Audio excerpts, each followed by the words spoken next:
2, 39.62. 39.62 for car number 2.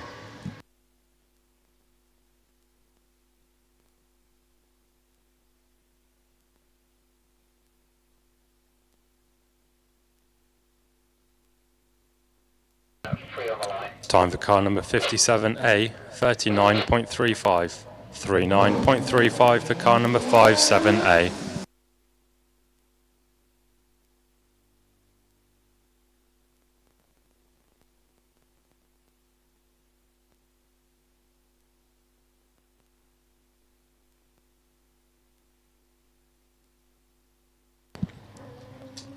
Time for car number 70A, 37.81.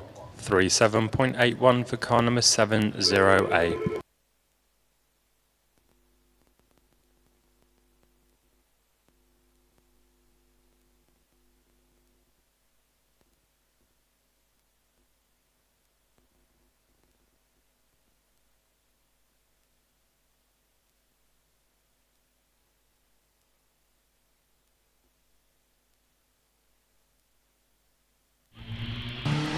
Time for car 74A, 37.32.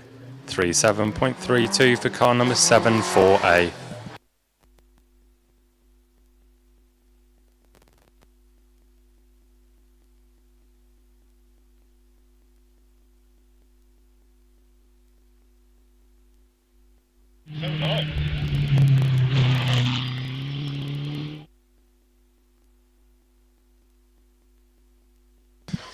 Time for car 77A, 48.19. 48.19 for car number 77A.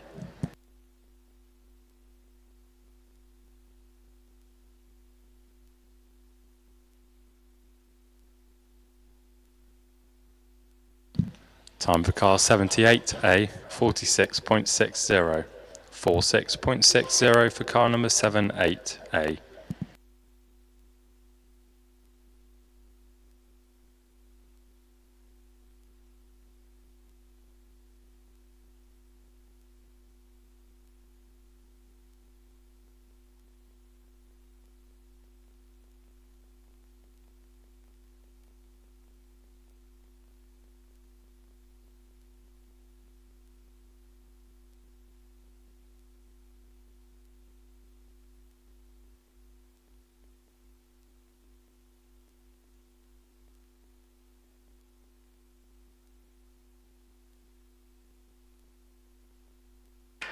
Good morning, hill climb enthusiasts, and welcome to day 2 of the Woolbridge Motor Club summer meeting here at Wiscombe Park, which today will feature not one but 2 runoffs for the fastest competitors in single-seaters and also in tin tops, that's saloons and sports cars. The Motorsport UK Nova Motorsport British Hillclimb Championship will be the highlight to many, with the fastest 12 qualifiers progressing to a shootout, which will be the climax of the day, and those 10 people will be going to add points to their championships tallies, and we'll tell you more about the championship as we go through the morning. The second runoff is new in 2024 here at Wiscombe Park, and that, as I say, will feature the tin tops, the saloons and the sports cars. But as in previous years, the British Hillclimb Cup is also part of the agenda, presented by BMTR Motorsport Tyres and of course the Tillicoultry Quarries Wiscombe Championship, our own domestic series, which a number of drivers will be seeking to improve their standings in the championship there. So yesterday we had an absolute cracking day of speed hill climbing. You've seen some of the fastest cars out in practice this morning, and one of those delivered a new hill record yesterday afternoon.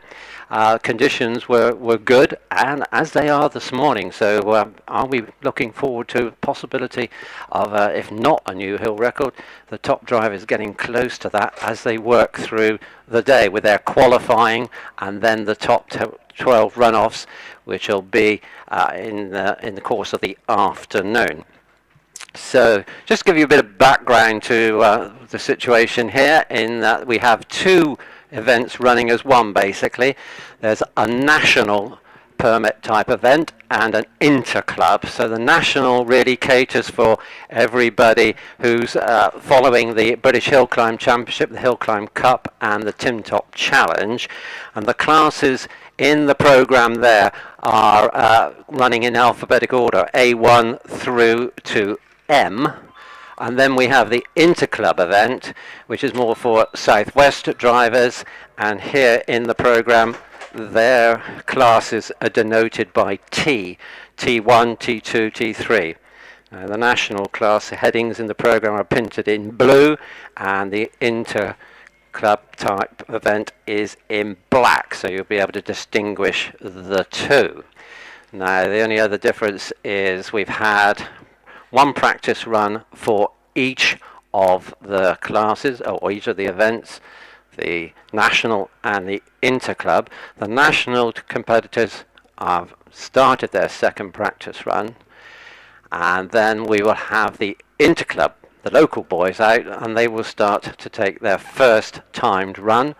And then after lunch we'll have the national boys taking their timed run, which will be the qualifying run for the championships, and the local Interclub chaps will be taking their second time run. And in their instance, it'll be the fastest of those two runs that they will be counting. So we'll keep you up to date with that as we go along. But the conditions, as we mentioned, very good, nice dry track, and of course have been cleaned by the passage of cars during yesterday's meeting. And we've also got a bit of rubber down on the track, which also helps with the levels of grip. So we're optimistic of a good day's speed hill climbing.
So we're just manoeuvring cars in the main paddock area in front of the Wiscombe house here.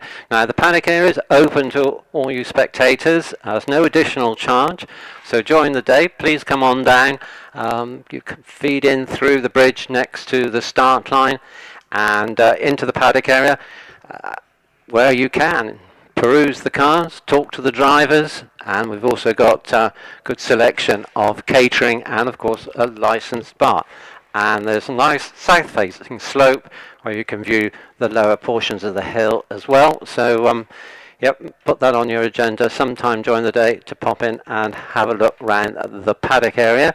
We've got the next cars ready and waiting to do battle. So we're going to go into this second practice run for the national classes, those that are printed in blue in your program. And the first man out in Class D, modified specialist production cars with engines up to 2000 cc's, is Peter Eade in his Westfield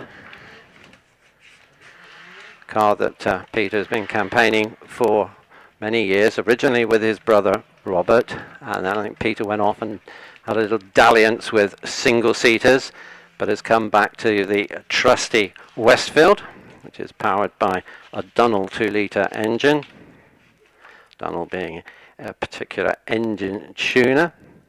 So Peter, semi-retired marine engineer, now doing a little bit of part-time local ferry boat work. And he's away, he's got the green light at the start line, and he goes through the first of two timing locations we have mid-course, and that was a 2.5 second run at just beyond the bridge, but before Wiss Corner. So that gives us an indication of how the drivers are making their starts. And now he goes through the S's about halfway up the hill, and we have another time there. In Peter's instance, it's a 20.44, and then we'll be able to, of course, see his time at the top of the hill.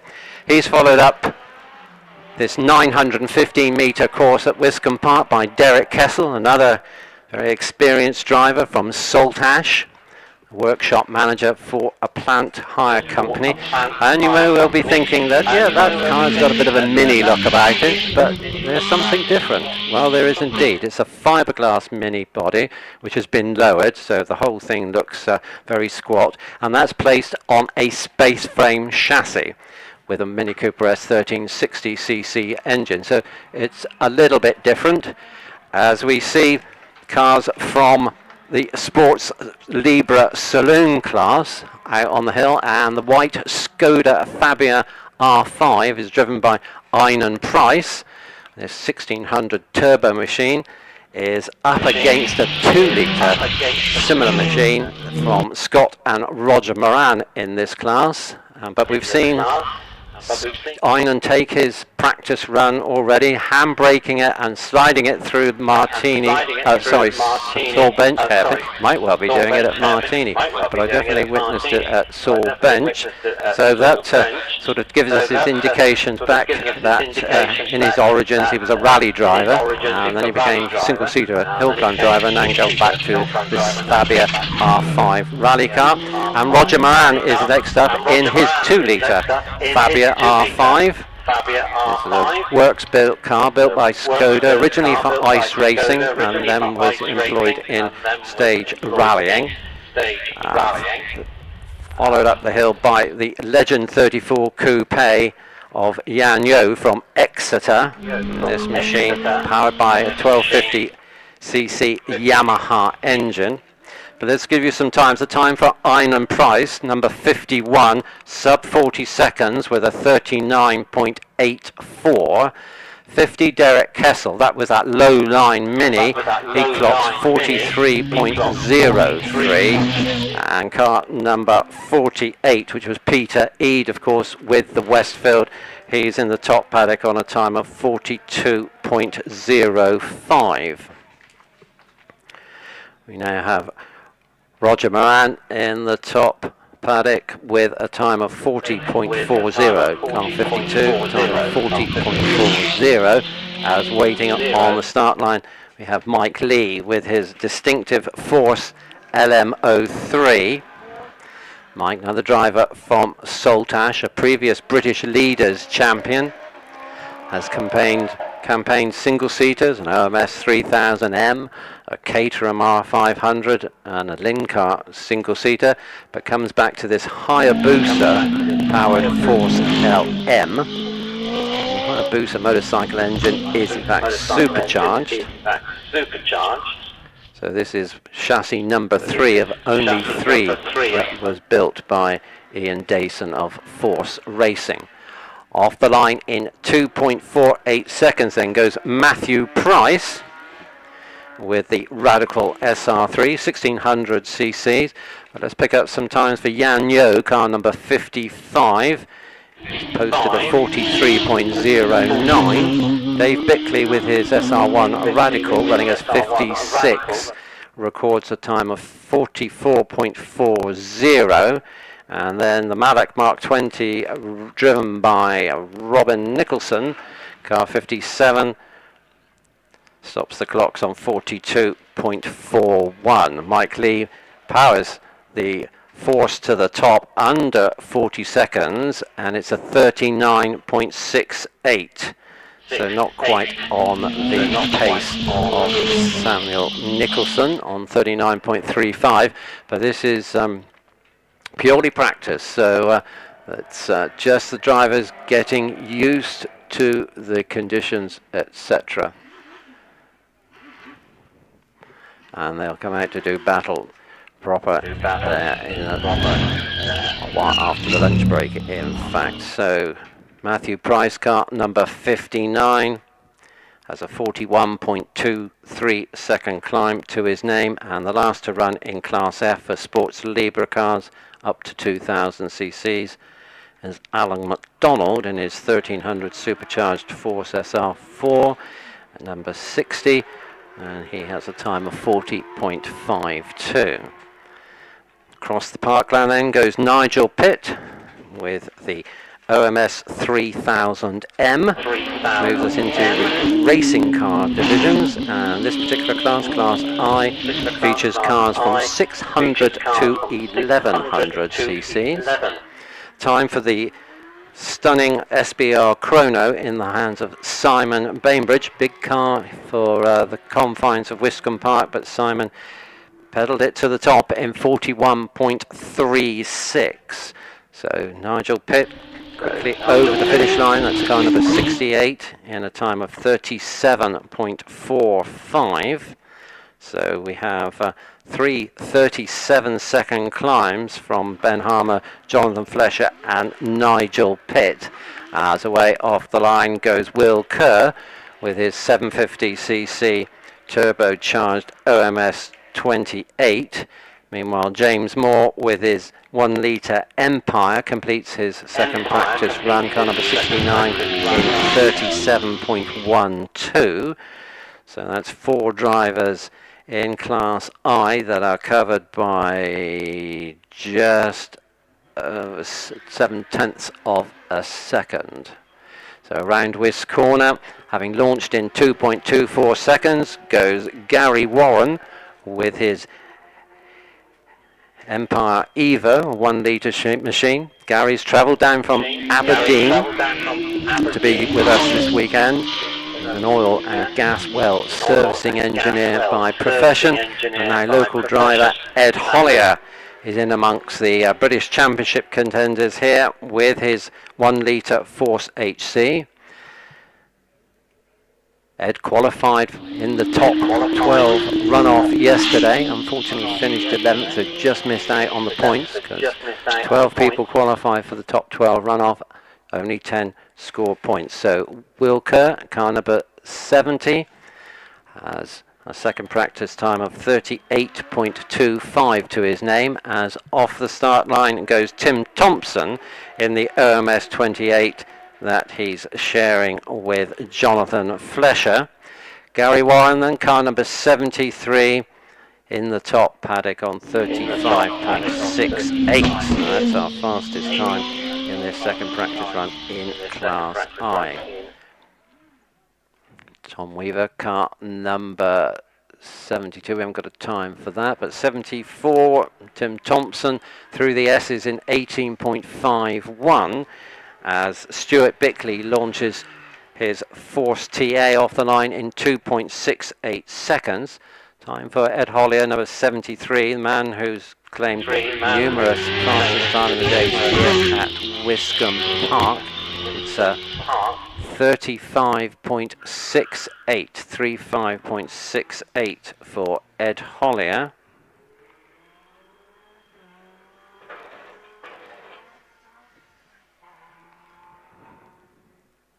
Tim Thompson completes his climb, car 74 in 38.68, 38.68 for car number 74. We now have Stuart Bickley at the top, running a 76, and his time is a 37.54. So off the line in 2.66 seconds goes Sarah Bosworth with the Van Diemen RF 85. So that means we're now looking at Class J1, the pre-1994 Formula Ford class. Sarah sharing her car with Lindsay Summers.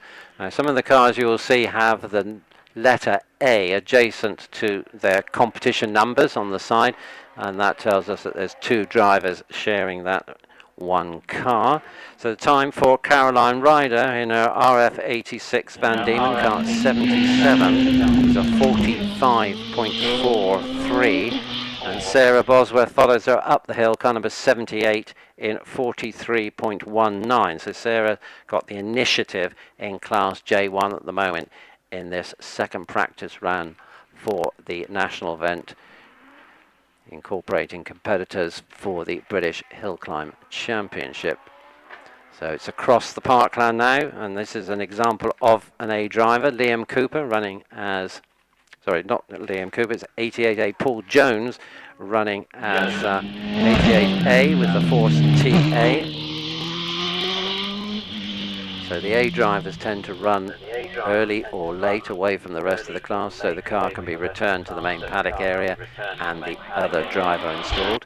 Liam Cooper as 84A already completed his climb with a 36.82. He shares the driving duties in that car with his wife Olivia, who we'll see out a little bit later, and their children Alice and Archie are also competing today, and we'll look at them in the road going series production class up to 2 litre, that's class A1, and they are driving a Vauxhall Corsa.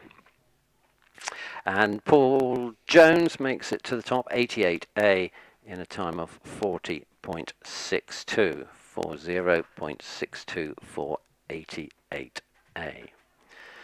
So now we have a situation where we return the cars from the top paddock area, and that will be done.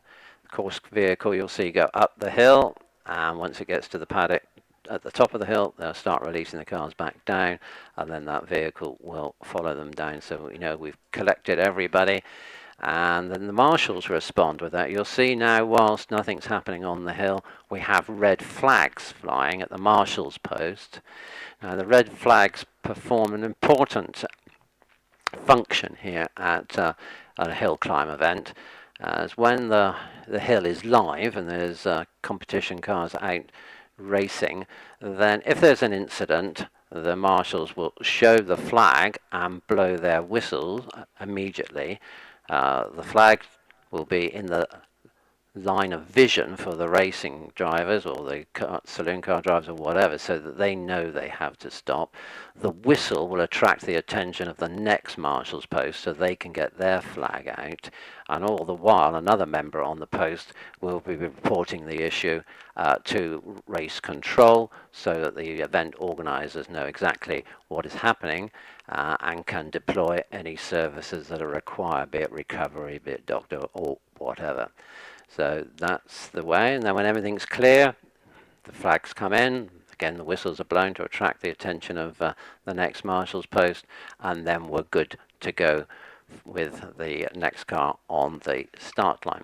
So whilst we're not live and competitive, the red flags will be displayed, and then once the course vehicle comes down behind the returning cars, then the flags are in, and we then, once that message is cascaded to the bottom of the hill and to the start line, and that's all been confirmed on the radio with the clerks of the course and his team, then we're up and away again with live motorsport.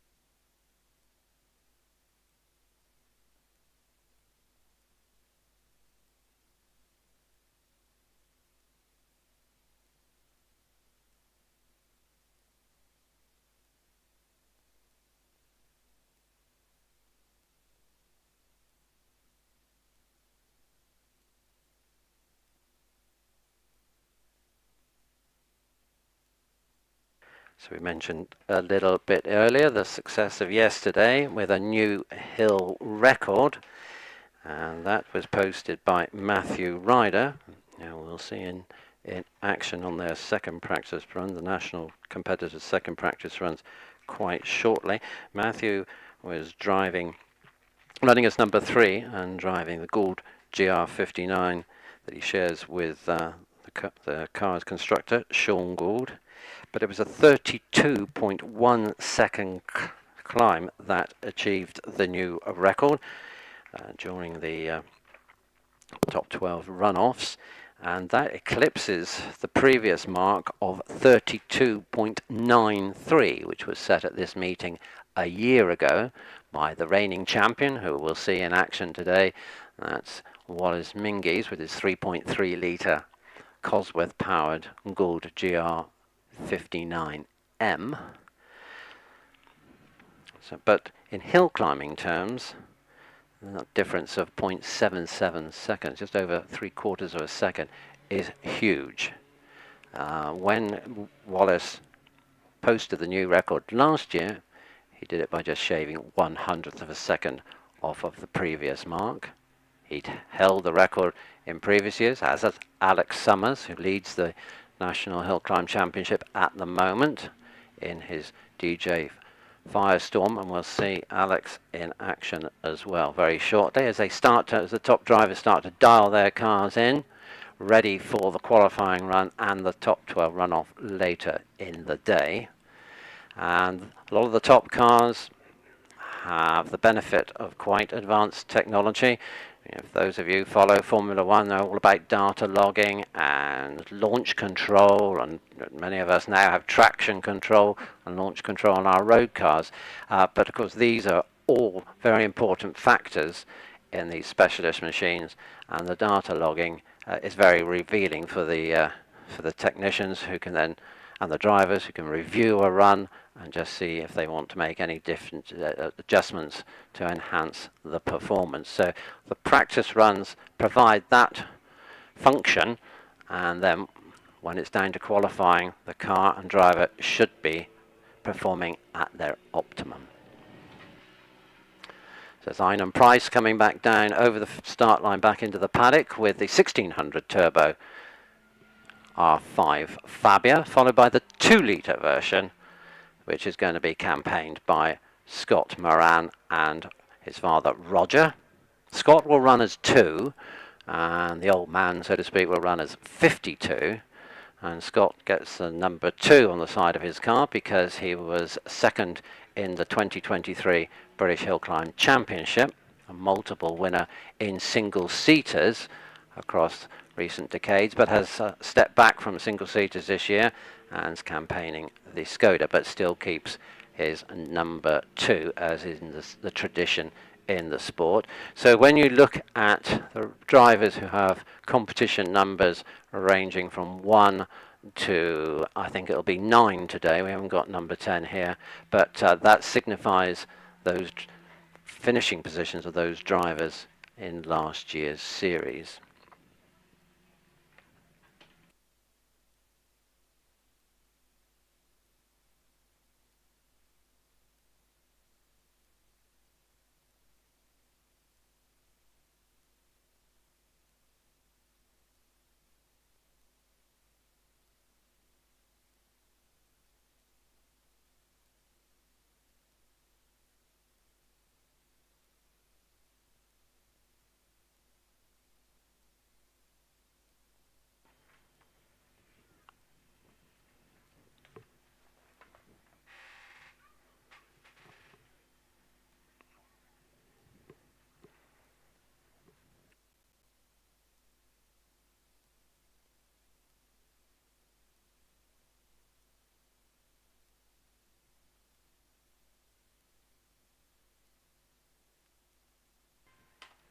So those of you who are new to Wiscombe Park may be interested to know that we've been hill climbing here since 1958, and the British Hillclimb Championship, which is the focus of our attention today, first came here back in 1962. So there's a long history of both the sport generally and this championship in particular here in East Devon, as we have our next cars out from the paddock area coming down to the start line. We're looking at racing cars, single-seater racing cars with their slick tyres, and these are special tyres for speed hill climbing. They look very much like the slick tyres we may see on circuit racing cars, but a very soft compound because they need to generate heat very quickly, which is why those of you on the lower part of the hill may witness the drivers just spinning up the rear wheels to get a little bit of added temperature into the rubber, which will help them off the start line, where we have quite a bit of rubber already put down.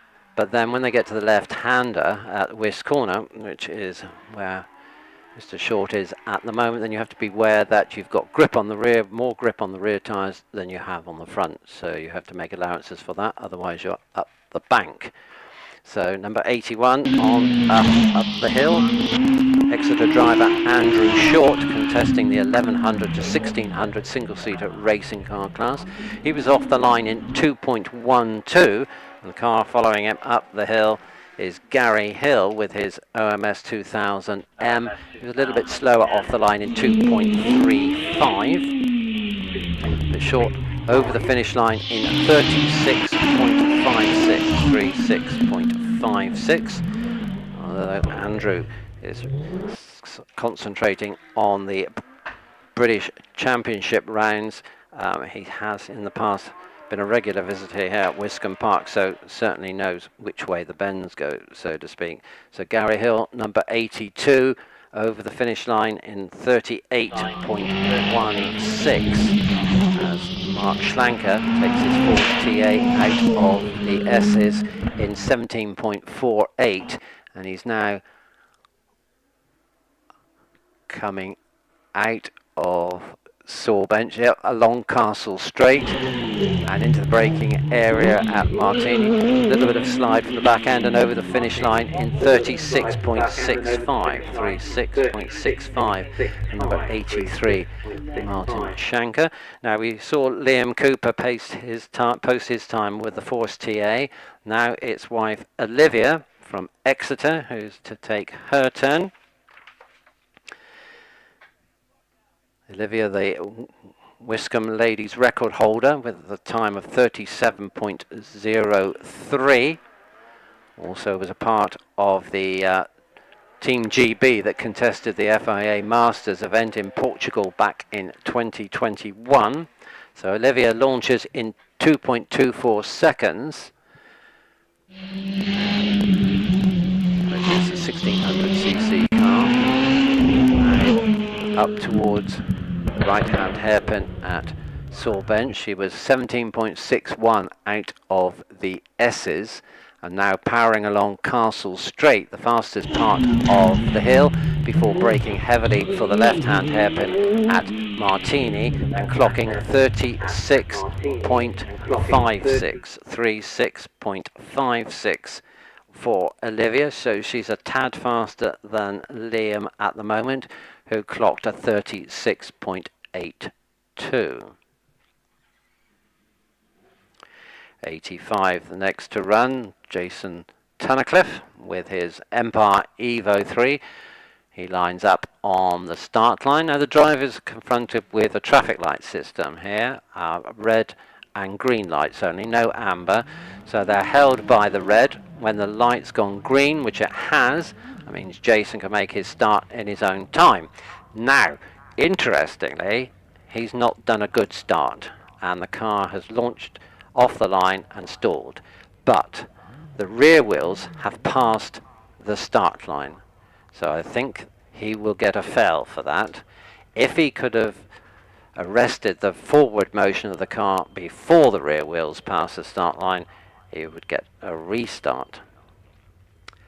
As is my understanding. So we've now, Marshall's just aiding him away off the line. I expect they'll push him into the parking area adjacent to Wiscombe Corner so that we can quickly continue with this practice run. So yes, car number 85 is officially given a fail by the timekeeping team.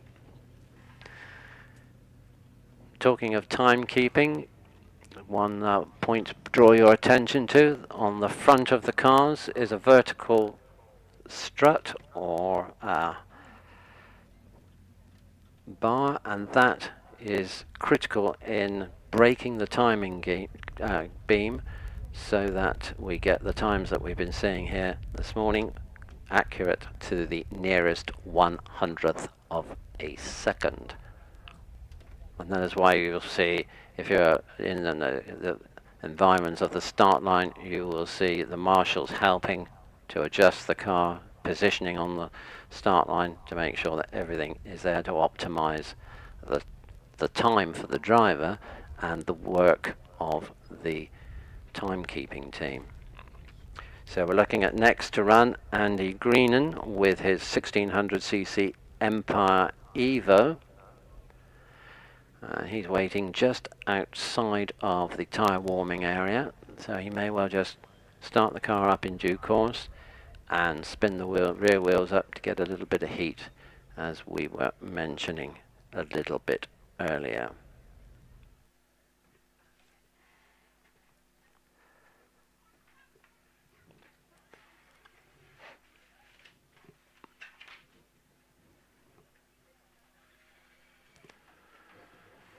So Andy from Great Bedwin, contesting just the British Hillclimb Championship, not the Hillclimb Cup, which is a class-based competition that runs adjacent to the British Hillclimb Championship at a number of venues. Not all venues, not all events are rounds of the British Hillclimb Cup.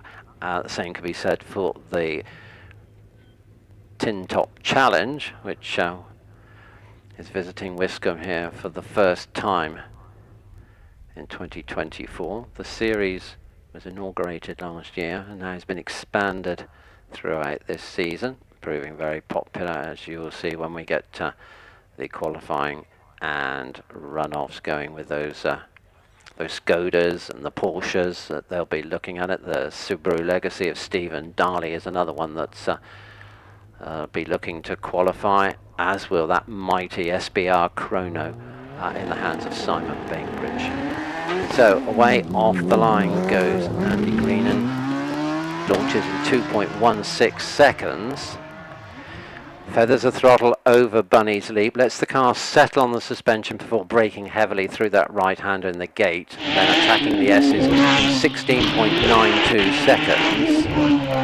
Now through the left-hander into Martini, Solvent's right-hand hairpin, then it's Castle Straight, and he will be giving it his all across there before getting his eye in at Martini and around over the line in 35.67. 35.67 for car 87. So that becomes the fastest time in this second practice run for the 1100 to 1600 racing car class. But we've got Darren Gumbley out on the hill, man from Tenbury Wells, driving his 1600cc Force TA, 17.11 out of the S's, and now he finishes the run in 35.57, so 1/10 of a second faster than Andy Greenan. So they're all just playing themselves in for the qualifying run to come a little bit later. And now the action, we move forward, staying with racing cars, but we're going to class K1 in today's program, and that's for 1600 to 2 litre cc cars. We actually have two classes for that engine capacity. Class K1 is for normally aspirated engines, Class K2 for forced induction. So the man on the hill at the moment, John Cottrell, is running in the former with his 2 litre Pilbeam MP82. He stepped it off the line in 2.42 seconds and now leaves the S's in his weight in 21.86.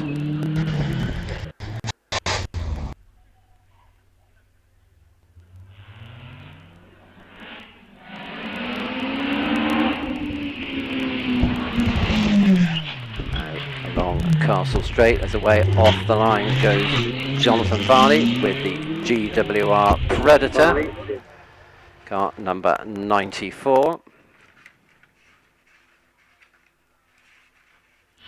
Jonathan from Telford, he's the winner of the British Hillclimb Cup in 2022. Finished second, just 2 points shy of Alex Coles, who's competing here today in the Force TA he shares with Kelvin Broad. Off the line in 2.34 seconds goes 97A. That's Paul Alexander from Wimborne in Dorset with the Force PC 09, a 1300cc turbocharged machine. Time for Jonathan Varney, car number 94, was 35.88. And John Cottrell running as 92, 45.70. Around Wisk Corner then goes 99A, Calvin Broad from Exeter, as we just mentioned, sharing with Alex Cole, so we'll see Alex at the wheel a little bit later. Time for 97A for Alexander is 40.94, 40.94, as out of the S's in 17.98 seconds, that's Kelvin Broad. Whilst waiting on the line, we're moving into the large capacity racing car class. This is where the hard chargers will be coming from for the British Hillclimb Championship. Steve Owen, the first to run there with the Cosworth XD powered OMS 28. Steve, in fact, is the man that is OMS. This car will pick, so you could say it's a works development car. Time for 99A, Kelvin Broad is a 38.58, 38.58. Waiting on the start line, Sean Gould with car number 7. Sean's 7th in last year's championship. Lives in Hungerford, company director and half owner of Gould Engineering Solutions, which includes Gould Racing, which make the hill climb cars we're seeing today, Gould Composites, which make aerofoils, wings, etc. for Formula 1 teams, and Gould Engineering, which is another firm they have, based in 2 locations in Newbury. So Sean started hill climbing in the late 80s, so has a good experience bank to call on. Time for Steve Owen then is a 70.28, so not a good run there for Stephen in one form or another. And then we see marshals out on the track up at Martini.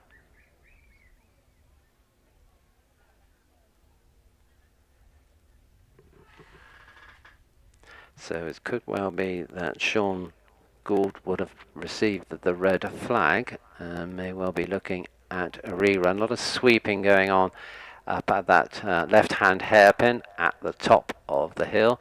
So perhaps it's just been a little bit of a brush, a bit of contact with the bank. It's 70.28 is confirmed for Steve Owen. And let's see if we can find the whereabouts of the number 7 Gould. It's not at Martini, not at Castle Straight. Could be held up under the flag at Sawbench Hairpin. Meanwhile, we have the Chevron B19 on the start line, shared by Amanda and Richard George. A car of yesteryear in effect, and I think it probably displays that quite evidently with the fact that it's got a lot of chrome on it, chrome suspension, chrome roll bar, etc. Whereas with the contemporary machines we're more used to seeing carbon fibre, of course. And this particular Chevron has quite an interesting history, and that it was built for Joe Siffert Racing, who was the Chevron agent in Switzerland. Now, those of you of an age and who have followed Formula 1 may remember Joe Siffert, who raced for Rob Walker in a Lotus 49, and I think he raced for BRM and various other firms. But he also imported Chevrons into Switzerland. So this particular car has a Cosworth FVD engine.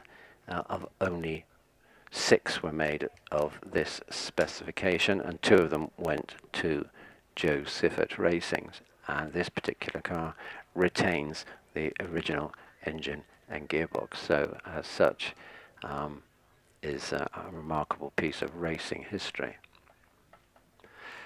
So should be Amanda that's strapped in and waiting to take her second practice run, and then her father Richard will come out a little bit later after we've had the large capacity racing cars out for their second practice run. But we've got to do a switch of cars before then bringing them down from the top paddock area into the main paddock just in front of Wiscombe House.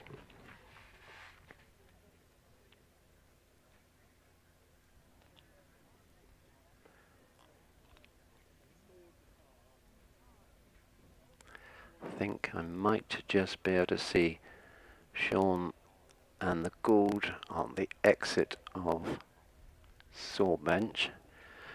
Sean had a little trouble up at Martini on his first practice run when I think the engine knocked off. He didn't quite get over the finish line.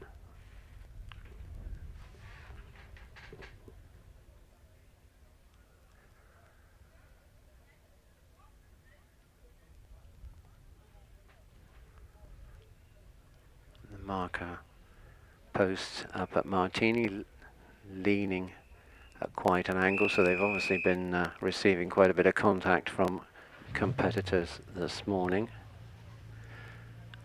So now have a clear track, as I think I can hear the FVD fired up by Amanda George on the start line. Marshals just hold the car in position so it doesn't creep, and away she goes. Amanda lives in London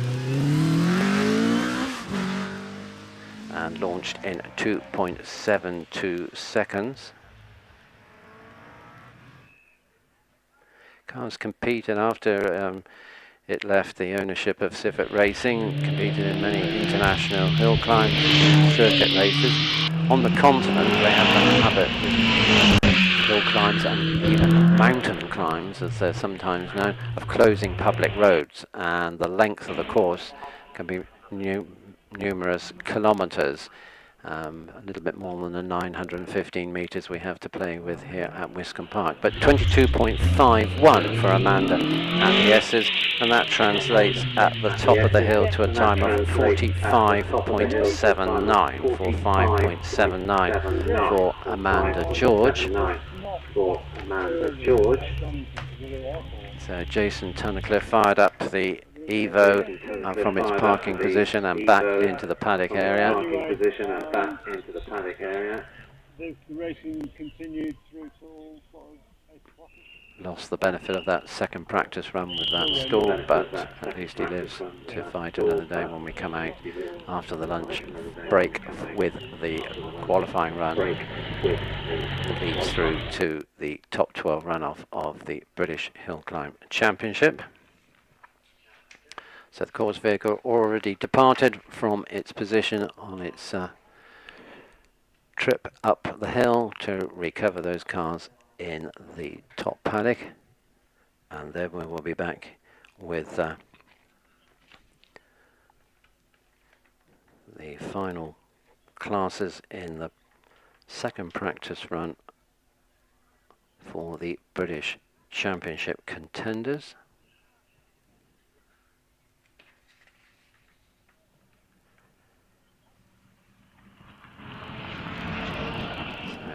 Confirm that Sean Gould did receive a red flag, so he will have the opportunity of a rerun. Logistically, there's a slight situation there because the car is shared between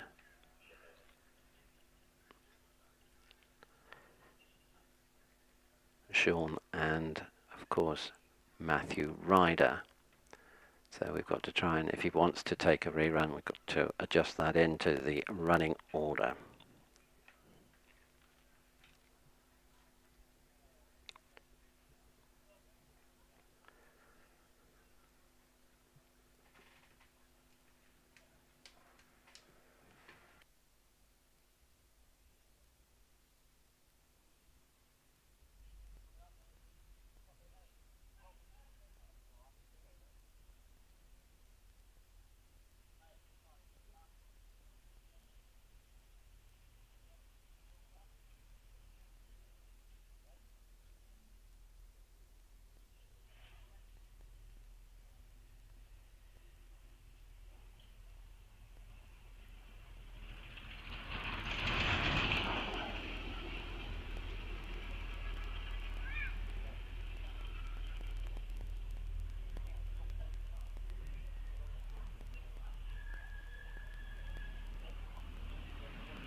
before the main protagonists come out for their practice run, I'll just identify for you those who made it through to the top 12 runoffs yesterday, so you can keep an eye open for them.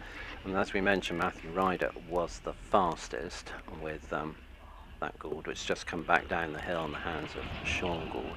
So Matthew's obviously one to look out for, running as number 3. The man who leads the British Hillclimb Championship at the moment, Alex Summers, with his DJ Firestorm, powered by an Cosworth engine which originally used across the Atlantic in IndyCar. He is running as number 4. Will Hall with his bluish gold is number 5. Wallace Mingy's runs as number 1, as 4-time and reigning champion with his 3.3 litre Cosworth powered GR59M Gould. Trevor Willis in the blue OMS runs as number 6. Sean Gould, well, you've just seen the car come back down the hill. Another red car to look out for is number 8 with David Uren at the wheel, and that's a slightly older Gould, a GR55, but a car that has won the championship on a number of occasions before. Plymouth driver Alex Coles qualified yesterday as well, and we've seen that car recently up the hill in the hands of Paul Alexander. That's the 1300 turbocharged Force PC09. So Alex will be out in that in a little bit while. Number 9, Paul Hames with his 1300 turbocharged Gould GR59, 9th in last year's championship, so carries that number on the flanks of the car. Jonathan Varney also made it through, number 94 with the GWR Predator, a 2-litre car. Ed Hollier, the local man we mentioned earlier, with the 1-litre Force. He made it through yesterday. We'll be looking to see if he can replicate that performance. And Darren Gumley also with his Force TA. So those are, and Darren runs as number 88, Ed runs as 73, and 94 for Jonathan Varney. So those are the people who made it through yesterday. So they're obviously going to be looking to achieve the same. But first of all, they've got to complete this practice run, and then after lunch we'll be looking at them qualifying and seeing who can do what with regard to the British Hillclimb Championship, which is sponsored by Nova Tyres. Now, some of you might not be familiar with that name. Those of us around hill climbing are very familiar with the name Avon. Avon have been a large supplier of specialist tyres for hill climbing and historic racing on the circuits, etc. Owned by Cooper Tyres, the big American firm, but they decided to close their outfit here in this country. We've had a management buyout, and Nova is the new firm. Now, those of you who are good at crosswords, etc., will notice that in fact Nova is Avon spelt backwards.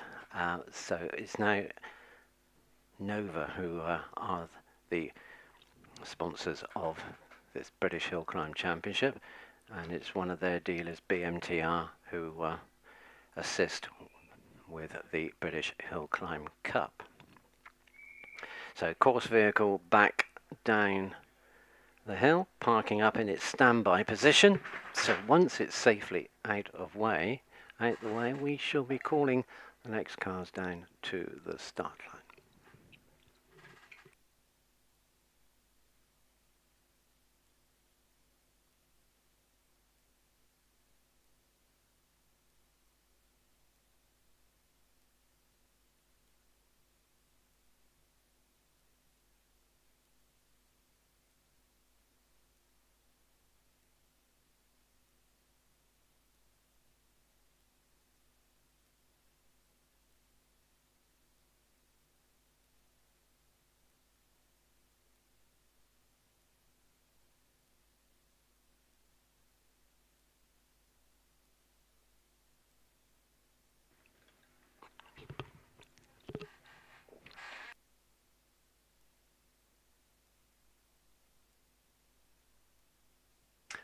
So the Paddock team very quickly getting the next cars out, and we go back to Class K2 racing cars, 1602 litres. Remember, Class K2 was those with forced induction.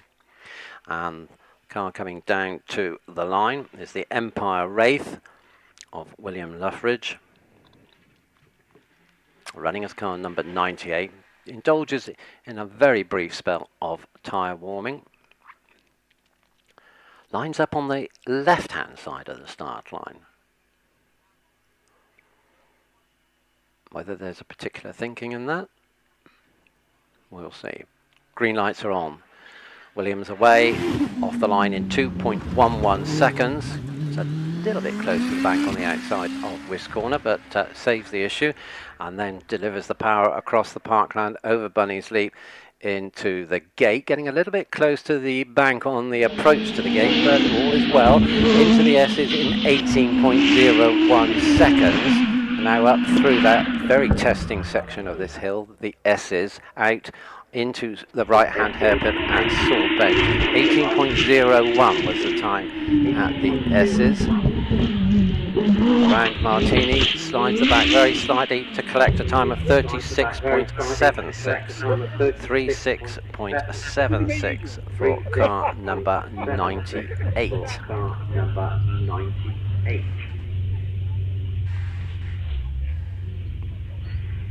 So we should be staying with cars from K2.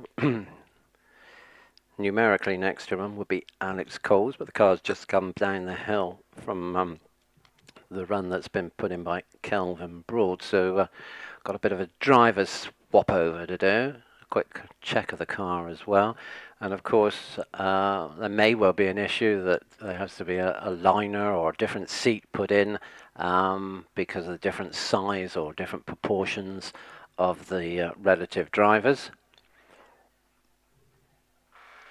so that they're absolutely comfortable before they get strapped in and kitted up. Helmets, and of course a lot of the drivers are obliged now by the rules as well as their personal preference to wear a hands device, a neck support device, which sits over the shoulders and is strapped to the crash helmet to make sure the neck doesn't move too much in the case of a severe impact, so it minimizes or removes the chances of neck injuries.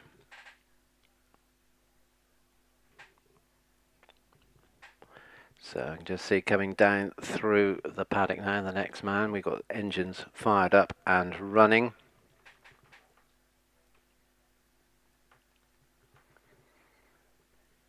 And sure enough, number 99, Alex Coles.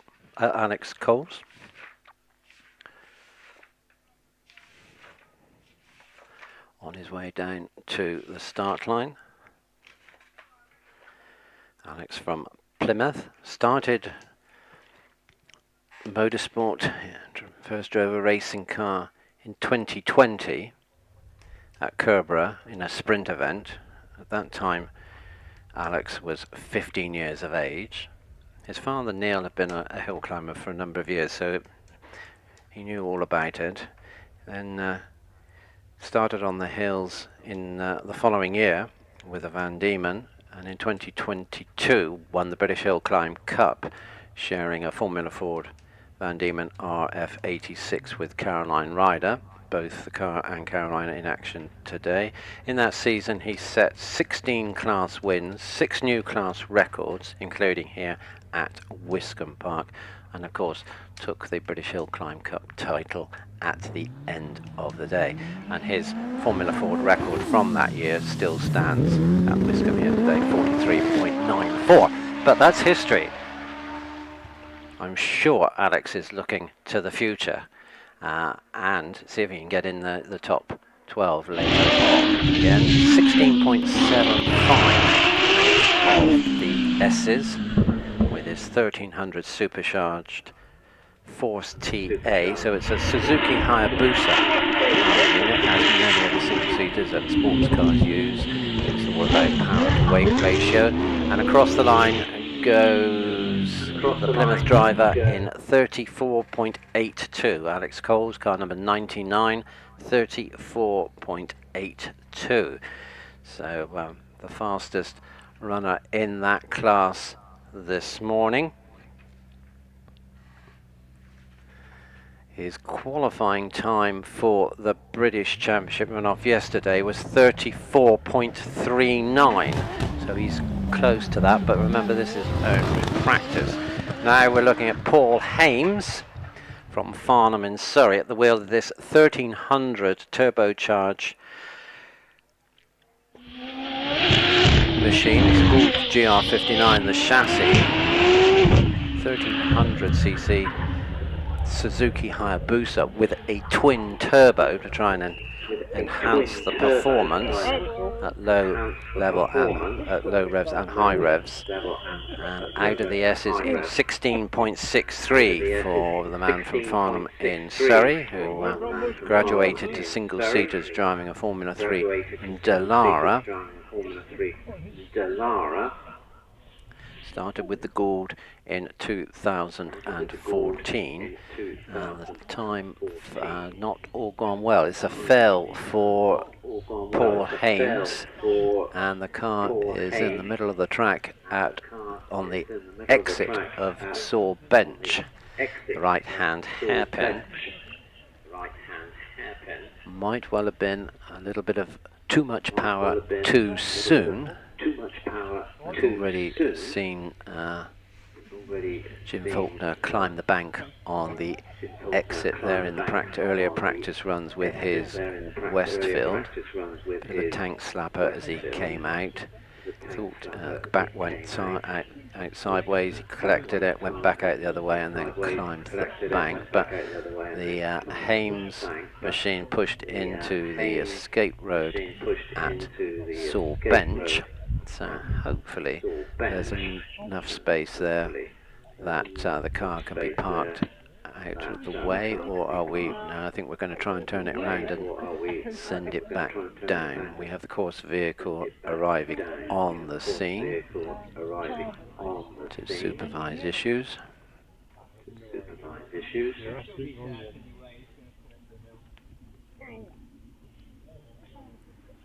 The marshals having to push the car and perform a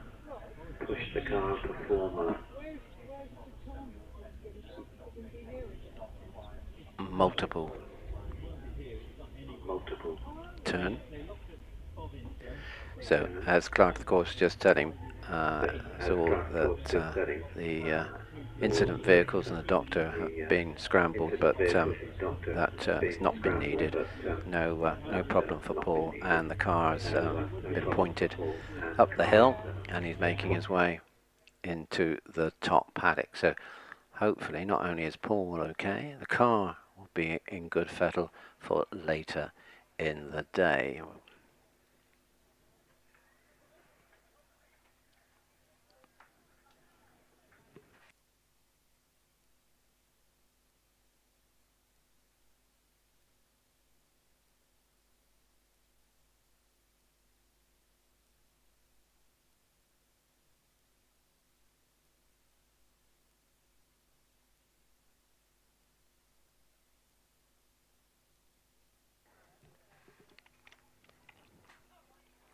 So the queue of cars wading down to the start line, and it's, in a way, it's quite nice to see that the drivers have got umbrellas up as they sit in the cockpits, and it's to protect them from the sun, not the rain, which is something we're probably more accustomed to here at Wiscombe Park. So that's a pleasant, nice breeze here at Wiscombe, coming from the east by the look of all the banners promoting the British Hillclimb Championship and their various sponsors. Nova, of course, for the main championship, BMTR for the Hillclimb Cup, and AET Turbos for the Tim Top Challenge.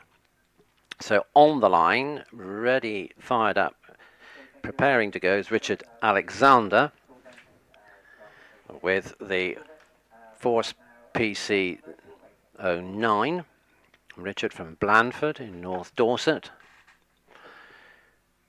Just watching the course vehicle reversing and the doctor as well. Well, there's the doctor first, and here comes the course vehicle. So once they're safely tucked up in the lay-by at Wiscombe, Richard can concentrate on his final practice run of the morning.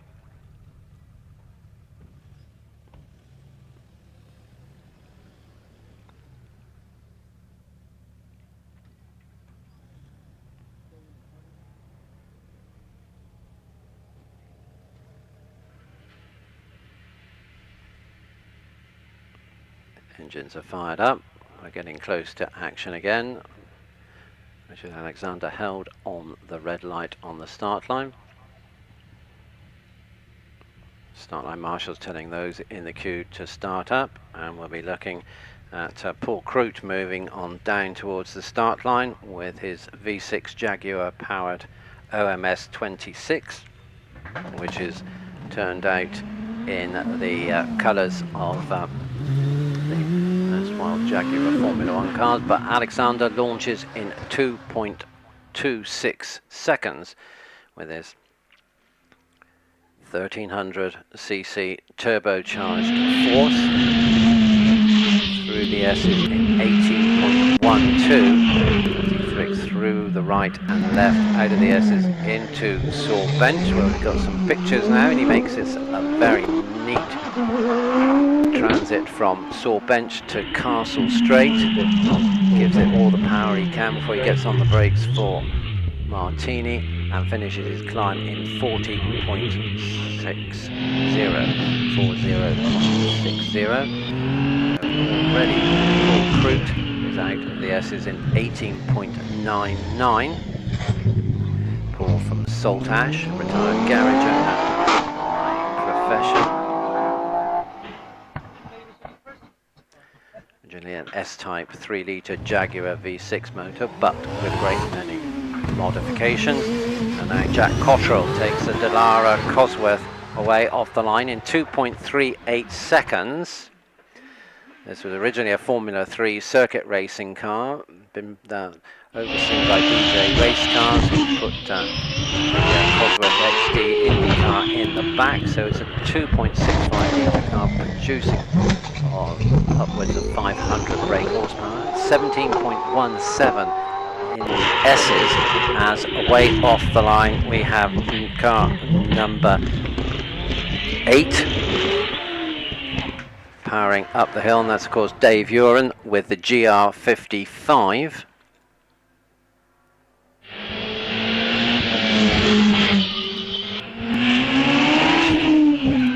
Sixth in the championship in 2022 and in 2021, so dropped back a bit to 8th last year. Be looking to see if he can re-establish himself at the top. A little bit of a falter away off the line for Trevor Willis with the OMS number 6, but delivered a launch time of 2.15 seconds, which was 1/10 better than the Gould of Uren.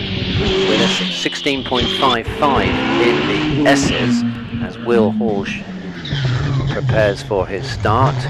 A little bit of a slide from the back end of the OMS as Willis gets on the power. The same for Hall as he accelerates out of Wiscombe. So the OMS is over the line, car number 6 in 34.69, 34.69. Dave Uren's time, car number 9.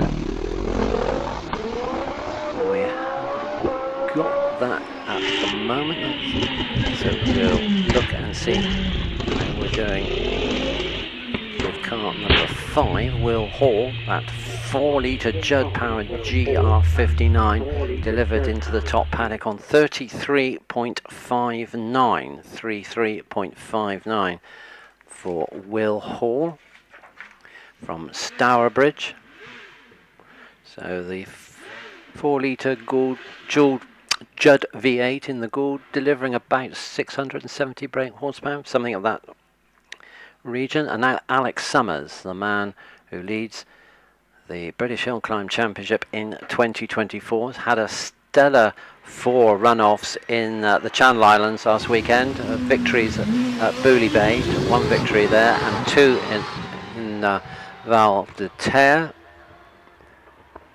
and on a mission launches in 2.18 seconds with this Cosworth XD V8 engine, 2.65 litres. This is another engine that started life across the pond as an IndyCar motor. 16.07 at the S's, and storming up Castle Straight to clock 33.78, 33.78, so just shy of Will Hall's time of 33.59, as we look to see Sean Gould, number 7, the rerun, isn't it, I think, is at 15.96, so sub 16 seconds in the S's. Clean sweep through the right hand hairpin at Saul Bench. That should help give him extra momentum along Castle Straight, but it's all gone a little bit wrong at Martini. We got the Gould straddled across the track, but all is well, I think. Just didn't get to the finish line, and I can't see any signs of damage, fortunately. Not quite sure. He's being directed by the marshals at the moment to get him out of the way, and we're already expecting him to come back down the hill as Wallace Mingies, the reigning champion, is being moved back away from the start line. So a fail for Sean Gould, so a flag followed by a fail. So Wallace Mingies will be our next man to run, as we said, carrying number 1, so he's the reigning champion. Quarry proprietor living in Alloa, Fife in Scotland.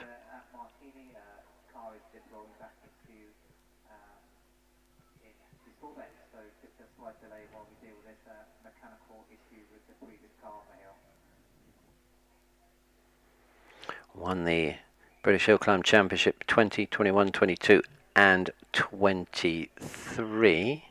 Sorry, 2019, 21, 22, 23. There was no championship in 2020 for obvious reasons. Suffered quite a extensive accident in Northern Ireland at the beginning of the season at a venue called Cragantlet, which the qualifying runs were ran in the wet, and the damage that was received by the Gould took an event or two to rebuild, and Wallace came back to the championship trail at Gerston Down at bank holiday weekend, and has been getting the car right since. Not been quite as dominant in the results as he has in previous seasons, but getting there. And there's his chance to, he's always run well here at Wiscombe, been a previous record holder. Well, in fact, he was the record holder, current record holder, until yesterday afternoon. So he's moving up a little bit more centre line on the start line. 3.3 litres of Cosworth power, driving through a 6-speed sequential gearbox with paddle shift, so that's why you see the car's going very quickly up through the gears.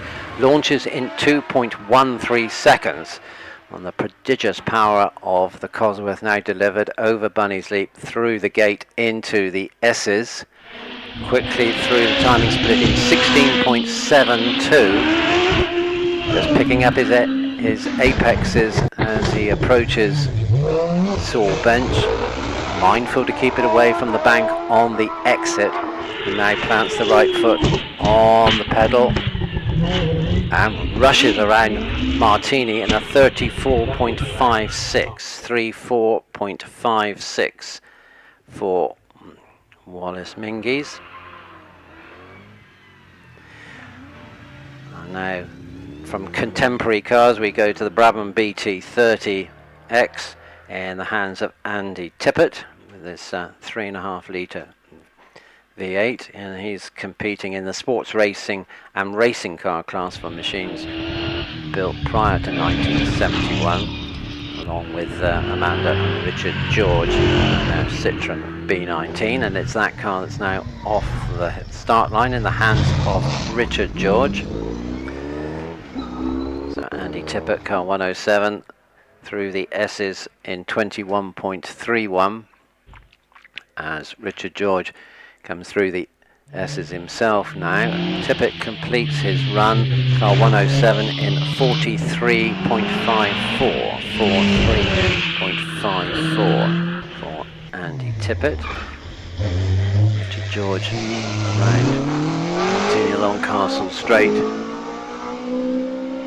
22.42 on his way out of the S's, and 46.05 at the top of the hill, 46.05. So we now swap from the national event, which is involving the competitors in the British Hillclimb Championship, and now our focus goes to the Interclub event, which is the classes in your program T1, T2 through to T5, and we'll pick up double driven car there at the top in road going series production, and that's Will Hames with the 2 litre Renault Clio Cup car. It's actually a car owned by James Wills, helping out on Will's father's car in the British Hillclimb Championship, and Will has been helping out as well. When he helps his father, then that frees up James to do events here at Wiscombe. So the duo are at the wheel of Renault today. 130A then over the finish line in 48.86. Now with the national classes, we were looking at the drivers practicing. Here in the Interclub, they're taking their first competitive run, their first timed run, so that all accounts for results. It'll be the faster of the two. So Will gets a thumbs up from car owner James as he puts that run of 48.86 together. Working hard on hill 161A. That's Mike Williams in the racing car class. Mike driving the MWR Storm, which he designed and built himself, and shares the driving with son Tom, but it's Mike at the top of the hill in 41.35, 41.35. So those cars will be returned down to the paddock area with the big racing cars from the National Series, and then we'll proceed through the T classes, shall we say, T1, T2, T3, T4, T5, into the lunch break.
So as the car's coming back down the hill, just to allow you to get a feel and plan your movements, because you might want to move from one part of the hill to another, so you can spectate and see the cars perform at different bends, different gradients, etc.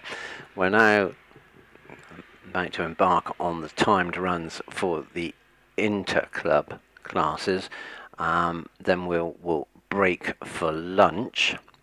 When we come back after that recess, it'll be the national boys out again, and the fastest of those will be using that as a qualifier, and the fastest 12 will go forward to the top 10 runoffs. We will then have, from that, it's not only the top 12 who will be qualifying, it'll be the tin top people as well, because they have their own runoff. So they all have qualified. So we'll do the two runoffs together, tin top first, then the top 12 single seaters, as they tend to be. The tin tops, of course, could be a saloon car, could be a sports car. So we'll do those two runoffs, and then the Interclub cars come back out to complete the meeting and take their second run. So there'll be a little bit of time between, for those drivers, between the runs they're just about to take before lunch, and then again to close the meeting later in the afternoon. So it's Interclub now, lunch, then the national people come out, qualify for the tin top and the top 12, British Hillclimb Championship runoff. Then we do those runoffs, and then it's the Interclubs out again to bring us to a close. Plenty of catering opportunities in the paddock area. We've got hot and cold foods and beverages. Ice creams are doing well by the look of it. Queue at the ice cream. Good gathering at the bar. What a day, actually, for a nice cooling drink, alcoholic or otherwise. Both are available here at Wiscombe Park in the sun. Watching top-class hill climbing with a glass of beer. That sounds appealing, doesn't it? Good selection of beers, local breweries, Tarka ales. We've got specialist prize-winning Tarka, 4 lagers, all available, and it looks like everybody's really kicking back and enjoying this beautiful sunny day here at Wiscombe Park.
Just waiting for the course vehicle to make its way back down the hill.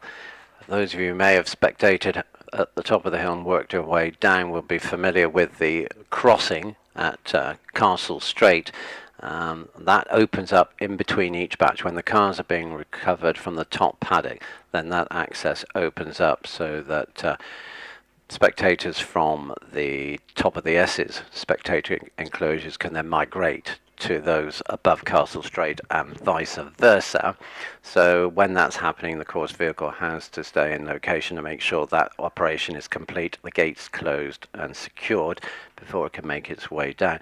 So for those of you who are thinking about moving around during the day, then that is the mechanism. You can go all the way up from Wiscombe across the open parkland here, then into the woods and stay close to the track up to the top of the S's, and then you go up to the gate, which takes you over Castle Straight when the marshals open it up between the batches, and then you can watch across the top of the fastest part of the hill, look down on the cars as they must be approaching, well, possibly over 130 miles an hour. Certainly some years ago they used to be geared for 130, but the cars that we're seeing in front of us today have moved on a bit, so we're certainly looking at those sort of figures.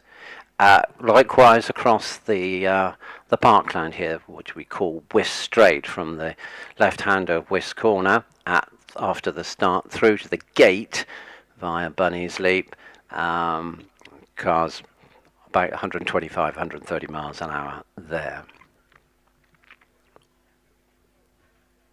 If there's any difference to that, perhaps some of the drivers would, with the benefit of data logging, etc., might like to update us on that. But those are basically the ballpark speeds that we're looking at as coming down to the start line, car 103. So we're slotting back to the national classes to pick up Harry Pick with the OMS 28. This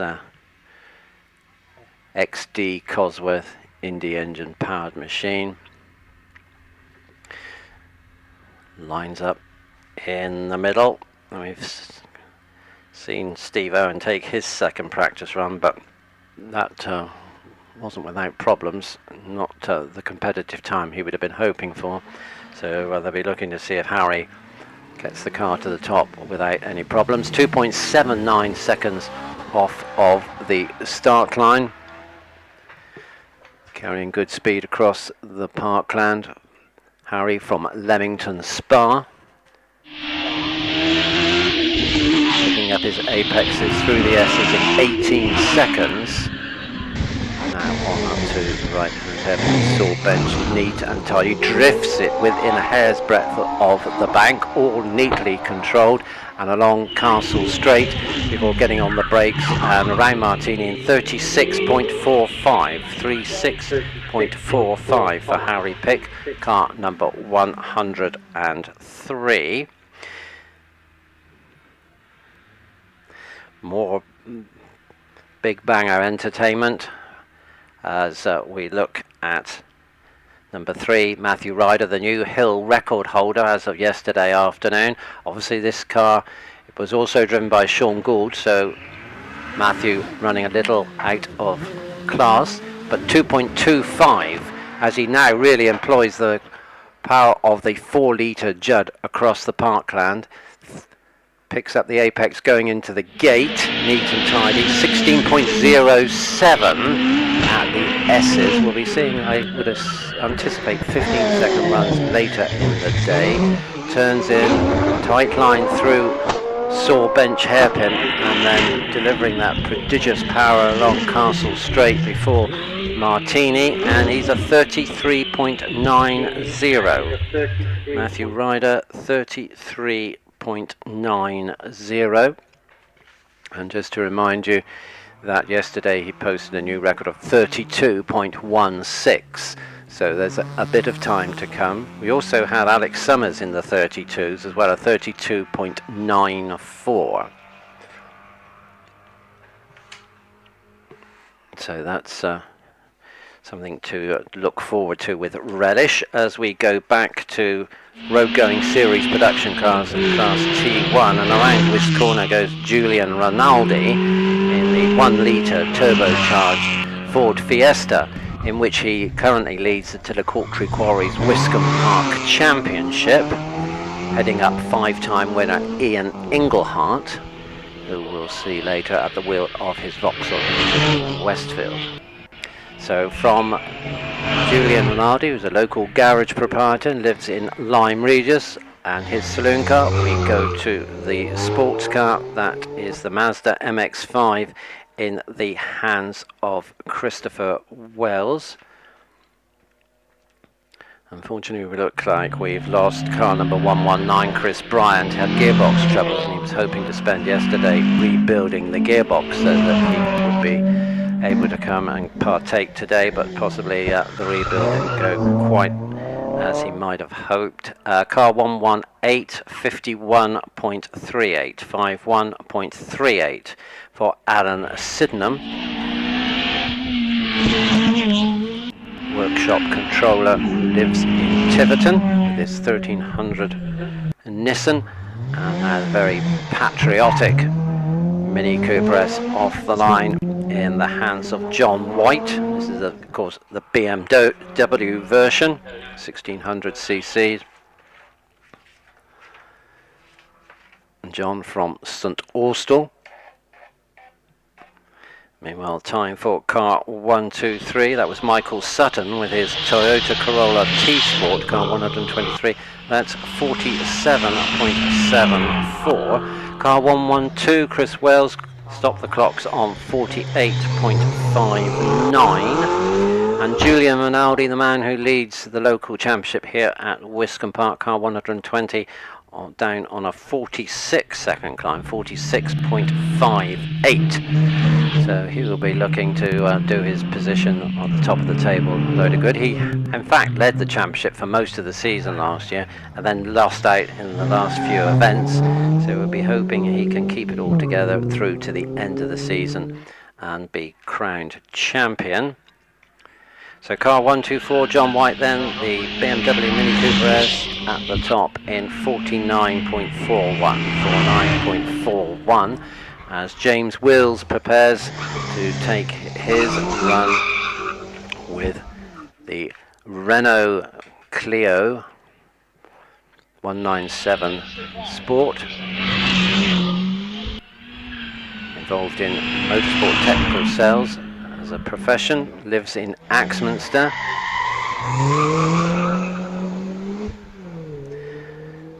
Says he grew up in the paddock, helping the likes of Joe and Roger Hodgson and Tony Wiltshire run their cars. He's been also spent 10 years helping Paul Hames, who we've seen with his rules here in the British Hillclimb Championship. Presented the race speed coverage of the British Hillclimb Championship on Motors TV back in 2009. So time for 125, Gareth Lovell is 53.38, 53.38 for Gareth Lovell.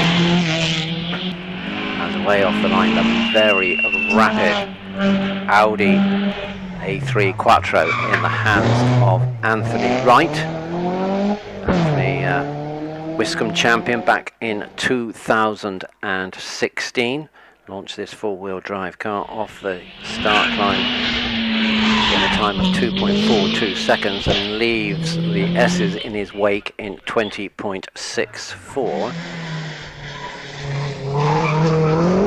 Time for 128. Richard Smith is 48.18 as we have the BMW diesel estate car on the hill, driven by Nick Davies. 3-litre machine. Shows how diverse the cars are in speed hill climbing. Debbie Blake from Weymouth at the top, car 129 in 47.65. James Wills then with the blue Renault 130 stops the clocks on 46.57, and another Renault in the hands of Martin Cox running as 131 takes a time of 48.11.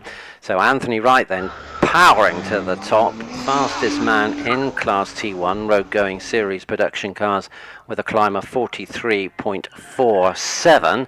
As way off the line goes Jim Faulkner, taking us into road going specialist production cars. As we mentioned earlier, Jim had a little bit of a contretemps with the bank on the exit of Martini, but Sawbench, but looks like all is well with the wide-bodied Westfield, and for Jim at that matter, so still in the fray.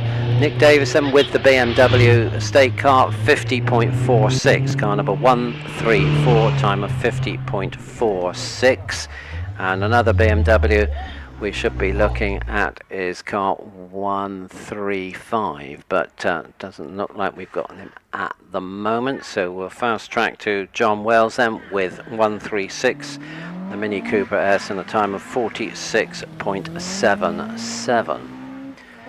Across the parkland then from another of the T classes goes Jonathan Wright, Class T3 for modified series production cars. Jonathan with the Golf GTI in amongst the Westfields and the Caterhams, and of course the Peugeot of Paul Sullivan, unfortunately a non-starter here this weekend at Jonathan, 2009 and 2020 Wiscombe champion with this Golf, and he's at the top, car 144 in a time of 43.09, as the reigning Wiscombe Park champion is on the hill with this very rapid Caterham 7 powered by a 1585cc Mistral Hayabusa motor. Has a limited slip differential, which you may well see and put into use up at Sawbench. AP Racing front and rear brakes. Suspension's been improved as well.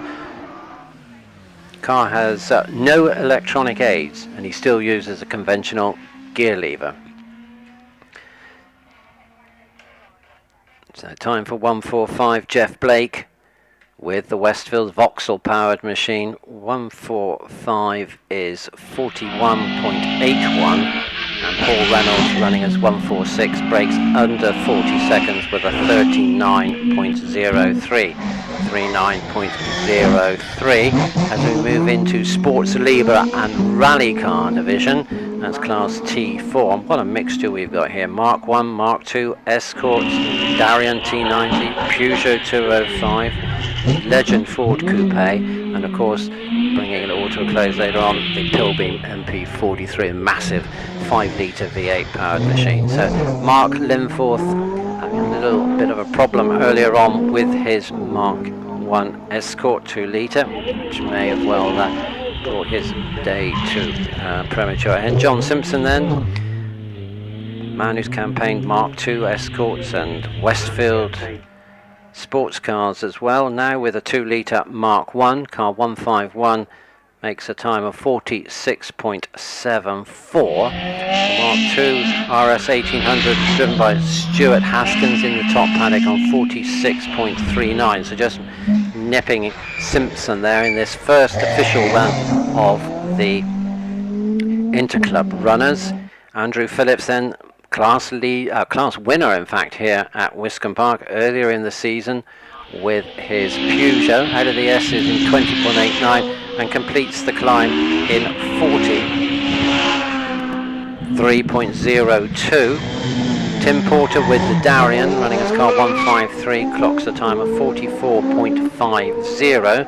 So David Yeo with the Yamaha powered Legend Ford Coupe on the hill, as away off the line we have screaming protesting tyres as Tom Williams powers the 988cc MWR Storm away from the line in 2.27 seconds. David Yeo's time at the top is a 45.76. Hawthorne quickly to the top with that 5-litre V8 Rover powered Pilbeam Sports Racer car 156 in 40.62, 40.62. Just got to pick up the time for Tom Williams, and he's over the line in 38.83, 38.83 for Tom Williams. So in theory that should bring us into the lunch recess, so time we can adjourn from the motorsport briefly, enjoy the sunshine here at Wiscombe Park, the catering etc and the bar of course all open. If you're going to the catering units, then please beware, there'll be a special dedicated queue for the marshals so that we can make sure they're refreshed and ready to go back on the hill and do their duties, ready for our recommencement after lunch. So then we'll be looking at the national competitors doing their qualifying run and getting hopefully qualified for the top runoffs for the tin tops and the single seaters, predominantly British Hillclimb Championship, and then the Interclub cars, which we've just seen out on the hill, will come back to bring everything to a close. So enjoy the lunch break, and we'll be back with what promises to be an exciting afternoon of speed hill climbing here at Wiscombe Park, brought to you by the Woolbridge Motor Club.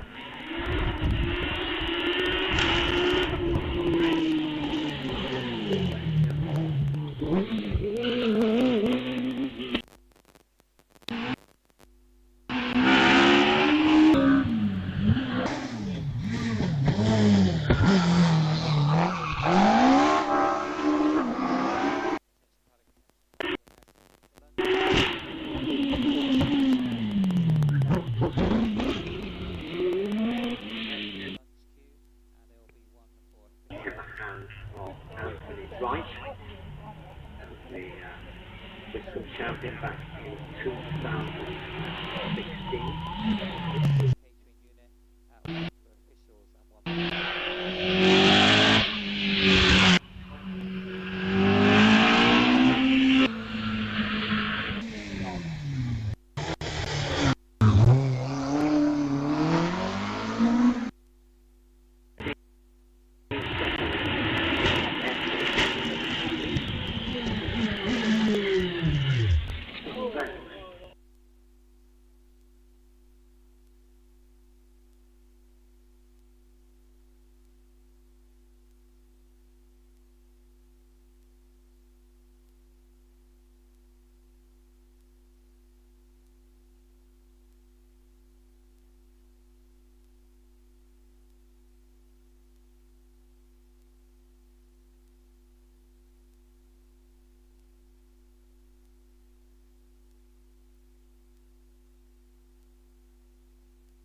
Live, yeah.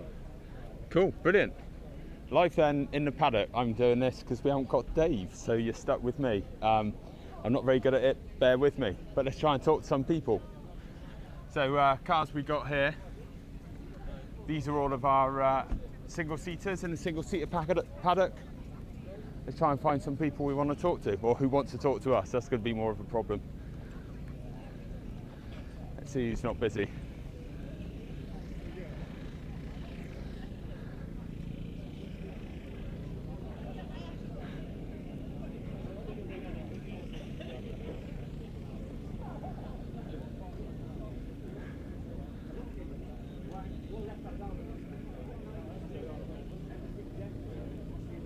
Cool. Should we try and button on this conversation? Simon looks animated, doesn't he? Hey up. All right, Back mate. again. How we doing? Yeah, I got a microphone this time. Though. You want this guy? He's a star. Ah, I just thought I'd break. He looked like he wanted you to leave, so I thought I'd come Cool. Yeah. So, Simon Bainbridge, you're driving the SBR. That's me, yeah. Yeah, pretty certain. Yeah. You're driving the SBR Chrono. I am indeed. Yes. First time here in that car. How's it going? It's a challenge, definitely a challenge. It's a fantastic place, lovely setting, amazing people, but the last two corners are a little bit on the challenging side. So we don't have a lot of lock, so we are kind of struggling a little bit. As I'm getting quicker, I'm feeling like I can rotate the car better. So hopefully, a couple more runs, I might be able to get a bit more time off. Fingers crossed. Yeah. So. Yeah. You're doing a lot more hills these days. I mean, that's part of your background, but you spent a lot of time sprinting. Yeah, I mean, I love the British sprinting is what the car's designed for. You've seen it at Castle Coombe, it's a lot more competitive with the quicker stuff. But it's a different challenge. You know, we're quicker at places like Shelsley or Harewood or some of the faster ones. Obviously, this is always going to be a challenge, but without trying it, you don't know it is. So it's a great place, yeah. Yeah, so brief rundown on the car. It's carbon tub, isn't it? Yeah, carbon tub, space frame, front and rear, V8, RS6, twin turbo.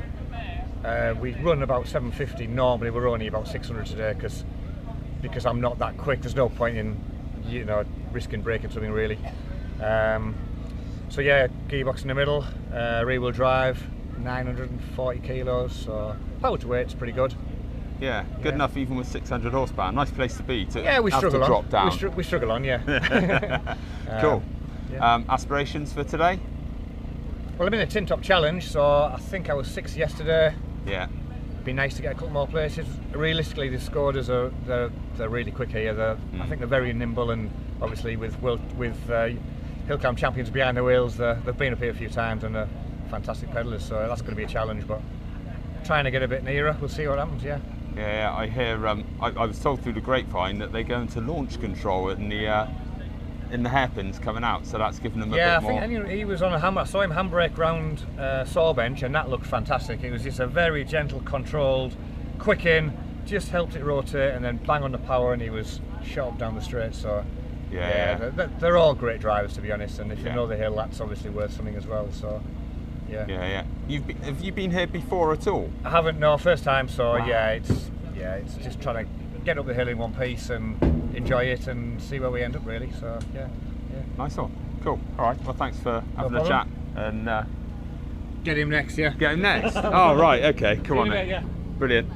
Cool. Introduce yourself. Jonathan Varley from Telford, Shropshire. Yeah. Come down doing the full British. Other than the Channel Isles and Northern Ireland. So, excellent. So we're doing the British Hillclimb Championship and the Cup. Yeah. So driving the GWR Predator. Yes. Made by Graham White up in Scotland. And the engine is YV8. So it's 2 Yamaha R1 engines on a common crank. So that's under 2 litre? It's 2 litres. Yeah. So it's 2,000cc engines.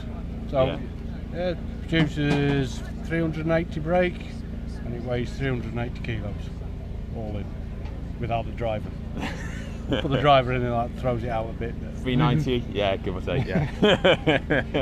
But yeah, no, doing fairly well this year. Managed to get in the runoff yesterday. Yeah. Did a PB, so happy with that. Excellent. Just need to do that in a timed run in the class, and it's 200s under the record. So if I can do that, I'll be happy. It's all right, doesn't it? Yeah, it's a nice day. Quietly confident. Hopefully, fingers crossed. Awesome. But, yeah. So. I bet that's normally aspirated, quite high revving. That's probably quite tractable, easy to It's easy to drive. Relative terms. Yeah, so it revs down to 13,500. Nice. And it'll pull from about 5. Really? Yeah, so it's Really tractable. Yeah, it does quite well, to be honest. Yeah, it sounds fantastic. I mean, you've got your earplugs there. Yeah, the noise in the car when it's mainly to dampen the RPM noise, just so I don't change gear too early. Yeah, I've had that problem before. Yeah. Ran out of revs, so I thought. Turns out I didn't have a rev counter and my ears were hurting. Yeah. Been there. Cool. Well, good luck. Thanks for having a chat. Thank you very much. Cheers. Alrighty. Oh, I'm on camera again.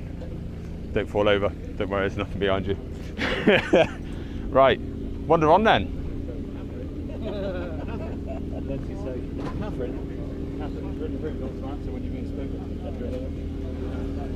So more of the single seaters here.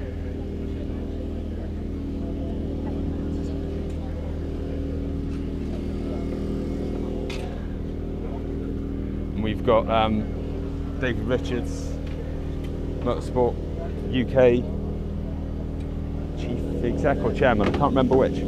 That's going to be really embarrassing still. Anyway.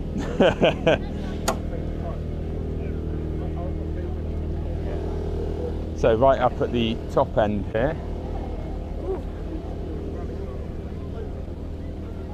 And then we switch over from smaller engines here to larger engine cars up here. So this is Wallace's car.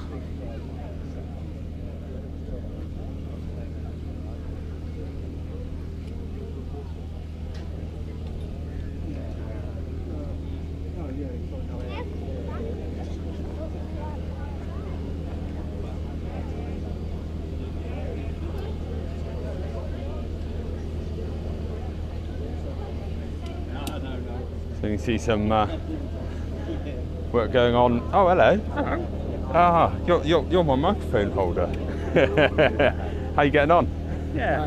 Hiya. You all right? This is Andy. He's part of the live stream, guys. I was spending the day with him. How many hours you've done yesterday? Oh, John. All right. Yeah.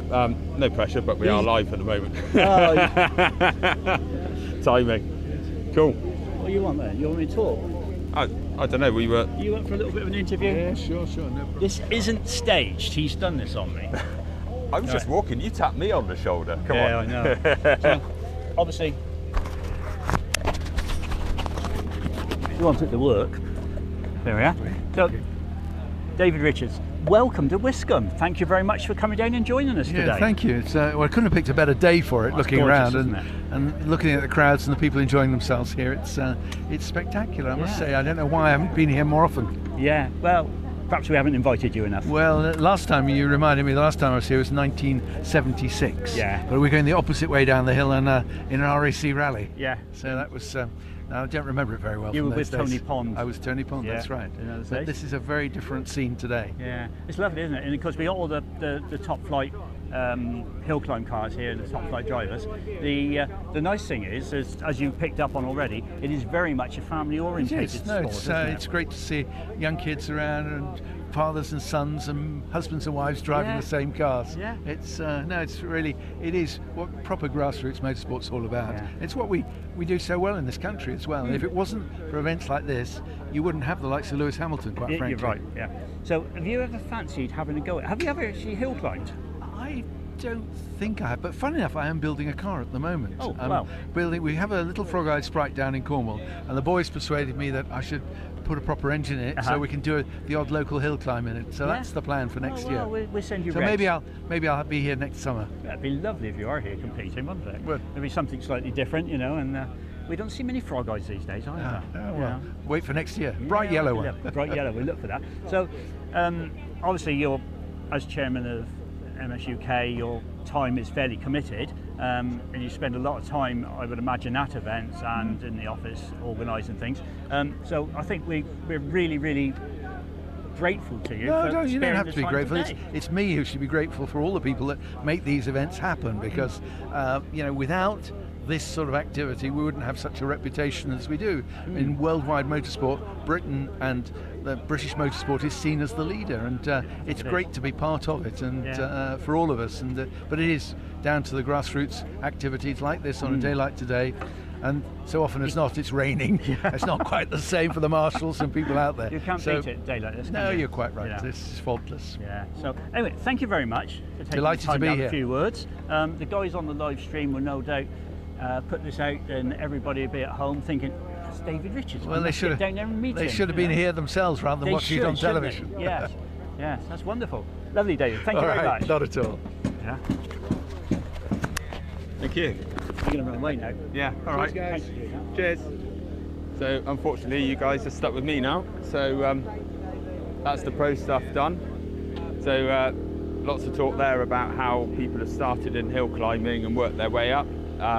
Lewis Hamilton didn't, but Andy Prio, European touring car champion, did start on British Hillclimbs.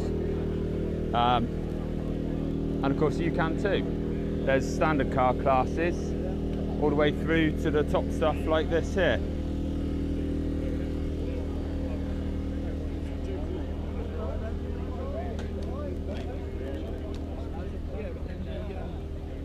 The car itself.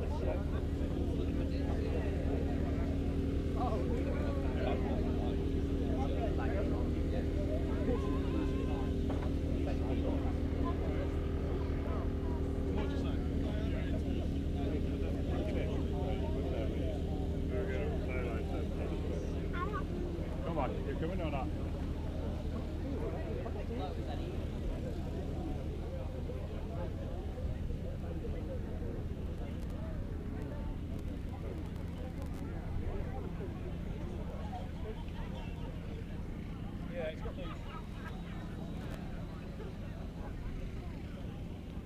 So maybe as a bit of a change, we always cover the single seaters.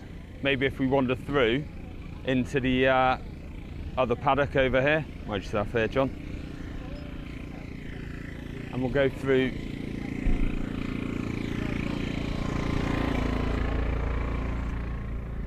into what's normally not single seaters, but this being a British Championship round, there's a lot more, so they have spilled over into here. So here's Simon's car, we spoke to him earlier. So you can see the space frame front end he was talking about and all the carbon work on the car.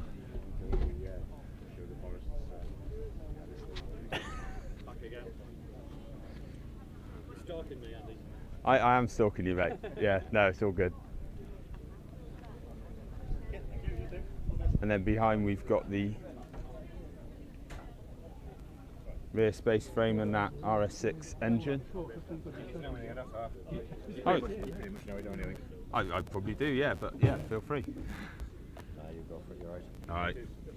So you can see the inboard suspension here. Data locker on the third spring. So that's obviously measuring load. Come and see this camera. One with force. It's flying.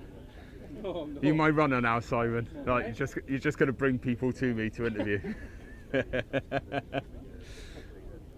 Cool. So this is one of the Skodas Simon was talking about earlier.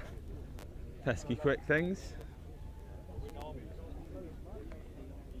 Absolutely mega bit kit.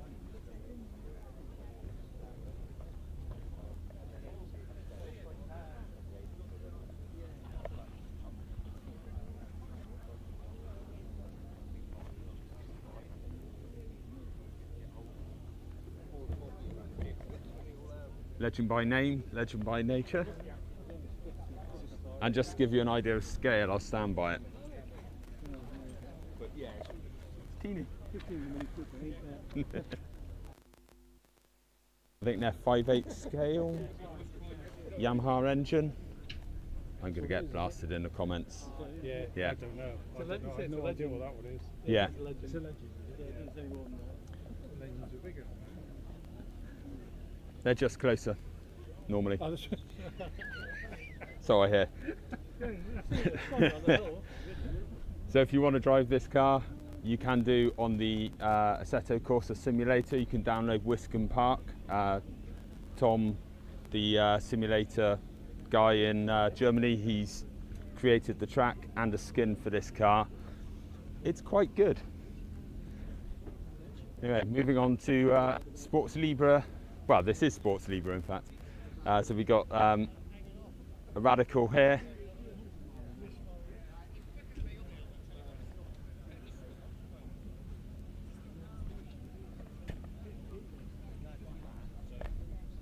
And then over here, a rather potent Subaru.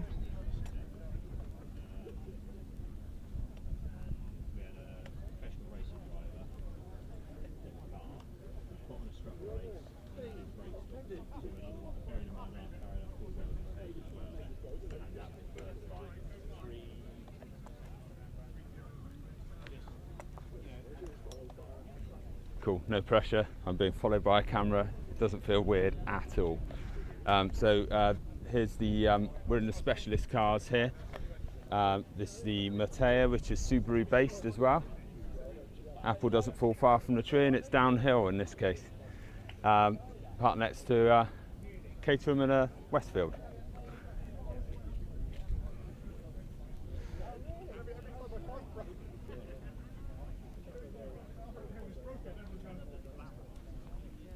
Okie doke.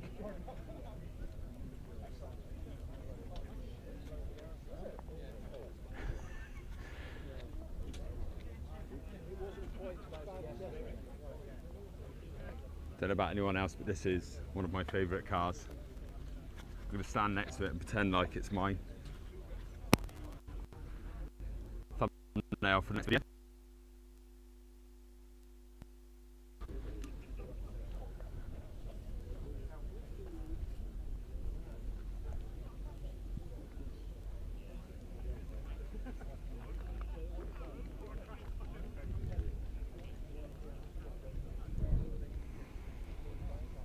Then into the rally cars here. 205.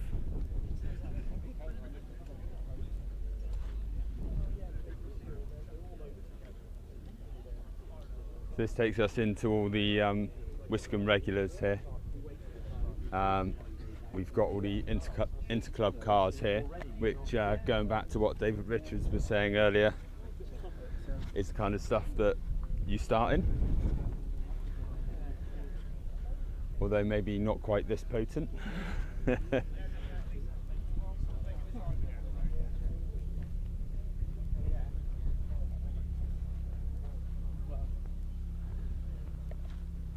then we're down into the road classes here. So this is the road category. So these cars are all taxed, insured, MOT'd, and they can be driven to the venue. The idea being that you can take your everyday road car and compete in it. And some people actually do that. A lot of people have a secondary car that they use for this, but a lot of people also use their daily driver. So you can see that hot hatches are popular here.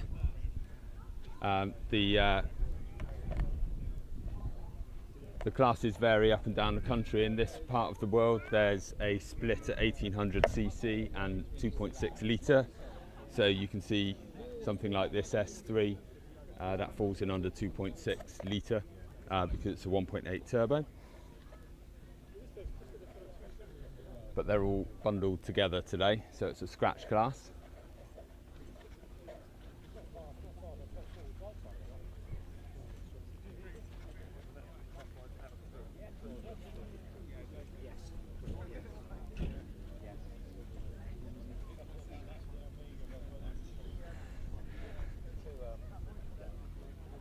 So a bit more of a varied look on stuff, although the back of my back quite a lot.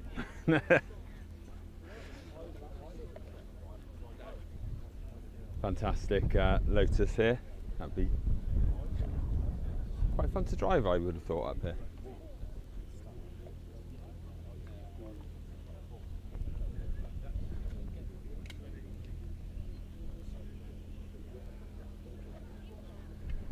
There we go. It's a good example here with so a lot of single seaters run a motorbike engine. That is a GSXR engine, Suzuki, I think.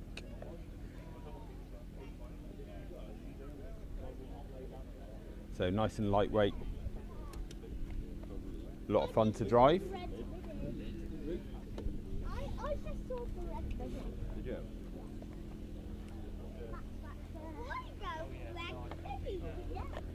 This Mini here has been competing at Wiscombe for most of my life, which is quite incredible, really.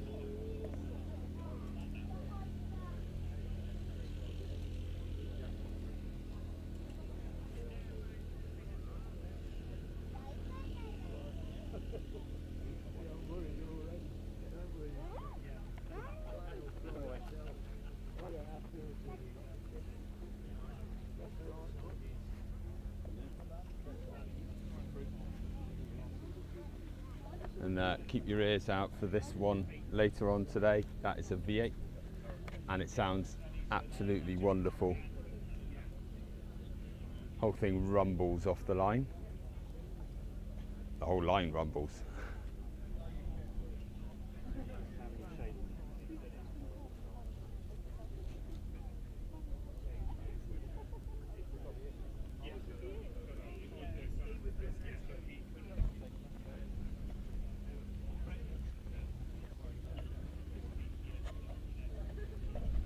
So I think this car's been up in, I think it was 38s or 39, something like that. It's proper quick bit of kit.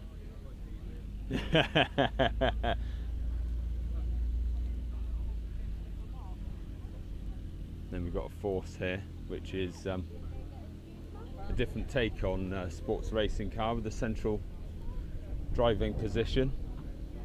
But the wide entry, which I think got around the rules at the time which defined a sports racing car and therefore sports libre over a racing car, the idea being to take all the knowledge for a racing car and apply it to sports libre. Fantastic looking car.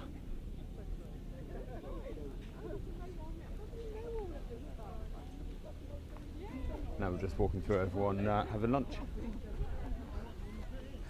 It's perhaps not my best choice of direction. Oh, we could try and interview a marshal, couldn't we? We missed him at Castle Coombe. Right, Mark. If I put a microphone in front of you, would you run away really quickly? No? All right. Yes, brilliant. You looked at me first. So, Mark Tooth, marshal today. Where are you marshalling? We're at the gate. At the gate today. We were on Wisk Corner yesterday. Fantastic. How did you find it yesterday? It was really interesting. I've never marshalled at Wisk before, but you've got a good view of the start line and the track all the way up to the gate. So it's quite interesting. Yeah, I enjoyed that. And then the gate's always quite interesting. So we had some fairly spectacular save earlier on. I don't know whether you caught that on camera, the Orange Empire Wraith. I can't remember. I wasn't looking at the screen at that If you point. were looking, you'd remember. Yeah. I can't remember whether there were any woes in the van at that point. No, Yeah. I've just congratulated the driver on he said he said it scared him a bit. it scared us. But that was the only real incident we've had. It's been drivers behaving themselves. Yeah, it's been fantastic, hasn't it? And the sun's out. Yeah, the spectators queuing down the road apparently. Yeah, so I hear. Well, it's quite busy here today. I don't know how many people are here, but not so many getting a free lunch like you for marshalling. No. Yeah. So yeah, all clubs are also looking for marshals. As you all say, Andy, best seat in the house. Best seat in the house, VIP seating. Yeah. And free lunch. Yeah. Free lunch. What more can you want? Yeah. Cool. All right. I'll stop hassling you because it's not what you want to be doing with your lunch break, is it? No. Right, we'll see you later. Cool. Cheers, Mark. See, and as a marshal, you also get the chief marshal handing out cake here. Oh. Do you want them in shot? Oh, I just wanted a shot of the cake, really. You know, gratuitous cake shot. There we go. Come marshalling, get cake. Spend the day in the sunshine. Eating cake, what's not to like with racing cars? There we go. Did I mention VIP seats? Yeah, maybe I did. I'm walking in the wrong direction really, aren't I? I'm walking away from the cars rather than towards them. There's not a huge paddock today because of course it's 2-day entry for the British Championship, and I've walked around it all a little bit quickly. Maybe I should have stopped and talked to someone. I don't know. We'll take another walk. Where have we missed?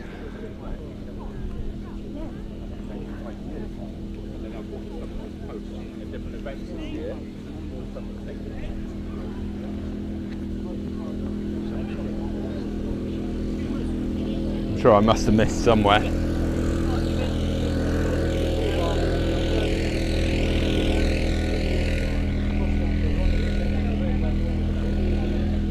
Oh, we didn't walk round the sports races, did we? We went straight in on Simon's car. Didn't look at the Empire here.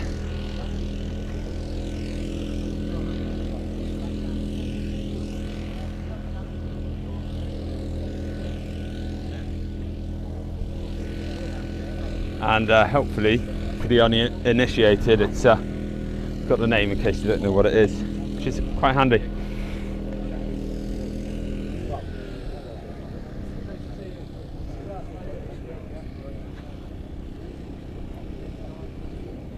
Obviously the Makita drill here is making it a hybrid. Dad jokes. Maybe not.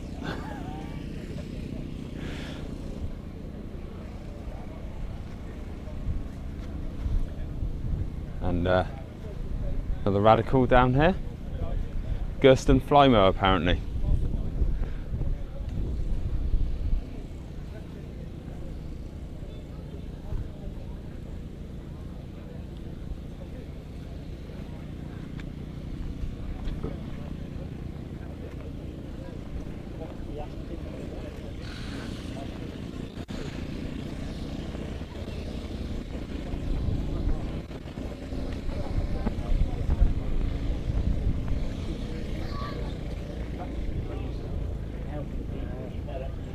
These will be the cars that we missed on the first lap.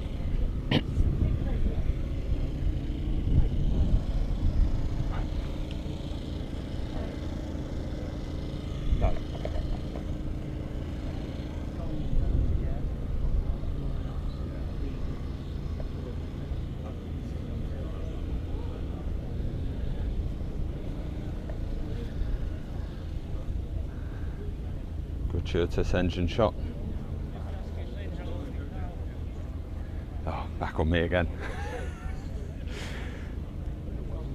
I'll just try and direct you towards the cars because nobody wants to look at me. So I think again that's another Suzuki engine, isn't it? Inboard shocks again.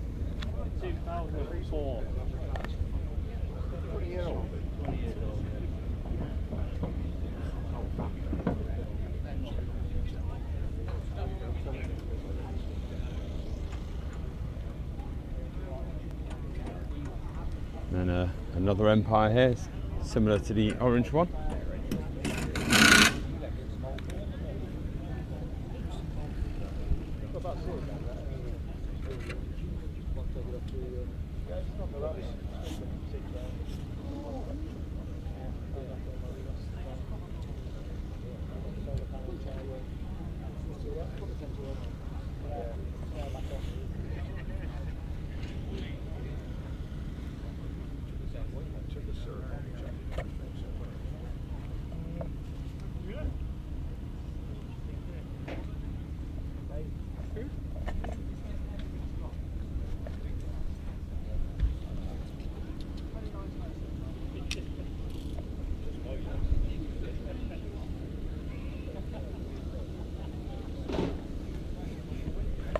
Got a little lithium jump pack plugged in at the top there, I think, and a reminder to turn on the camera.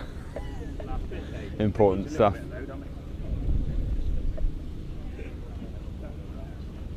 This is how hot it is today. You've got to keep the tyres cool, not warm.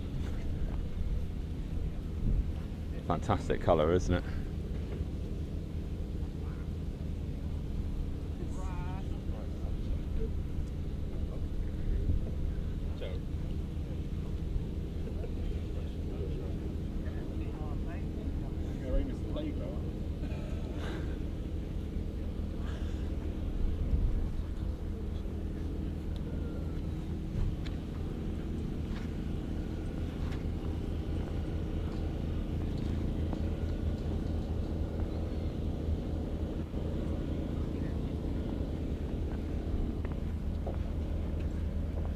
Put back in at the top then, I guess.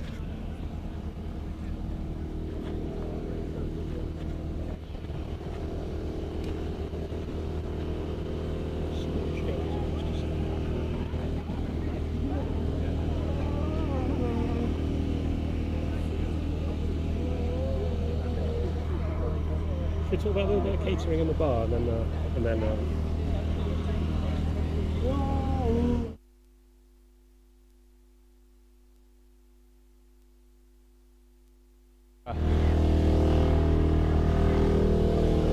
Second wander back down then. You can see some tyre prep going on there. You just scrape the top layer of the used rubber and all the detritus off the top of the tyre to make it work better for later. There's of course a final practice run, timed run and runoff, I think, if I'm remembering where we are in the order properly.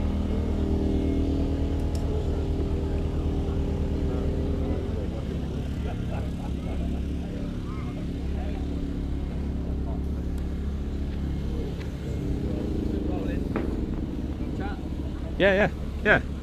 Hi Alex, how you doing? Not too bad, you? Yeah, not too bad. Am I right in thinking yesterday was matching your PB? Was matching my PB. Yeah. And I saw the time and I thought, we'll take that. And then Matt went 7.5, 8/10 quicker, which was unbelievable, absolutely unbelievable. I mean, if anyone's in any doubt, all of us in the top 10 saw what Matt did and went, oh my god. I've got no idea.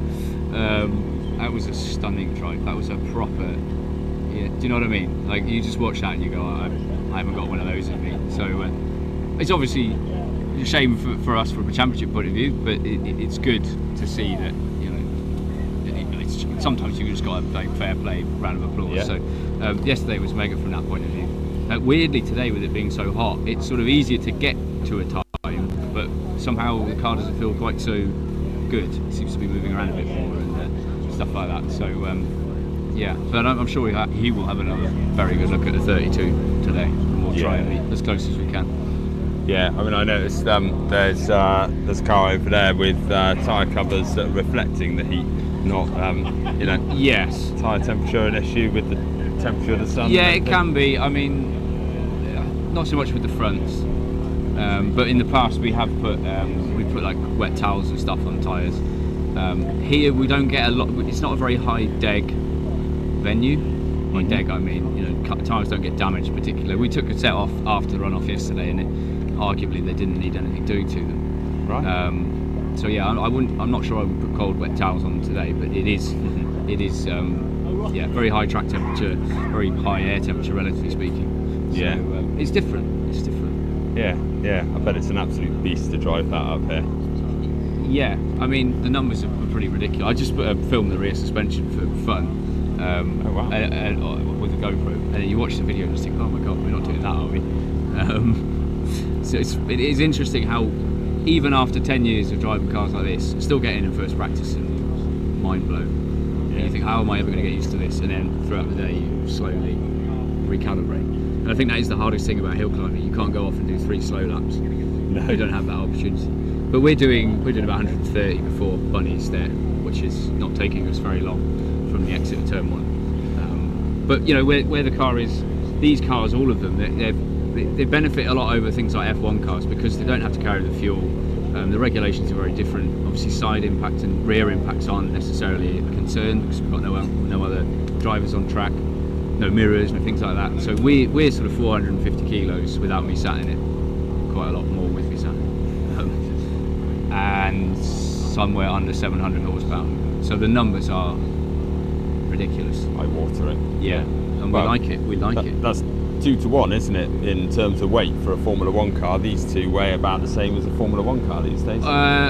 Yeah, maybe full of fuel with the driver on the grid. I think they're about 780 kilos or something. Yeah. So they're 300 odd kilos heavier than us, which is a lot. But yeah, that's why we like it.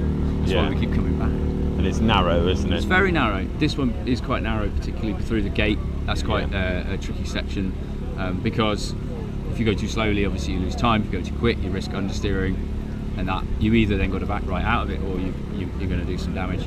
Yeah, yeah. That's part of the challenge here. There's a nice mixture of scary fast stuff and technical slow stuff. But what's really special today is, I mean, 5, 6, 7, 8 years ago, there would be people here, but now it's 3 deep all the way up the hill. The crowd is amazing. I think the club do a really, really good job, as do you guys with the stream and everything. And we see that with Hillclimb UK, slightly further north, that the engagement and the social media and stuff like that is really starting to pay dividends. And you know, it's great for everyone if we get a big crowd here, more money at the gate, more exposure for the sport and stuff like that. So yeah, it's a cool place to come. It's always really welcoming. We always have a good time.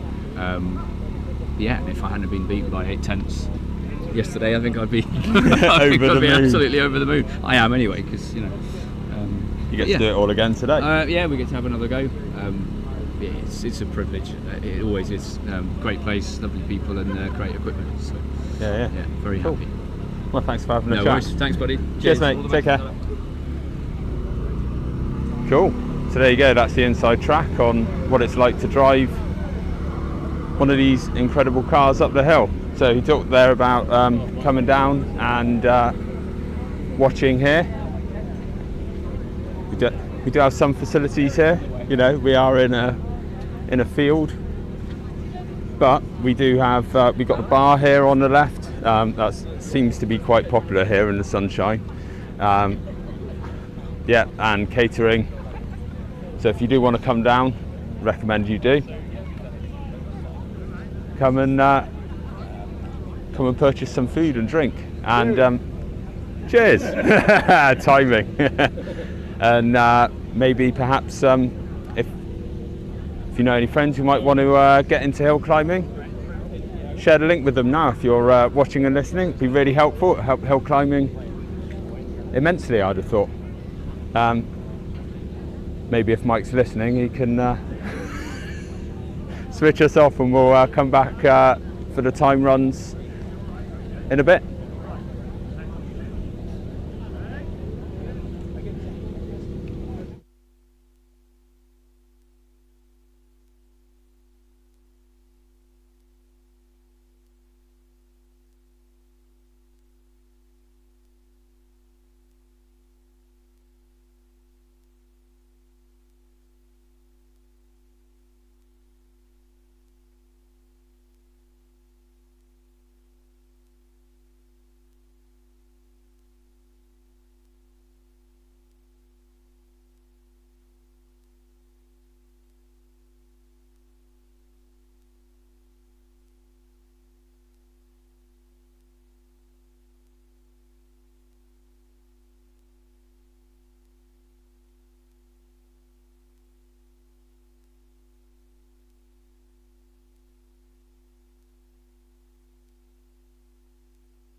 9.03 as we move into sports lever and rally car division.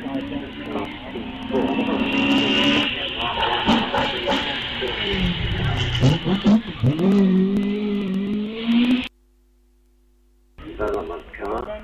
Time for 99A Kelvin Broad is a 38.5.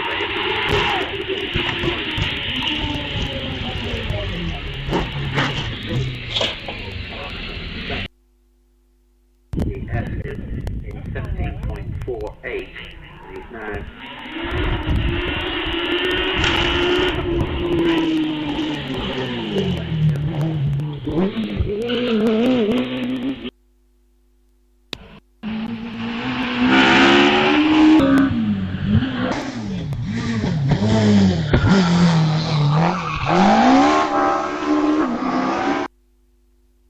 three quattro in the hand of Anthony Wright, the Wiscombe champion back in 2016.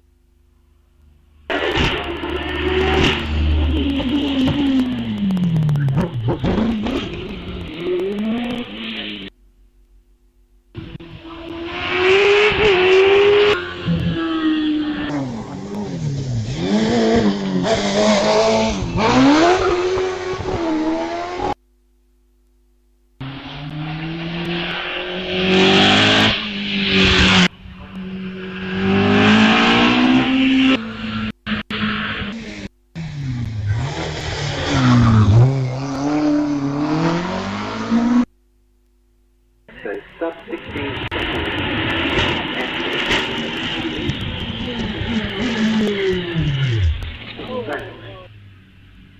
39.03 as we move into sports lever and rally division.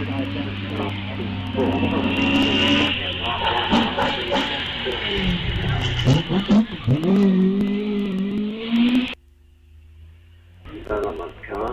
Time for 99A Kelvin Broad is a 38.5.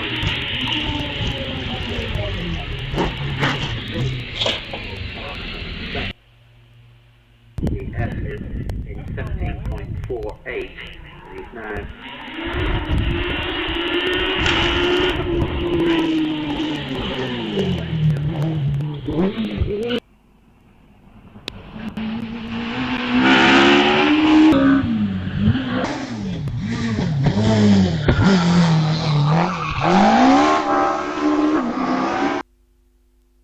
three quattro in the hand.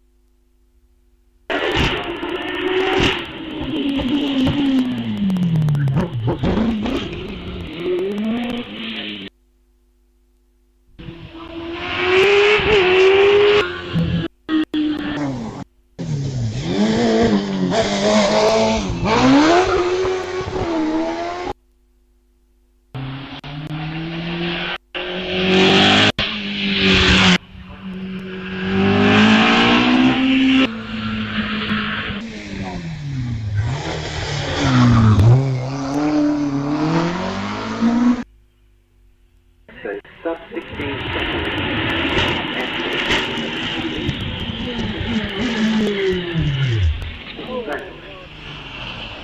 39.03 as we move into sports lever and rally car division.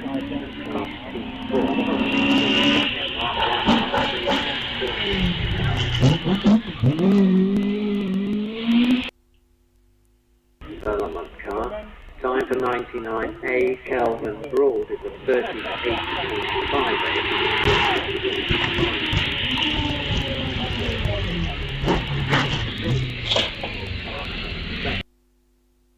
The F is in 17.48. He's now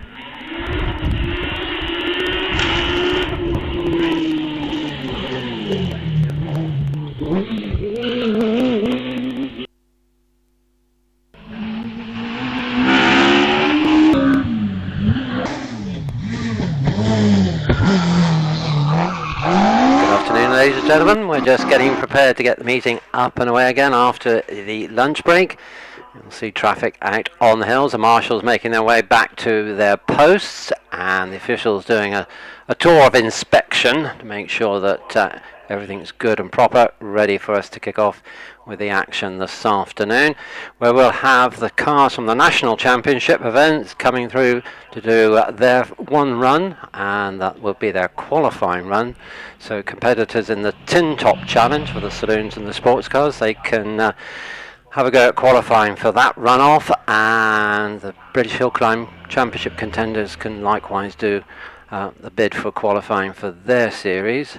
And then we'll have those runoffs, the Tin Top and the top 12 for the British Hillclimb Championship, and then it's the Interclub event and the classes T1 through to T5 to conclude the meeting. So just checking that the marshals will return to their posts, all the emergency equipment is prepared and ready to go, and then we'll be back with action.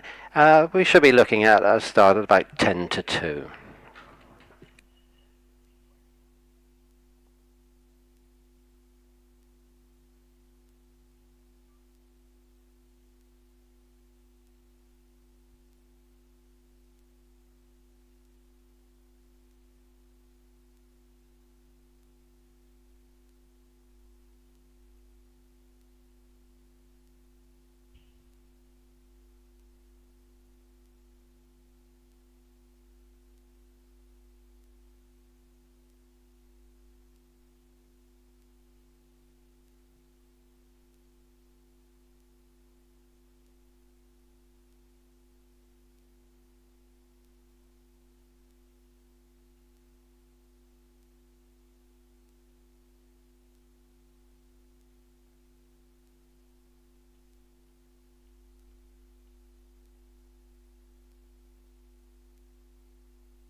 have enjoyed it then. Oh, I see. Right. So yeah, so as I say, working on.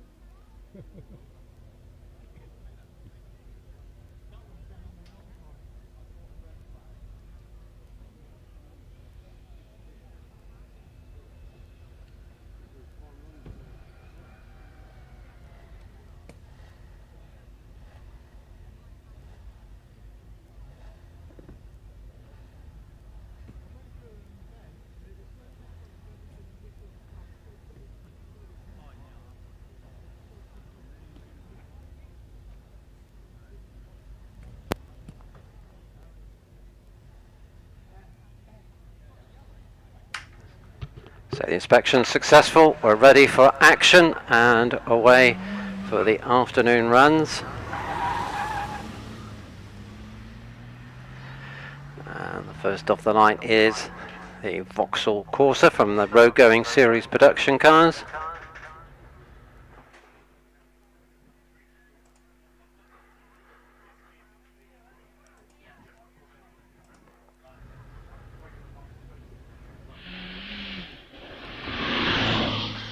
And then we have the Mini in the hands of John McQuillan. We're looking at the double drivers now with the A after their number. Archie Cooper with the Corsa and John McQuillan with the 1293 Mini Cooper.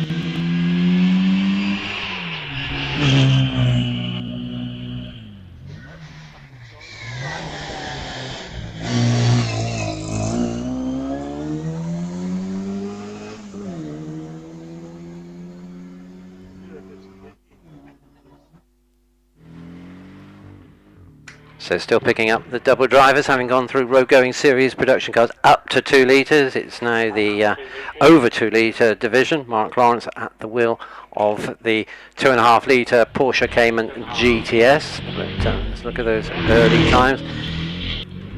And these are to call the qualifying runs for those who've got intentions of being in the top 12 runoff.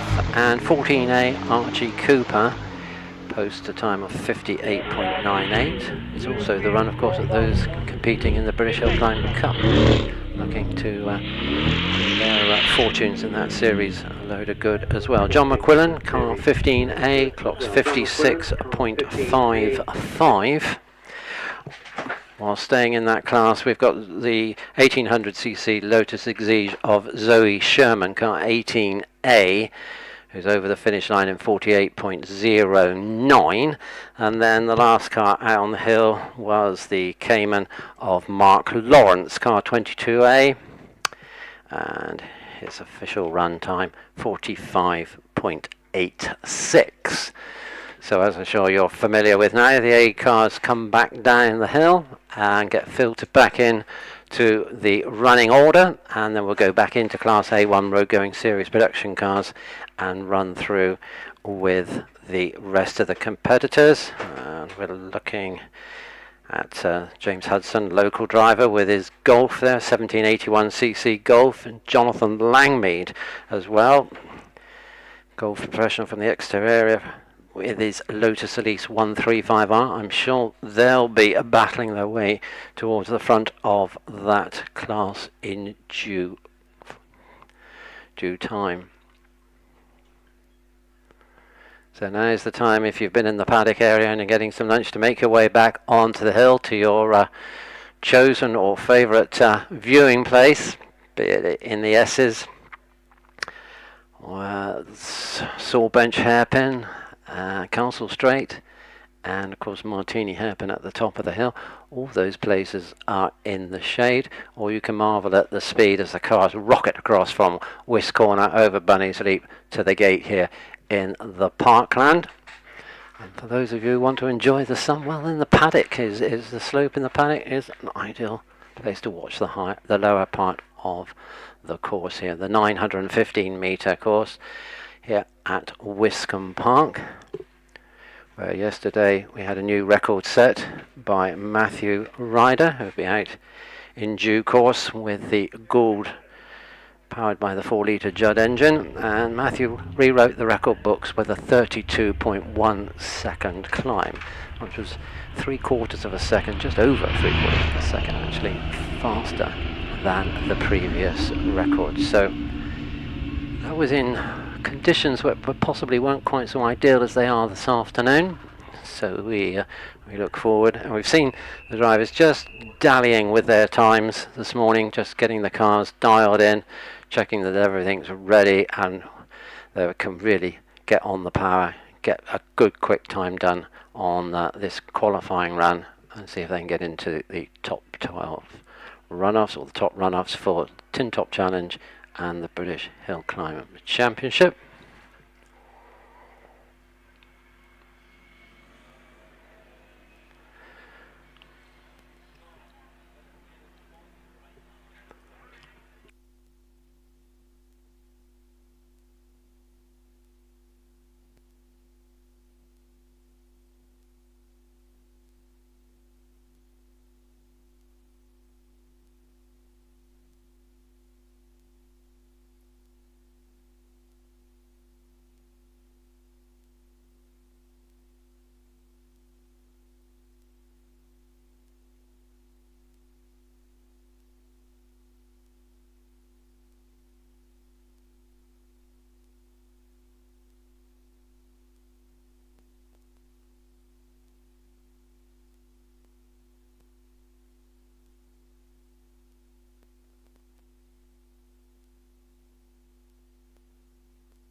So today's British Hillclimb Championship round is round 20 so far this season, which and the season started off in Craigantlett in Northern Ireland, where unfortunately the event was rained off.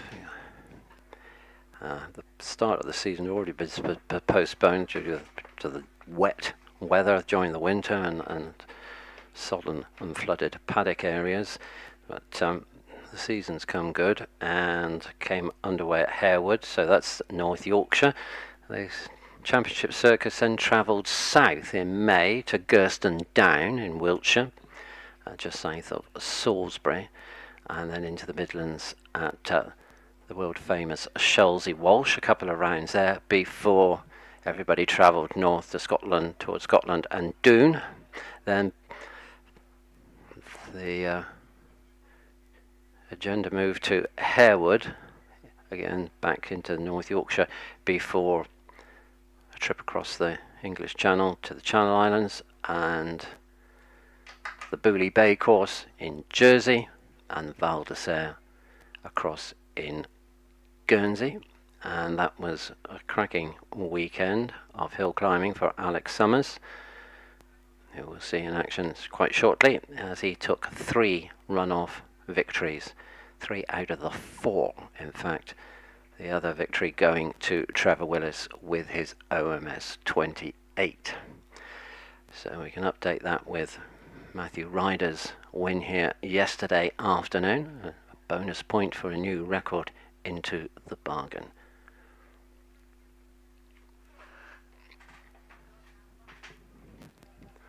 So back to Class A2, road going series production cars up to 2 litres, 2000 cc's.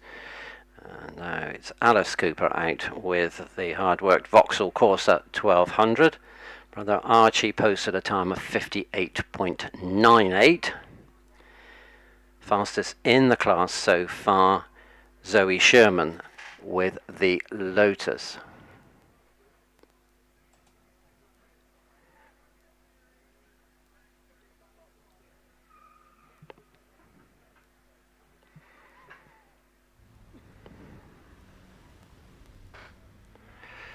around Wis corner and away. 3.6 seconds on the launch for Alice. As she goes over Bunny's leap and then negotiates the right-hander through what was the gate. There's no actual gate or gate post there now. They all get reinstated after the hill climb. 27.89 in the S's for the Exeter driver. She comes up to the right-hand hairpin at Saw Bench, nice and wide in, just avoids the steep camber on the inside of the bend and then powers on up Castle Straight, the fastest part of this 915 metre course, before braking heavily and turning left sharply through the hairpin, which is Martini, and over the finish line in a time of 56.96. Car 15, 56.96. So Alice moving ahead of Archie there on the 58.98.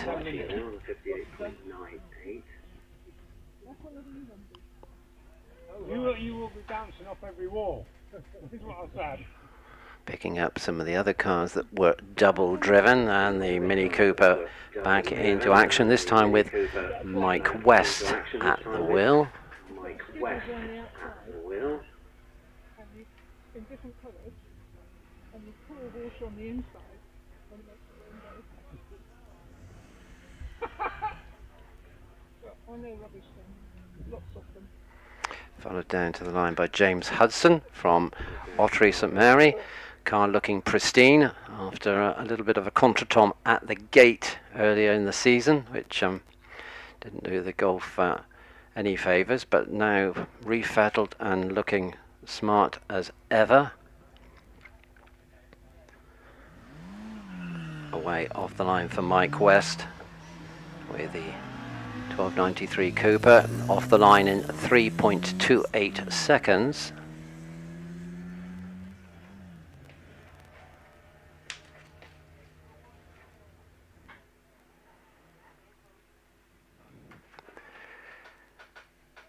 Through the gate into the S's at a time of 28.44 as James Hudson way off the line in 3.52 seconds. So the Golf not as quick as the Mini Cooper way off the line, over 0.2 of a second slower in fact.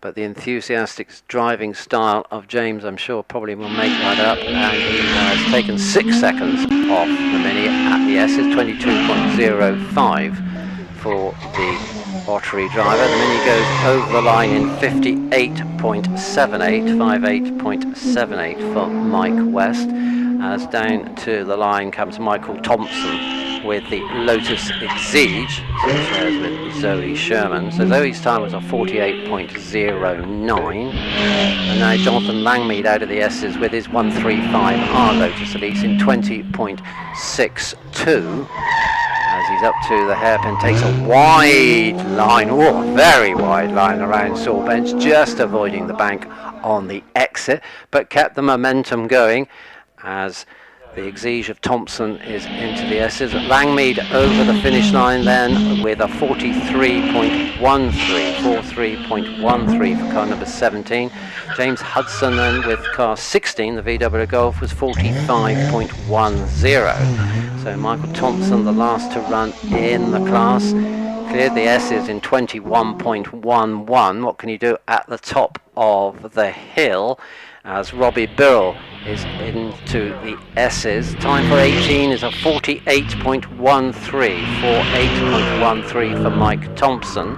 So he just misses out on beating co-driver Zoe Sherman by 0.04 of a second.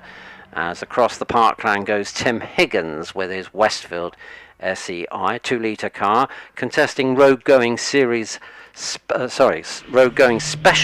production cars, which is Class B in today's programme, and waiting for the green light, and it's given on the start line for John Pick with the AMS Mertea, a 2-litre turbocharged machine which has a lot of Subaru Impreza running gear in its construction.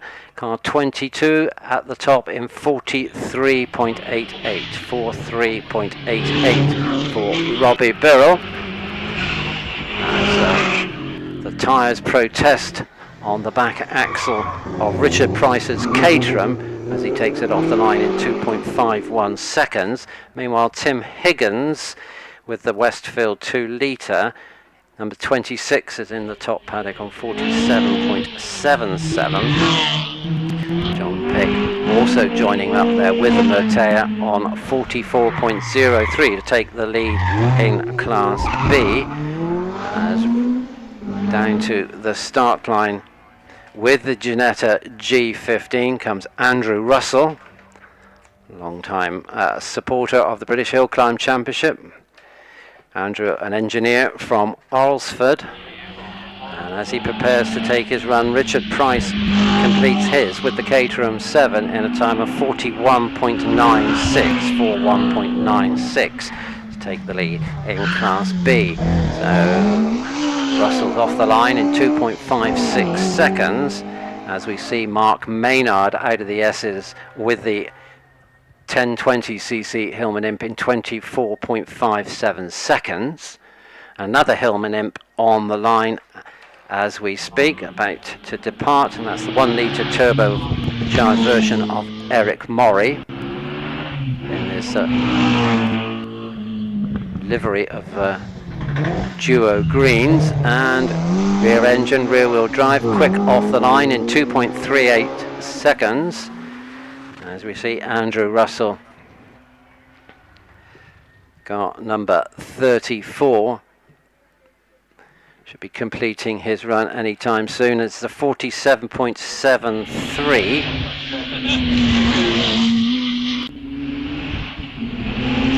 50.65 for 33, Mark Maynard. So Eric Murray the fastest in Class C1 as Jonathan Williamson is out on the hill with the Porsche Carrera. Jonathan lives near Taunton, Eastling near Taunton, 3 times the Association of Southwestern Motor Club's Hillclimb champion. Therefore he's got many wins and a few fastest time of the days at venues throughout the Southwest. He was a class winner 2 years ago in the British Hillclimb Cup Series. A little bit of engine work done on this machine during the winter, expanding its engine capacity to 3.45 litres. Now 42 off the line in 2.54 seconds at Andrew Morris. So Jonathan Williamson's time, car number 39, is a 43.02. He was followed up by Paul Howells with his RSR 3.8 litre machine, 911 RSR, and Paul Howells goes over the line just to get in front of Williamson on a 42.68 as Stephen Darley's got the green light on the start line with the 2.35 litre Subaru Legacy, and this particular car leading the Tin Top Challenge at the moment in the hands of Damien Bradley. Damien unable to join us this weekend, so his co-driver, York accountant Steve Darley, will be looking to make up some places with this very rapid machine. Issues about 800 brake horsepower as Stephen Moore looks to do battle against the mighty Legacy with his Mitsubishi Evo 6. Time for 42, Andrew Norris with his 3.3 litre 911 on 42, 45.13. Stephen Darley's monstered the Subaru to the top in a class leading time of 41.81. So all these guys looking to qualify for the Tin Top Challenge. And we saw a number of them, in fact, do that yesterday. And Stephen Moore, is he going to be able to make the cut? Car number 44, it's a time of 40.55. So he eclipses the Subaru Legacy time of Stephen Darley and puts himself in a good position to qualify for that runoff. So we have some double drivers on the hill at the moment. One of those, of course, is the Skoda Fabio, which now completes his run in the hands of Scott Moran. Another who'll be looking to qualify for the Tin Top Challenge. So Scott gets the car to the top, sub 40 seconds with a 39 point. So previous champion, Hillclimb champion, gets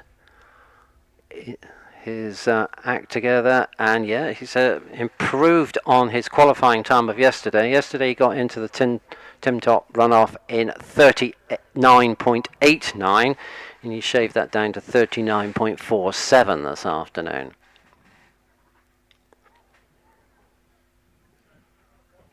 Time for car 57, Robin Nicholson. That's a 39.68, 39.68. I wonder, in fact, whether that should be 57A. But anyway, shows as 57, 39.68. Now a single seater on the start line, waiting for the green light.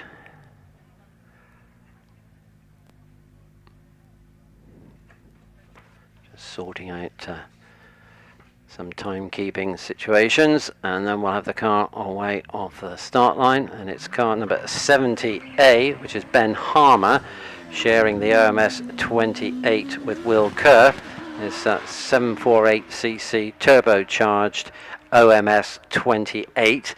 Ben stepped it off the line in 2.31 seconds, a wide line into the gate and through the alternating bright sunlight and shadow of the S's in a time of 18.66 as he is under braking and puts it round Sawbench hairpin, powers away down Castle Straight, or up Castle Straight to be more correct. 38.39, 38.39 for Ben Harmer. As out on the hill, 74A Jonathan Flesher from the same class, racing cars 600 to 1100cc. It's his bid for class glory and possibly an outside chance of qualifying for the runoff with this 1100cc OMS.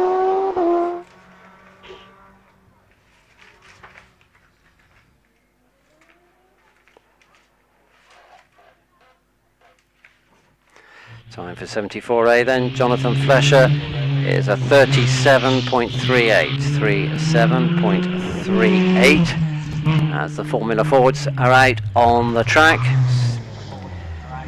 From class J1, 77A is Kirsten Dodd, the wheel of her RF86 Van Diemen, and 78A Sarah Bosworth with the RF85 version, slightly older version of this Formula Ford single-seater.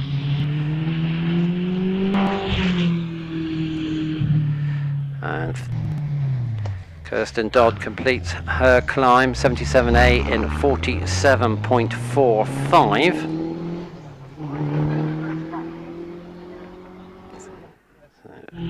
Actually, 78A is Lindsay Severs, not Sarah Bosworth. Sarah's running a 78. The car on the hill is 78A, so that's Lindsay Summers, mother of Alex Summers, who we'll see with the DJ Firestorm shortly. 78A then in the top paddock with a 47.83. So Kirsten Dodd just having the edge there by a little under 0.4 of a second.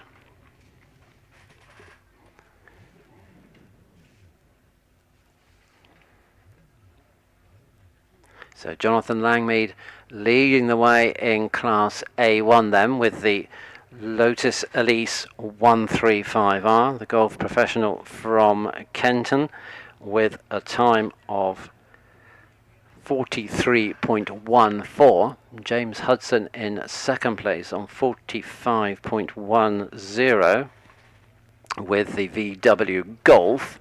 And Michael Thompson slotting into third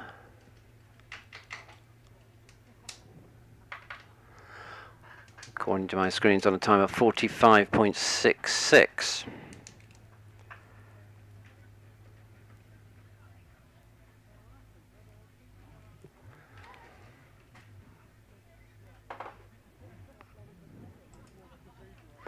Robbie Birrell, the fastest of the duo with the Porsche Cayman GTS in Class A2. Road going series production cars with engines over 2 litres with a time of 43.88. 45.86 is that posted by Mark Lawrence in 2nd place. So Scott Moran leads the returning cars back down the hill with this Skoda R5 Fabia, built for stage rallying on the International World Rally Championship and some national series as well. If you're up at Saw Bench, particularly, look out for the white Skoda of Einan Price, which you'll see shortly. Not such a big engine as the one used by the Morans. Theirs is a 2 litre, Einan's is 1600, but Einan has a long history of flamboyant driving styles, having been a rally driver as well as a single-seater driver, and certainly in practice we were seeing the Skoda go through Saw Bench very sideways, beautifully controlled, much to the delight of the crowd. So hopefully you might be seeing such spectacular driving from the Welshman shortly.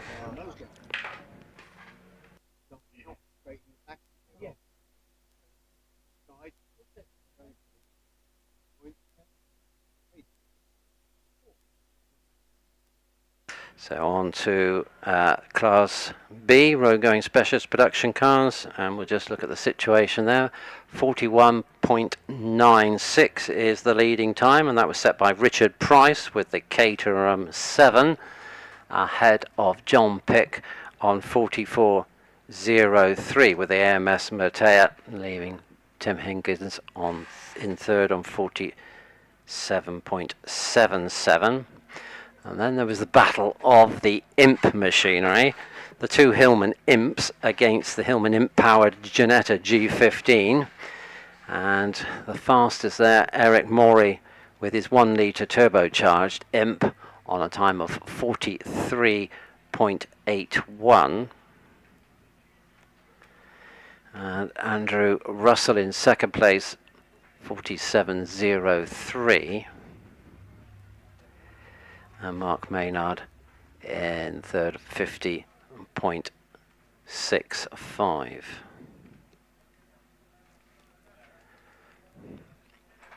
So we saw the battle of the Porsches and the Mitsubishis, the Subarus, etc. And it's Stephen Moore who's the fastest there at the moment with a time of 40.55 ahead of Stephen Darley with the Subaru Legacy.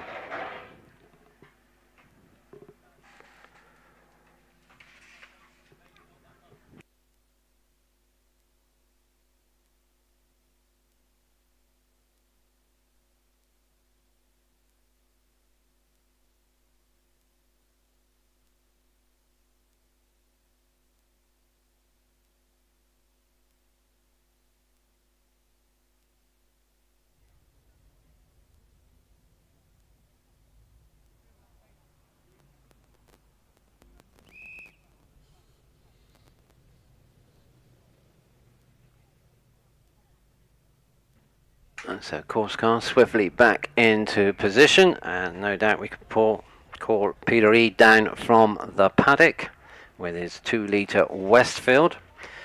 Peter, the sole runner in the modified specialist production car class for 2000cc engines.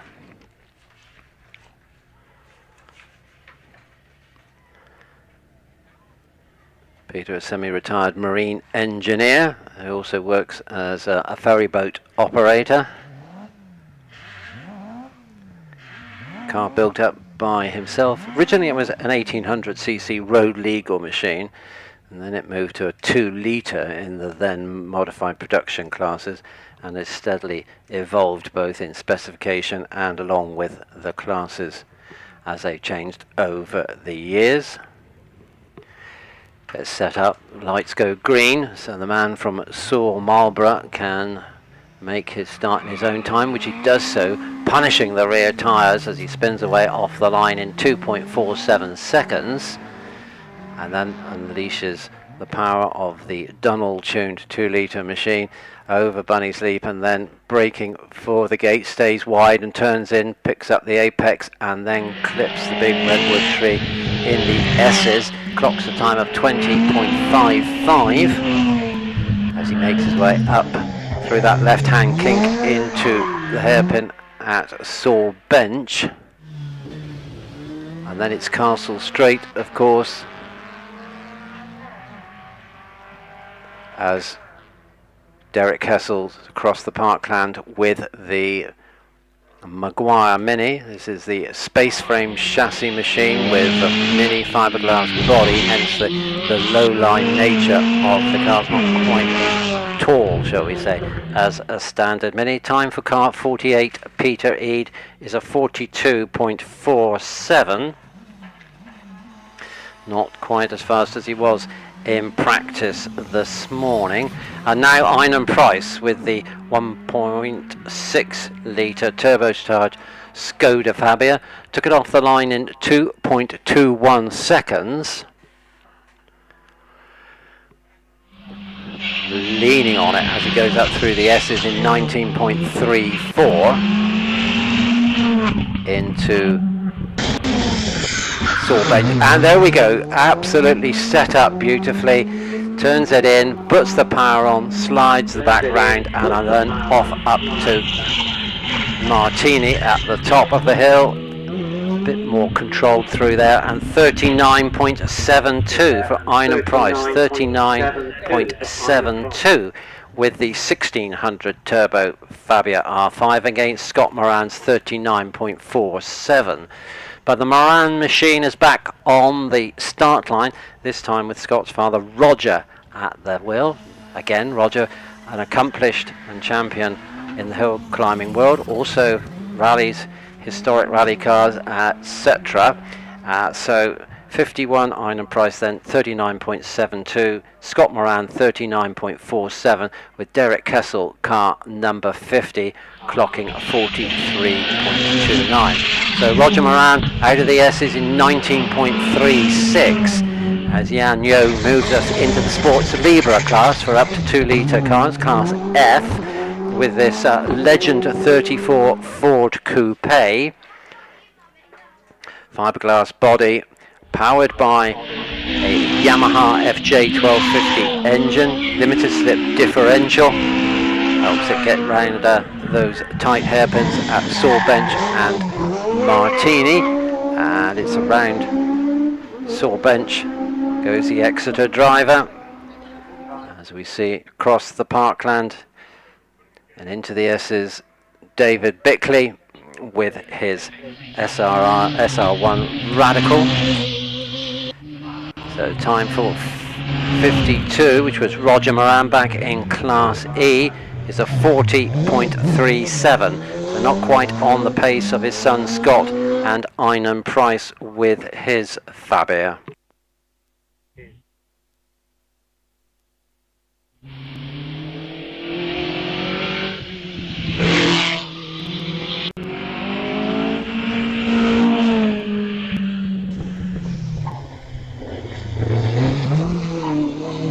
So now going deep into Wiscombe, Mike Lee with the Force LM, another motorcycle powered machine.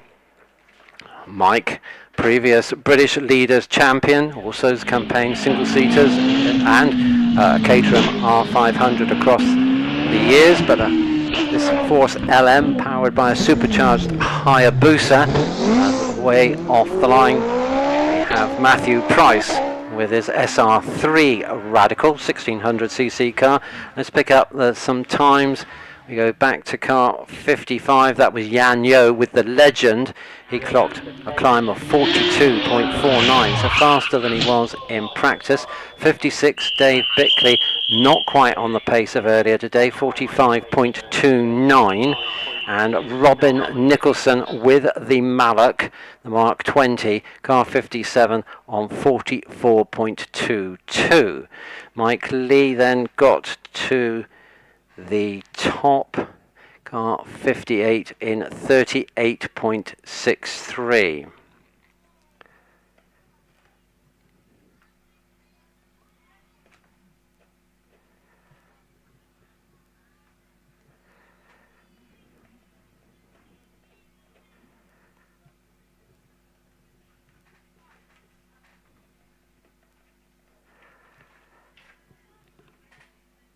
So hold on the hill, the red flags are out.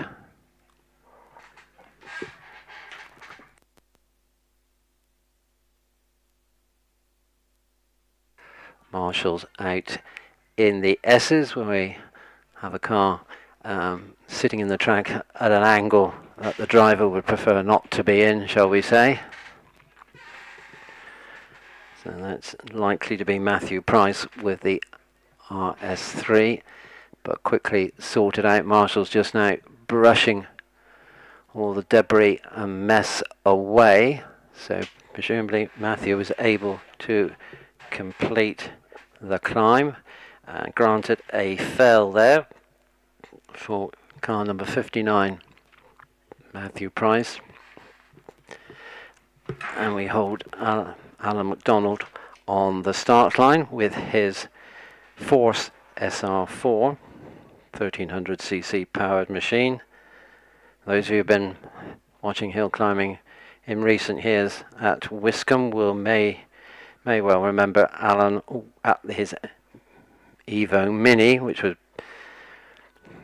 a mini body shell over the running gear from a Mitsubishi Lancer E2, four-wheel drive and everything, but now he's swapped across to this sports racer. Finished second in the British Hillclimb Cup last year, 4 points shy of Jonathan Varley, the single-seater driver, will be in action shortly. And then following Alan up the hill, we have the mighty SBR Chrono in the hands of Simon Bainbridge, a massive machine for the tight bends here at Wiscombe Park. Now, if you look at it from the side profile, it's very reminiscent of an Audi R8, but it's been built especially for sprinting from the ground up, so to speak, with a carbon fibre tub and subframes holding the suspension. The power comes from a twin-turbo V8 BCY engine. Now that came from one of the early Audi RS6 road cars. So we have a capacity there in that engine of 4.2 litres, 4,200 cc's. A power output somewhere in the region of 750 brake horsepower in a car that weighs 940 kilograms. So power to weight ratio is probably quite phenomenal. Drives through a 6-speed sequential gearbox, driving the rear wheels. An Audi differential from the S2 deals with all that. So we'll see that car in due course, but first it's Alan McDonald with the Force. Alan travelled down from Dalbeattie in Scotland as he follows the British Hillclimb Championship around the country. Adjusts his visor, focuses on the start lights, which are red. When they go green, Alan can make his start in his own time. Last to run in Class F Sports Libra cars up to 2 litres.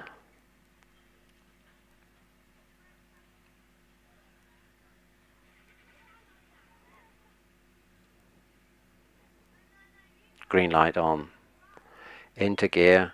compose yourself, drop the clutch, and away off the line in 2.54 seconds.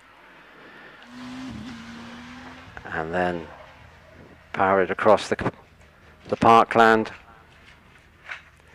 to the gate and the demanding S's section. 18.79 for McDonald as he's now up to sore bench. Made a clean sweep through the right hand hairpin, and that should allow us to release Simon Baybridge with the SBR chrono, and he's away in 2.49 seconds. So he's taken 500th off of McDonald, although they're in different classes, but just for the sake of comparison.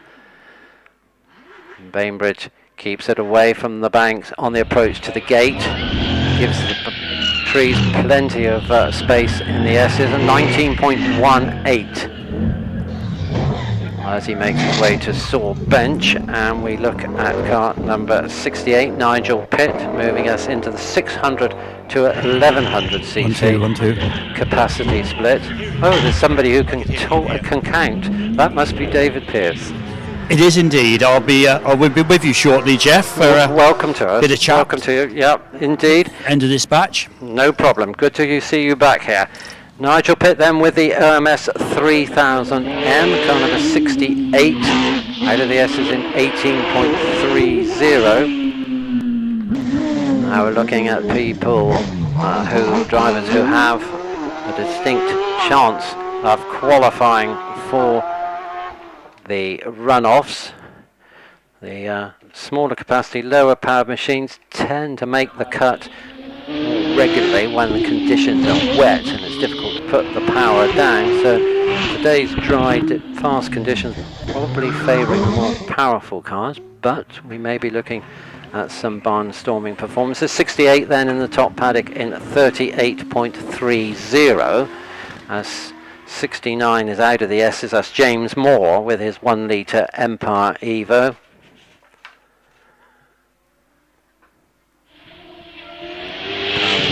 Up through the hill, James Moore completes his run in 36.82 as away across the parkland goes Gary Warren, and Gary travelled many miles to be with us this weekend down from Aberdeen with this Suzuki GSXR K8 engine machine.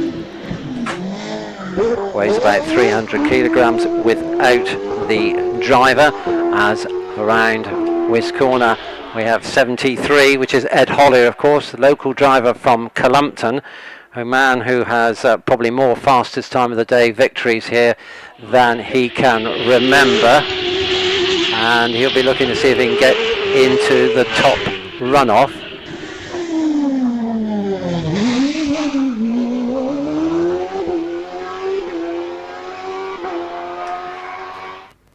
So Ed Hollier looking to see if he can qualify again, as he did yesterday, for that top 12 runoff. Time for car 73 is 35.59, 35.59. 71, Gary Warren completed his climb in 36.57, and Will Kerr, running as car number 70, stopped the clocks on 38.28. Waiting for the all clear on the start line is Tim Thompson with the OMS 28, the 1100cc machine. He's sharing with Jonathan Fletcher. Fletcher's just completed a climb of 37.38.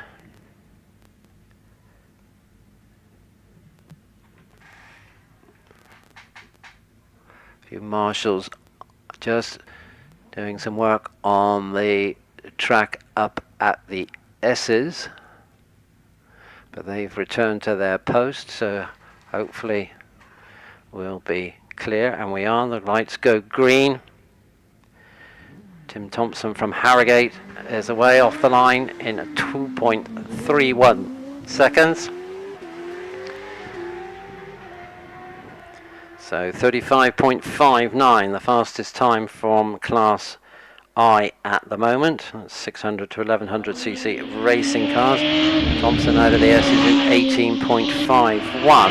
And Stuart Bickley takes his place on the start line with the fluorescent yellow Force TA.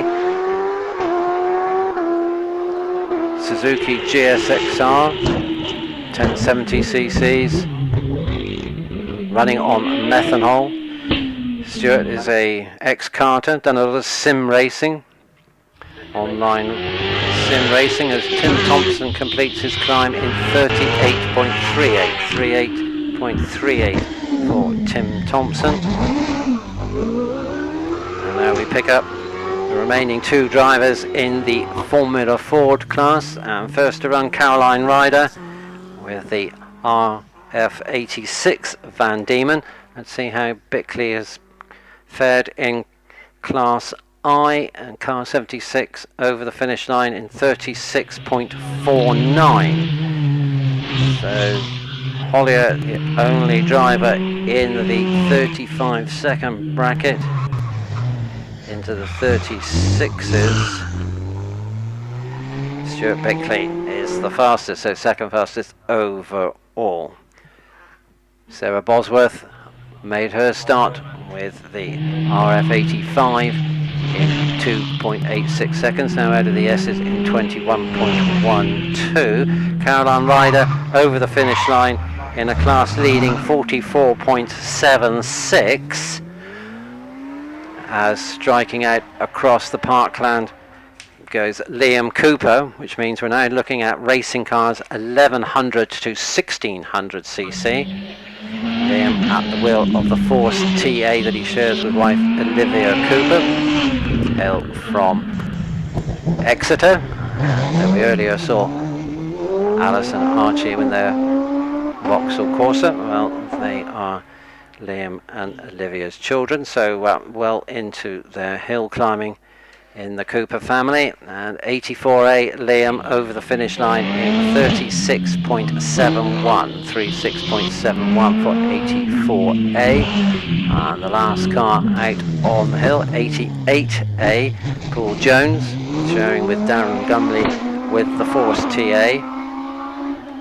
Jones over the finish line anytime soon if he keeps it all on the line. Yep, 39.58, 39.58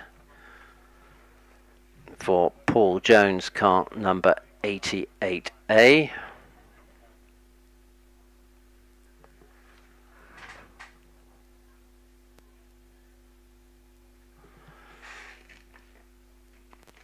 So that completes that batch for the moment, and we can throw to my fellow colleague and the commentary team, Dave Pearce, who's been out and about doing various things but is now back and able to join us at an interesting stage in the event, Dave.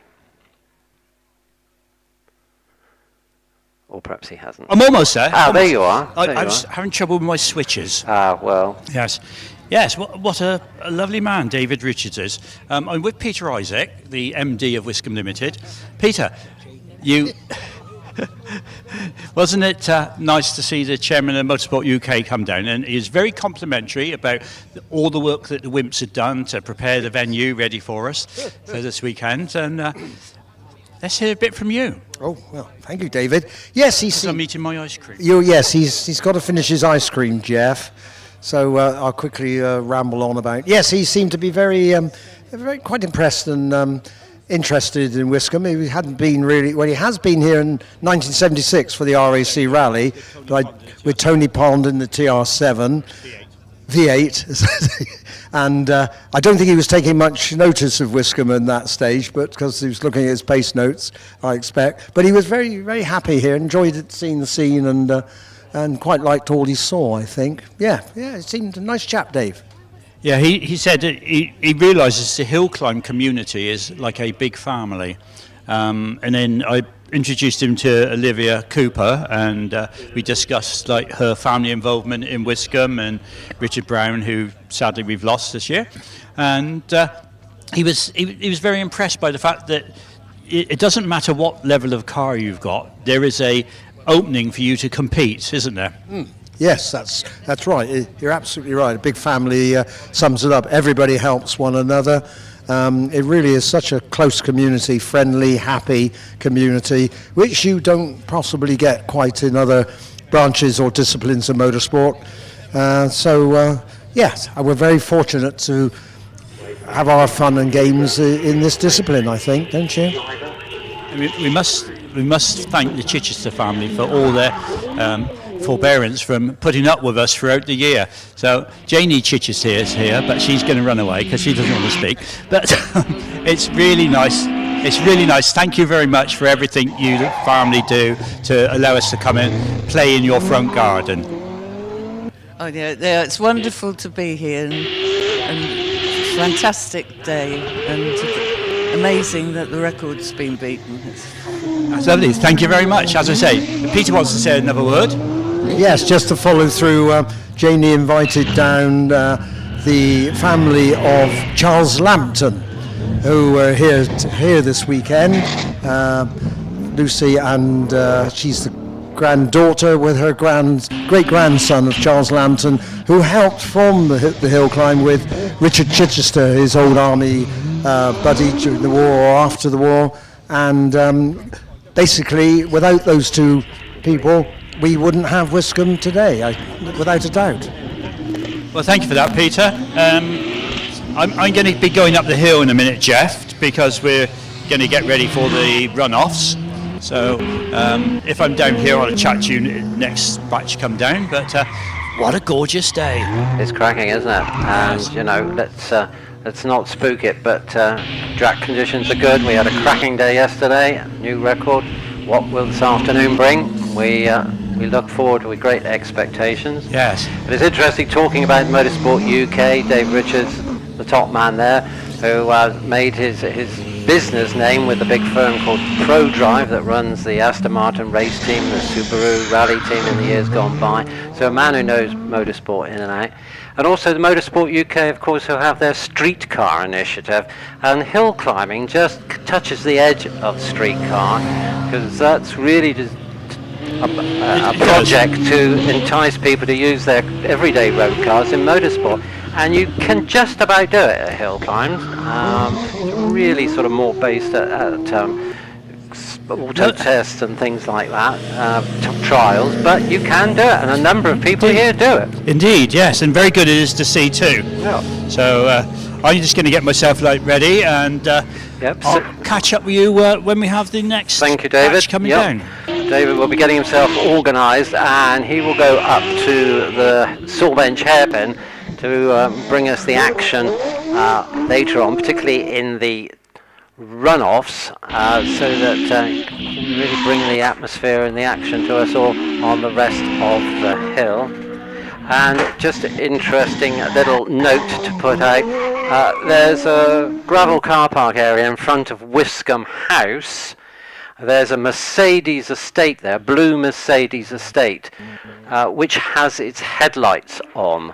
So a bit fearful that it might be draining the battery. And it's a blue Mercedes estate on the forecourt of Wiscombe House, which has still got its headlights illuminated.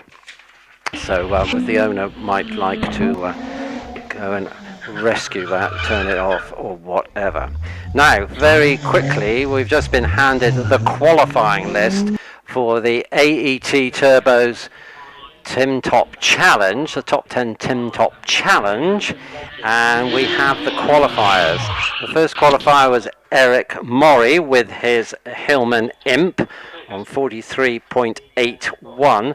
Jonathan Williamson in again today. He made the cut yesterday with the Porsche 911 Carrera. He's in as well with his qualifying time of 43.02. Another Porsche man, Paul Howells. He's in for the runoff as well with a qualifying time of 42.68. Jan Yo has made this select body with his very rapid Legend Ford Coupe on 42.49. Stephen Darley with the Subaru Legacy that leads the championship at the moment, 41.81. Stephen Moore also there with the Mitsubishi on 40.55.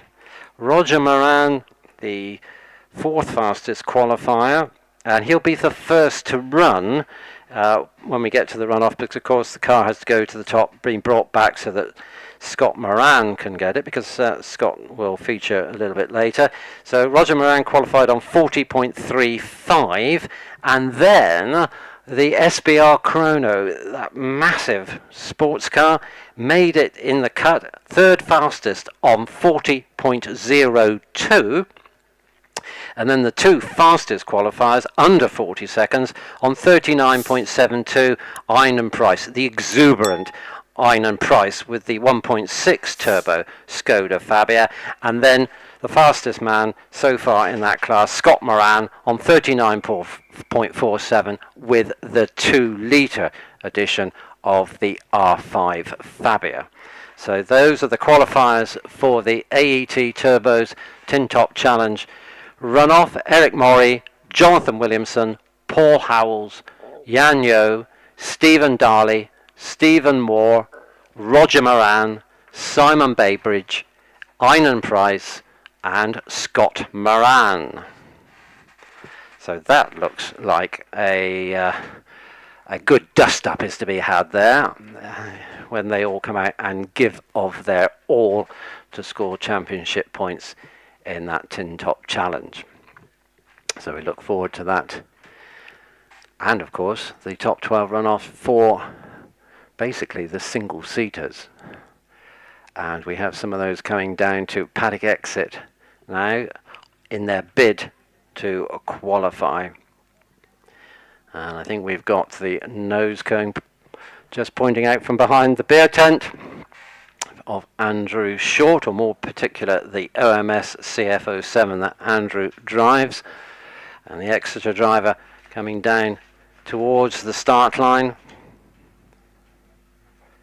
Carbon fibre turbo or chassis on this with this Suzuki Hayabusa 1589cc powered machine.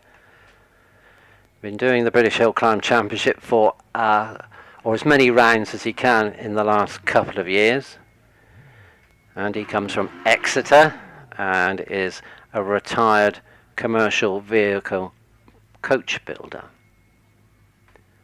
Such things will be far from his mind at the moment as he settles down in the cockpit of the CF07, focuses on the red light, waiting for it to go green, make sure the car's in gear, ready to engage the clutch.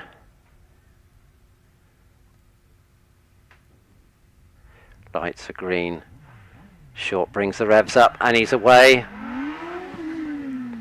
Just skirts the grass on the right hand side as he approaches Wisk Corner. 2.21 seconds. He's away off the line, powering over Bunny's Leap, going deep into the right hander at the gate and through into the S's, clocking 17.51 as he now pushes on up towards Saw Bench, out of the shade of the trees into the bright sunlight at the apex of the hairpin, and then hard on the throttle along Castle Straight as 82 out on the hill. That's Gary Hill with his OMS 2000.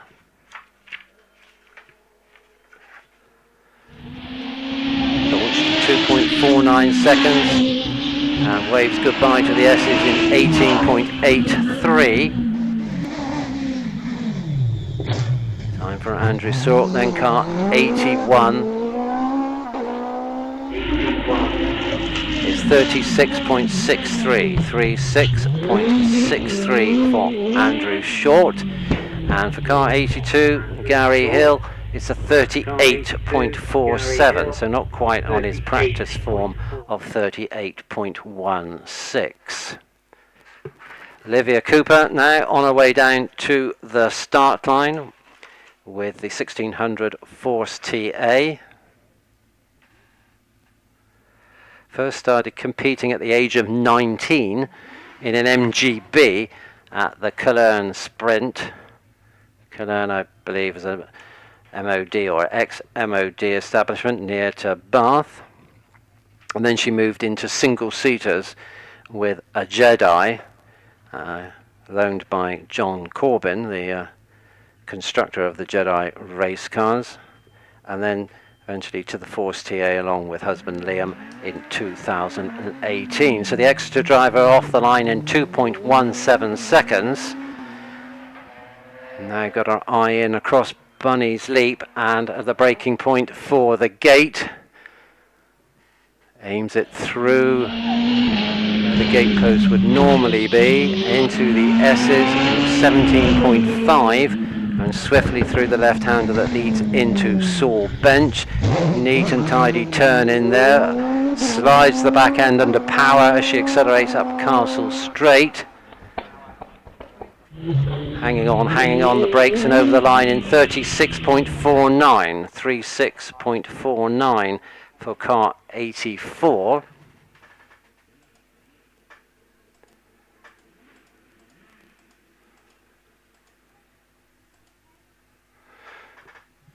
.36.49 puts her into second place. As waiting on the start line, 85. Jason Tunnicliffe with his Empire Evo 3. Got the green light. So the garage proprietor from Wales in Somerset is swiftly away. 2.54 seconds was his launch time. And he's through the gate into the S's. Clocks a time of 17.28 and heads off to Saw Bench. Swiftly through the right, through the left, into the hairpin. As away off the line in 2.11 seconds goes Andy Greenan with his Empire 3, 1600cc Evo 3. And he's in turn safely through the gate. Time for car 85. Jason Tunnicliffe is a 36.51. 36.51 for Jason. So had a fail earlier in the day, so it's got a time on the board. Now waiting on the start line, Darren Gumley with the Force TA. Paul Jones already taken the car to the top in 39.59. Darren's times during practice were in the mid-35s. He steps it off the start line in 2.22 seconds. Carrying good speed through the gate. Nails the throttle. Staccato throttle up through the S's. Out there in 17.49 seconds. Takes a tight line through Saw Bench, keeps away from the bank on the exit. Neat and tidy around Martini to score a 36.04. 36.04 for Andy Greenan, car number 87. Darren Gumley completes his climb, car 88. Actually, Andy Grennan, car number 87, was a 35.26. 35.26 for 87, and Darren Gumley a 36.04. So let's see, Grennan faster than he was in practice, just picking up 0.4 of a second there. 94 ready to go on the line from Class K1 racing cars. That's Jonathan Varley with the GWR Predator. Good launch in 2.08. Varley from Telford with this GWR Predator powered by a TKD 2-litre engine, which is basically two Yamaha R1 engines brought together on a common crankshaft. And now across the parkland goes 97A, Paul Alexander, taking us into the double drivers in Class K2. Alexander at the wheel of the Force PC09. So time for John Cottrell, car number 92, was a 44.94. Jonathan Varley also at the top of the hill with the GWR Predator, car number 94 in 35.10. So 92 John Cottrell, 44.94. 94 Jonathan Varley, 35.10. And a 2.2 launch for 99A, that's Kelvin Broad from Exeter, again in K2 with this 1300 supercharged powered Force TA. Through the S's, clocking 17.66. That's Steve Owen, first of the runners from the Class L division, racing cars over 2 litres, warms up on the start line with the OMS 28 he shares with Harry Pick. So A driver getting his run out the way, off the line in 2.69 seconds.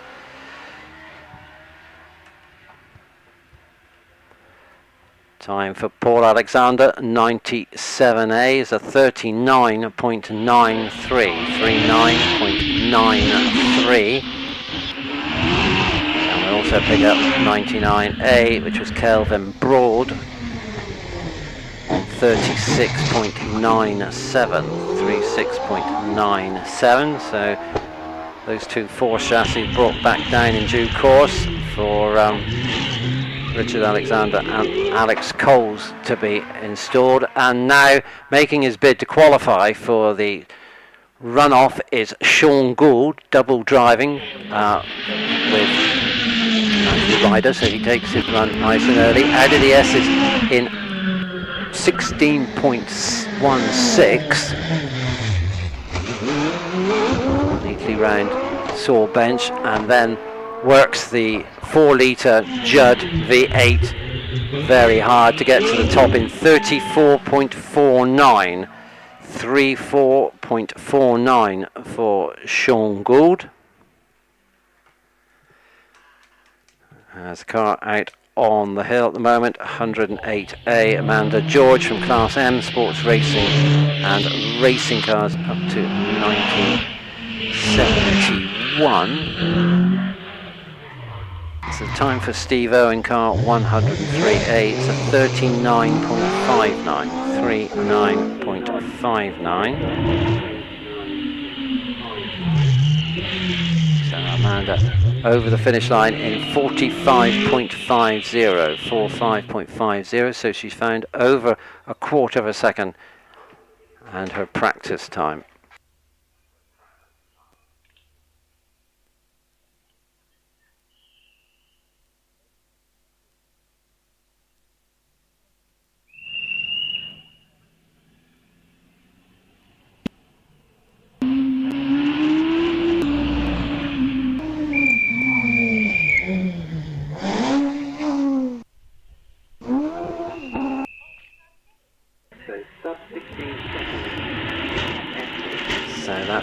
Frenzy of activity as the qualifying process continues towards the top 12 runoff, and timekeepers have just alerted me. In fact, we have another new record here at Wiscombe Park during that process, and that is the ladies' record, which was held by Olivia Cooper, still is, but where it was 37.03.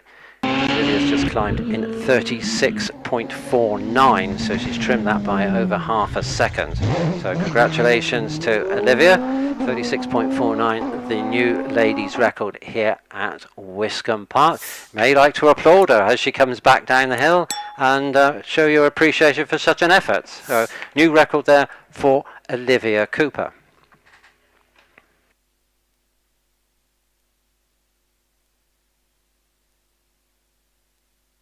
Hello, Jeff. Can you hear me? I certainly can. Where be you? Are you? You're in situ? I'm in saw bench in situ, ready for the top 10 in. Wow. Is that you making that funny noise, or is that the system? So we're just watching the cars coming down now. New record then for Olivia. New lady. Oh, really? Record. Yep. Oh, yeah. I missed that. No. Because perhaps you could all cheer and clap and yeah. whatever. Yeah, we're keeping an eye out for Olivia coming down. Car number 84, white force. Yep. Well, it's not white actually. It's eggshell blue. Oh, I'm sorry. Yes. I'm terribly okay. sorry. I've got my sunglasses on. That's the problem. Ah, is that what it is? Yeah. It's beautiful up here. It's nice and dry. The sun's shining, and we got the saw bench corner is bathed in sunlight all the way around the track. So. Do you think that's a bit of an issue for drivers coming out of the shade, Yeah, and then it they is. hit that sunlight just on the apex? Yeah, it is a little bit of a problem. Here's Olivia, I think, coming down now. The same at Martini. Pale bluey car with the white helmet. Well done, Olivia. I wonder if she can hear me. Well done, Olivia. Yeah, she'd be chuffed to monkeys with that. She was saying to me at lunchtime that she thought she had to go a little bit faster because Liam was getting very competitive time-wise. He was holding the fastest lady time at one point. So yeah, she said, I'm not letting him, tell me he's faster than me. So that was good. I think actually looking through, we might have another record in Class B as well, road-going specialist production cars. Mm-hmm. Chris Howard Harris's record of 42.34, I think, has been usurped by Richard Price on a 41.96 with Lovely. the Caterham. So that's just my assessment, not an official assessment. Okay. But yeah, good conditions, eh? Oh, fantastic conditions. You could be in the right place. A again lovely crowd as well. Yeah. So let's just have a look what we've got. So we've got. I am right in thinking we're tin top next, isn't it?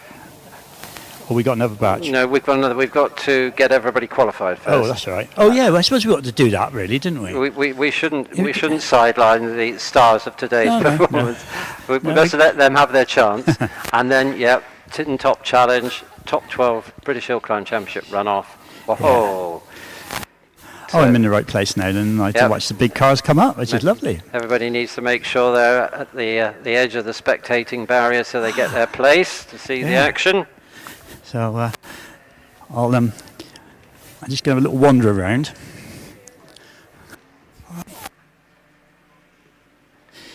It's quite nice up here, as I say. There's lots of people, lots of cameras, and that gives you a chance to have a plug, doesn't it? It does. Yes, the Wiscombe Hillclimb photo competition, and anybody who's interested in that, if you go online to look at any of the social media on Wiscombe Park Hillclimb, and you'll follow links to Wiscombe Park Hillclimb, and you will find there is a photo competition, and we succeeded yesterday. Bit of cheek really, in securing sponsorship for it. That the two categories we have, the under 18s and I'll call them over 18s because not all of them are adult. The awards for that will be a canvas print of their winning photo. So courtesy of Vanity Hall and Will Hall. So very, very appreciative of that. So. Much so, but what do we know? What size this canvas print? Is it going to be nice and big, or do you think? As big as I can get for the money, shall we say? Oh, that's a very diplomatic answer. Yeah, I have a size in mind. It will be a case of seeing what the image is, etc., and then when you get. I may keep cutting out. I've just moved. I moved backwards a bit. You are indeed. Yeah. Yeah. I'm now back in my wooden shed out the way. Oh, at least you're in the cool.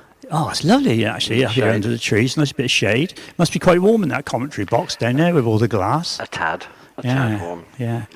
So, well, Nigel's now just leaving SS3 with the course car. With the course car, the spectator crossing is very, very busy, but obviously coming towards the end of the people crossing. So we'll soon be resuming. Yep, we'll be back in to pick up the racing cars, Class K. We've had the A drivers, so we've got to work through. So that's the forced flags are coming in. Whoa, we're getting close. Getting close. What's the first one that's coming then? Then it'll be Class L, which will be, of course, the big boys. I don't know, because they're all single-seaters. They're out of my vision. I can see a Pete Gill, the scrutineer, up here in the bushes. Oh, in the bushes. In the bushes, Well, yeah. Is that where you usually find a scrutineer? Generally, scrutineers are drinking coffee. I don't know what's going to happen. He's not got no coffee. I hope he's not going to expire up here through dehydration or anything.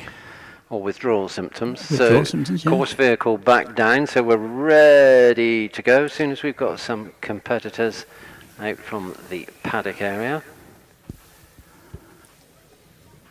So let's just see what was the qualifying times for. We've done the qualifiers for the Tim Top Challenge, but yesterday the qualifying times, the fastest qualifying time was set by Matthew Ryder, who was obviously very much on it yesterday, because he then went on to post a new record. But his qualifying time was 33.22, which was 7/100ths of a second faster than Alex Summers. Yeah. And the third fastest was Wallace Mingy's on 33.99. Right. So anybody who's got a program will need to update just inside two. We've got that nice little table, two they pages can, in. They can do the necessary. Obviously, the class record, or sorry, the hill record has changed yesterday. Indeed. So, what is our hill record?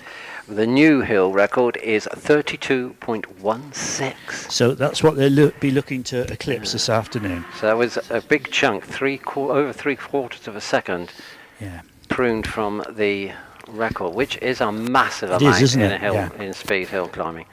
So we're now ready to go. We've got cars on the hill making their bid to book a space, book a slot in this runoff. Green light on, and we're looking at car number 83, Mark Schlanker, with his 1600 Force, who was running in class J2, so running a little bit out of order, but off the line in 2.13 seconds, and hustling it up to the gate. Nice mid-course line as he goes through the S's in 17.6. Can you see him, Dave? I can indeed. Popping and bangers, he's coming in. Hard on the brakes, turning it in, very neat. Puff of blue smoke.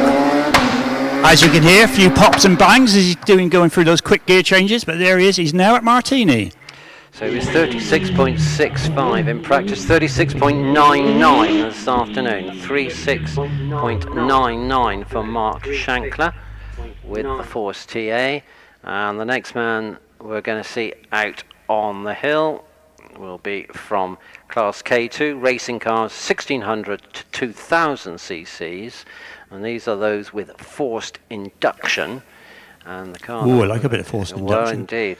The car that'll be out on the hill is the Empire Wraith with William Lothridge at the wheel. Do you know if that's turbocharged or supercharged? That is turbocharged. And he's come across from Antrim, across the water into the Irish Sea, to join us here in East Devon. Green light very quickly on. Annie Williams away in 2.59 seconds. Wide arc struck going through Wiss Corner, kept off the apex and the marker post on the inside. Neat up to the gate. Turns into the S's, 17.30. Yeah, visibly quick. Here he comes. And again, another one who's not going off the edge of the curb. He's keeping it round the corner, getting the power down, a little bit of oversteer, very fast gear change. Fantastic sparks just come out underneath that as he's going up Castle Straight there. And he will now be at Martini. And he's in the top paddock on 35.58, 35.58 for car number 98. As Paul Hames launches his Gould GR59. This is the Suzuki Hayabusa twin turbo powered machine. He took it off the line in 2.16 seconds. Was 8th in the 2022 British Hillclimb Championship, 7th the year before. Yeah, just locked it up a little bit, coming into the slow bench. Yeah, getting the power down, but the back end stepped out a little bit, which may have cost him a tiny fraction. So he's now at Martini. So let's see, it's a 34.14, 34.14 for Paul Hames. Qualified yesterday on a 34.72, so That's faster than he was posting yesterday in the battle to qualify. 97 out on the hill and through the S's in 19.37. That's Richard Alexander. Yeah, Richard's taking a nice steady line, not going too crazy, getting the power down. It sounded a little bit like it went off calm. Doesn't sound like it's giving him full power. He's short shifting as he's going up to the straight to the corner. So Richard through Martini and over the line in 41.94. Sounds like he was having issues, doesn't it? So that's a couple of seconds off the pace of Paul earlier, so probably all not quite 100% there. And now the man from Plymouth, Alex Coles, with the supercharged 1300 Force TA. The quick young man from Plymouth. Indeed. Started hill climbing in 2020, 4 years ago, when he was aged 15 on the sprint course at Kerber. Subsequently, he's won the British Hillclimb Cup 2 years ago in a Van Diemen RF86 Formula Ford, and now sharing the driving duties with Kelvin Broad in this Hayabusa supercharged powered Force TA.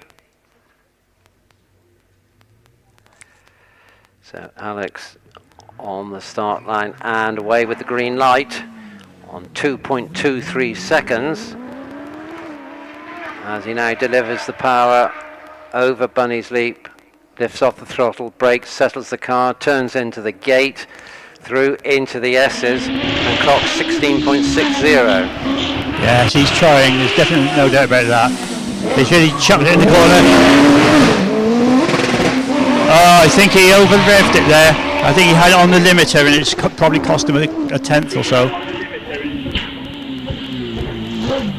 Completes the run in 35.06. 35.06 for 99 Alex Coles. He qualified yesterday on 35.39. Oh, still quick though, isn't it? 35.06. Might still be enough. Yeah. 103 on to the start line.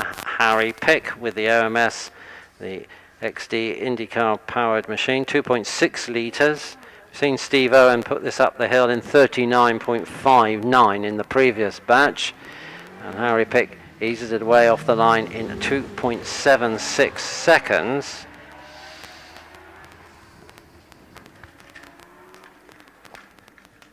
Ooh, locks up under braking for the gate. That cost him, but through the S's in 17.79. Yeah, she's using all the road and the curb as he comes up towards us.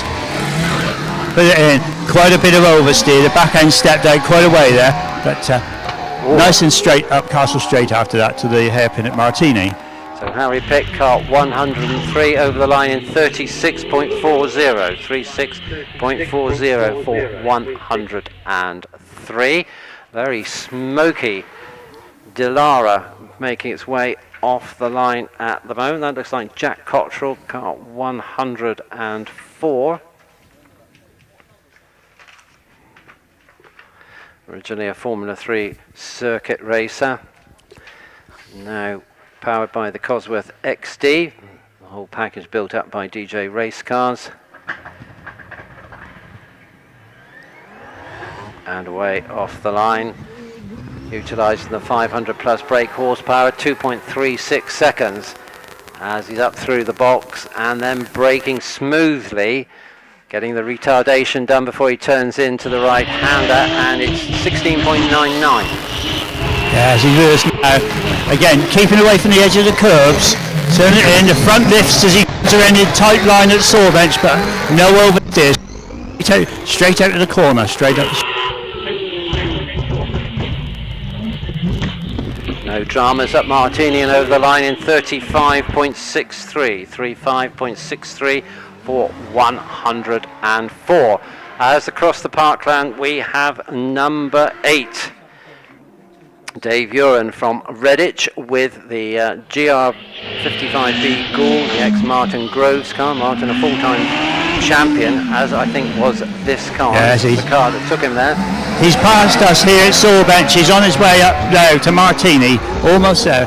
Very tidy. A little bit at the back end stepping out, but not too much. All controlled. 16.4 at the S. It's 33.98 at the top for number 8. 33.98. And on the hill, number 6, Trevor Willis, of course. Scored MTDs here at Wiscombe before. Trevor always neat and tidy. Getting the power down. Lots of popping and banging. Sparks coming out from under the car as he goes up there towards Martini Corner. There's a 16.28 halfway now. 34.11. 34.11 for Trevor Willis, a bit off of his qualifying time of yesterday, which was a 33.48. Will Hall is the man now, 2.04 off the line with his 4-litre jet-powered machine, just under 16 seconds. Sounds beautiful. That traction control helping him out of the corner up here, straight as a die up there to Martini, and he must be around Martini any second now. 33.34, 33.34 for Will Hall, as Alex Summers is attacking the hill, launched in 2.06 and now 15.78. Oh, he's quick. He's very quick. Again, very tidy. Little flames popping out of that exhaust at the back. And he's at Martini already. Time for Alex Summers then. 33.05, the times are tumbling. 33.05 for the DJ Firestorm driver with the 2.65 litre IndyCar engine. So that leaves Matthew Ryder and Wallace Mingies to run. Matthew on the line. We've seen the car just trying to qualify in the hands of Sean Gould. He clocked a 34.44. Matthew was down in the 33s, just broke under 34 in practice. He eases it off the start line, but it's still good. 2.12 seconds, and now that right foot being exercised thoroughly on the throttle, through the gate, and the S's, 15.64. Yes, he's quick. He's using all the track. It may have unsettled him a little bit coming through top S's, but he's got it round Sawbench. He's getting the power down. And he's now at Martini, turning in for Martini. So the new record holder here at Wiscombe looking to qualify for today's runoff, and he breaks into the 32, so 32.98. 32.98 for Matthew Ryder. He qualified yesterday on 33.22, so he's found, well, basically quarter of a second on it, just his qualifying times. Now, four-time champion and reigning champion from Alloa, Scotland, Wallace Mingies, 2.06 away off the line. Quick. The 3.3 litre Cosworth working well now as he feathers the throttle and brakes, negotiates the gate, looking to get a swift line into the S's. 16.59, not the fastest. No, but a lot of popping and banging as he's coming in. Gets it around here at Sawbench on the power, and now he's at Martini. Let's see what he's done. 34.07, 34.07 for Wallace against his qualifying time of 33.99. So he's 800th shy of his qualifying time of yesterday afternoon. As we move into Class M then and pick up the glorious Brabham PT30. Oh, beautiful this car, isn't it?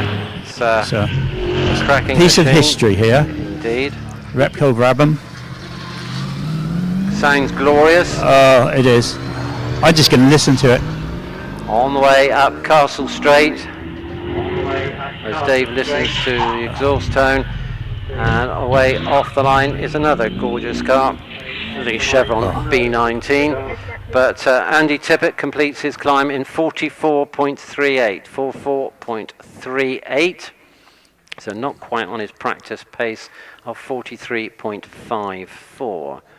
So Richard George at the wheel of the B19, clear of the S's in 23.37. So he should be with you, Dave. Oh, it is. Looking lovely with the sun shining on it here as he comes in. All that lovely chrome, nicely polished, everything. Very wide car as well. I think he had it on the rev limiter as he was passing Castle 2. Richard posting 46.05 in practice, not quite on that pace at the moment, 46.95. So we'll just wait for the official confirmation of those runners. It's a good deal warmer than yesterday, which is good from the track temperature point of view, and tyres. And ice cream sales. And ice cream sales. Some of the drivers not qualifying quite on the times they were yesterday, so I wonder if it's a bit warmer and the engines aren't quite so efficient. No, this is the problem, isn't it? Because the cooler, the cooler the ambient temperature, the air, it does help with the efficiency of running of the engine. When it gets too hot, I think it vaporizes a bit too quickly. Most of them are running methanol, which obviously very, very volatile fuel. But having a chat this morning, it turns out that methanol is only approximately £2 a litre. So that was a bit of a surprise, because I thought it'd be a lot more than that, because a lot of these new synthetic fuels are sort of £5-6 a litre, and the British Rally Championship next year, I believe, is going all synthetic on the fuel, and that will mean that people will have to be buying that more expensive fuel, which obviously pushes the cost of competing up. It's quite interesting the way, I mean, the fuel companies, certainly for circuit racing, and it will trickle down into other branches of the sport, are looking at various concoctions, shall we put it, and dandelions are figuring quite heavily in synthetic petrol. Yeah. Sorry, that's tyres. That's tyres. Yeah. They're even thinking of growing fields of dandelions. Well, the better of is we'll have a rabbit shortage. Yeah. Well, it could work well, quite well in two ways. So some of the things they're bringing in, and of course, on the fuel bit, the waste products from the wine industry. Is there such a thing as waste wine? I'm afraid there is. Oh dear. No, not waste wine. Oh, sorry, I misheard you. No. Waste from wine production. And certainly the cars in the World Endurance Championship are already running on that sort of fuels. And I think Formula One is even going... I believe it is going to synthetic fuel. With the conversations I heard this morning, it does seem that there's going to be more and more synthetic, which I think is quite good, because it will hopefully keep a lot of the cars that we're seeing and enjoying here today competing for many, many years.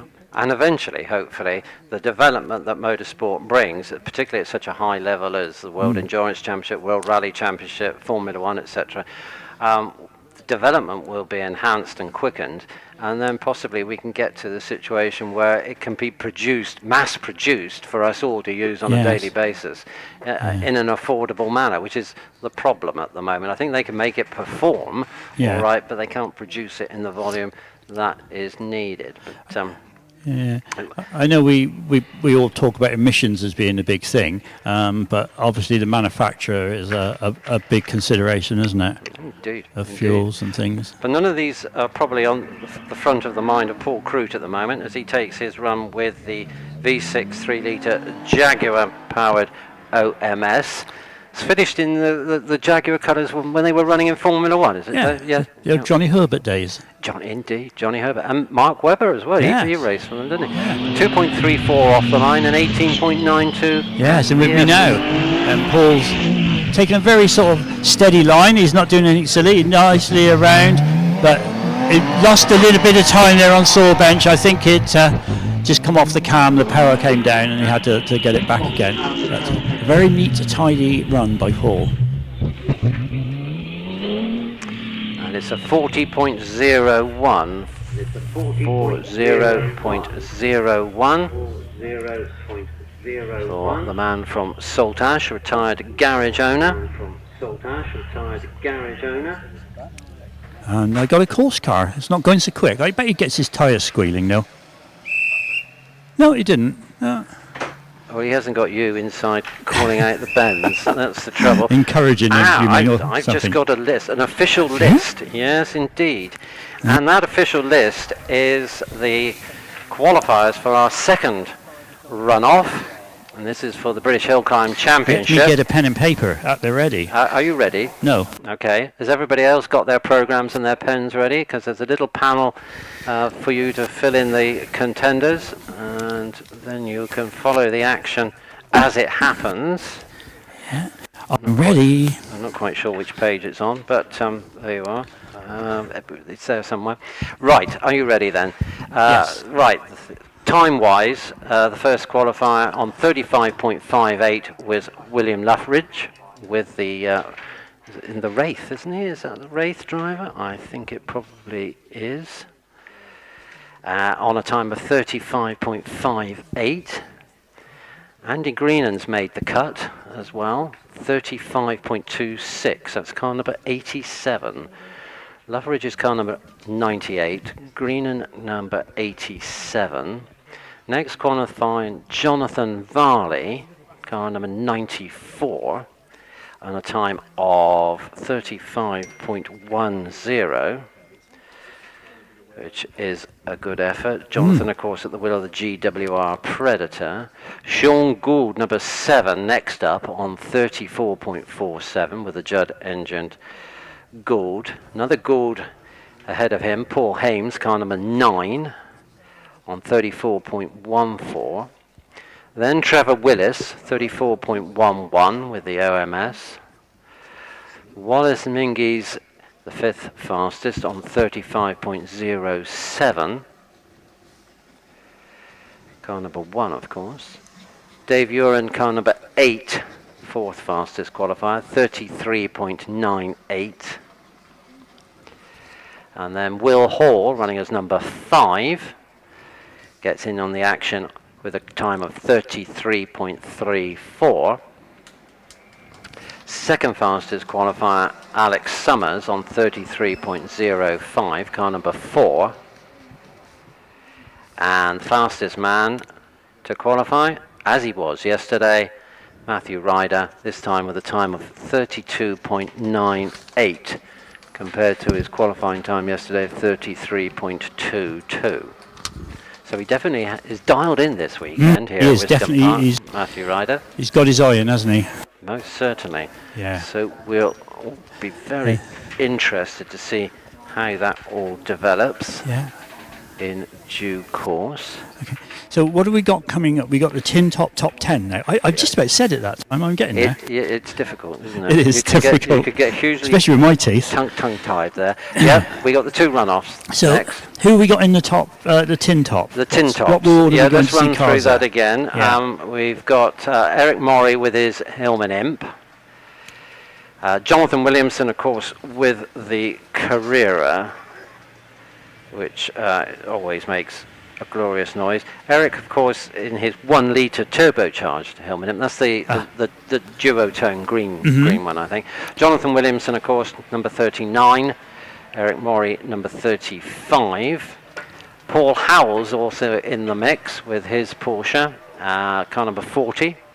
Yeah. Yan Yo, car fantastic. 55 with the Legend. Yeah. Yeah. On the time of 42.49. Stephen Darley's in the mix as well with the Legacy, car 43. Yeah. As is Stephen Moore, both from Class C3. Stephen running as car number 44 with the Mitsubishi Evo. Yeah. And then we get to, dare I say it, the more sort of exotic. That's no disrespect to those that have gone before. This is where all the jokes about Skodas go out the window, isn't it? I'm afraid so. And here we go. Skoda, the first qualifier was Roger Moran, number 52. Yeah. And then third fastest, the Chrono, Simon Bainbridge with the SBR Chrono. He was the third fastest on 40.02. Hasn't he, Jeff? First visit here very, very well, hasn't he? It must be, a bit of a challenge handling that car up here. I mean, somebody said to me this morning that it was only a couple of inches wider than a single-seater.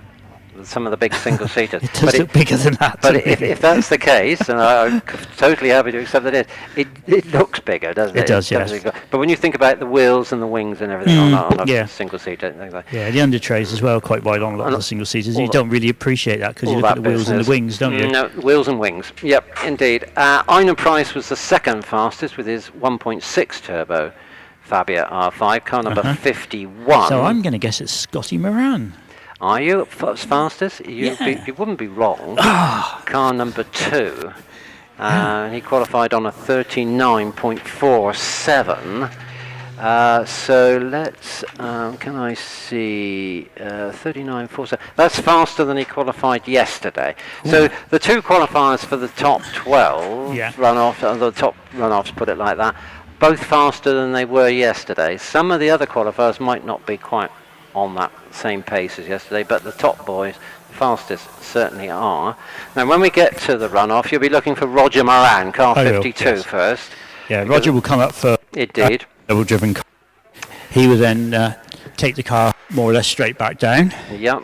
Turn him around in the top paddock, take him straight back down, and that will then be prepared ready for Scott, which is good. And as I said yesterday, if anybody was here, the fact that Scott is running as the last person, it gives them a chance to do a good changeover of drivers, should they need to change seat, positioning, and all that sort of thing, belts, etc. Yeah. And of course we can all look out again and hopefully enjoy the exuberant driving style of Einar Price, particularly up with you at Saw Bench when he slides it around on full opposite lock. Einar was putting clips of it onto social media last night, and it was fantastic to watch here, and it was even better to watch again on social media and relive that moment. Is that in car or no, somebody had taken some outside footage. I'm not sure who, but very, very nice footage it was too. That's brilliant.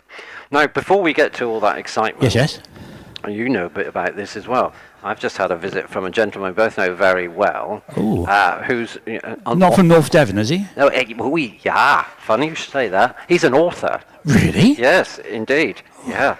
We get somebody amongst it who can actually read and write. Well, I think there are people out there because he sold quite a lot of books. He has actually. That's Mr. Pat Jennings, of course, who many of you are very familiar with. And anybody who has an interest who might not have been here at Wiscombe recently, come back, Pat has written a superb book, 300 pages. It's A4 format, featuring hill climbs, speed hill climbs, sprints and autocross, all the events, all the drivers, there's profiles, there's times, there's records, there's reports throughout the southwest. It's very comprehensive, isn't it? It's all there, isn't it? It's called The View from the Commentary Box, because Pat used to spend a lot of time, as I am now, in this commentary box, this chamber of heat, and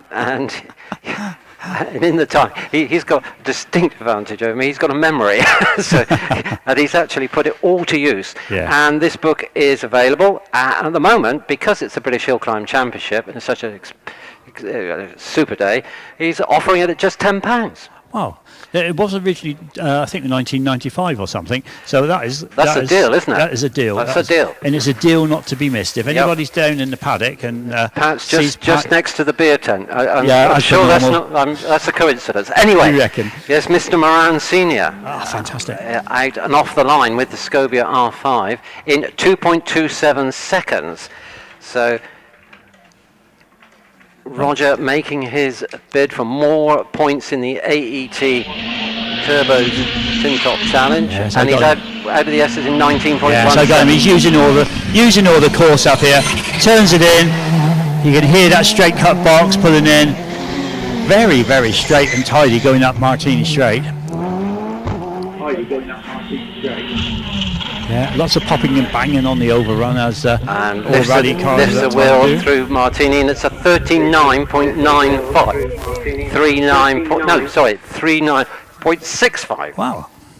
39.65 for Roger Moran, who's going to come straight through the top paddock. Coming straight back down. So give Roger a wave and a cheer and a clap as he comes down, because it's the last time today that we'll be seeing Roger in the car. So show our appreciation to him as he comes past us. He will show his appreciation to all the marshals, I'm sure, on his way down. Just waiting for him to appear out of the top paddock there. So 39.65 for Roger Moran. So yeah, that's knocking on for 0.3 of a second faster than he was yesterday. Yesterday he finished second to his son Scott, winning the runoff on 39.3. Here comes Roger now. Show him your applause, give him a clap, give him a wave. There we are. He'd appreciate that. Roger, for many years, we used to see him here in a single-seater racing car. Indeed. Was it the last one was a Gould 61X? Was that the 61X? Oh, your memory's better than me. It was yellow. Yes, it was, yeah, striking yellow. It was striking yellow, yes, with Moran motorhomes on it. Yeah. Took Scott to a number of championships. Was it 6? I think he's a record holder. I believe it is 6 records, or 6 British Hillclimb Championship wins, which is a record. Sorry, yes, yeah. So, Scott won yesterday in 39.30. Roger was second. Let's see, who was third? Oh, Einan, of course. So it was a Skoda lockout, as they say. Einan getting to the top, not quite breaking under 40 seconds, 600ths of a second shy. There was a big difference in power output between these two Skodas. Einan's car is an ex-Harry Rovanpera car. Is it? Yes, it is. Right. I see. He does quite well, doesn't he? Well, Harry Rovanpera, yeah, I think he does. If I could say it, it'd be even better, wouldn't it? But yes, it's a Harry Rovanpera car, and Einan's is an ex-ice racing car, but both built by Skoda Motorsport, so they are actually works cars. Yeah. All impressive stuff. Right, now, the next man comes down. So we're looking at the, shall we say, the slowest qualifier. It's Eric Murray with the 1 litre Hillman. I believe he's all the way down from Scotland somewhere, isn't he? Let's have a look. Leicester. Leicester, is it? That's a long way. That's still a long way, isn't it? It's a long way north, yeah. On the Should line. be red, really, shouldn't it? Red Leicester. You can tell I've not eaten, can't you? No, yes. Don't go to the bar until you've eaten something. Okay. Let's have a look. Eric didn't qualify yesterday, so this is new. Damien Bradley leading the AET Turbos Tin Top Challenge, but unfortunately not with us. Damien's away at a family wedding in Ireland this weekend, so unable to make it. Roger Moran in second place at the moment, so he'll be looking to see if he can take the top spot. Yes. But Eric takes that Hillman Imp off the line in 2.38 seconds as he hustles it through the gate into the S's in 21.28. Yes, I think he lifted the wheel from what I can see here as he was coming through the S's. Very tidy, taking a deep run into Sawbench, which gives him an excellent line out of Sawbench. But he's coming quite deep. And he's just at Castle 2 now, and he'll be braking for Martini and turning in any second now. Makes it through and clocks a 45.12. 45.12. Goes second to Roger Moran. Next we're looking at Jonathan Williamson with the Porsche Carrera, of course.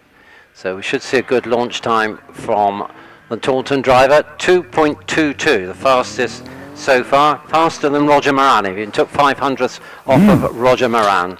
Jonathan done a superb launch yesterday as well, didn't he? He's got that art well off as he drifts it through the gate and flicks it back round the redwood in the S's, 20.60, so second fastest in the S's.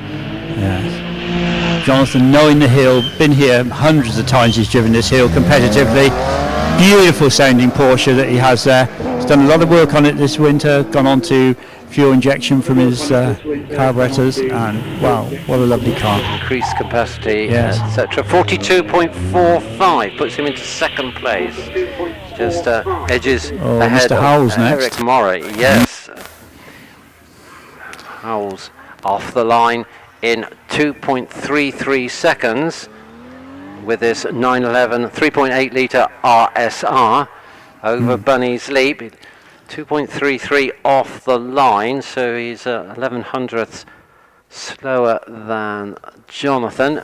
In the S's and out in 21.17. Yeah, with me now.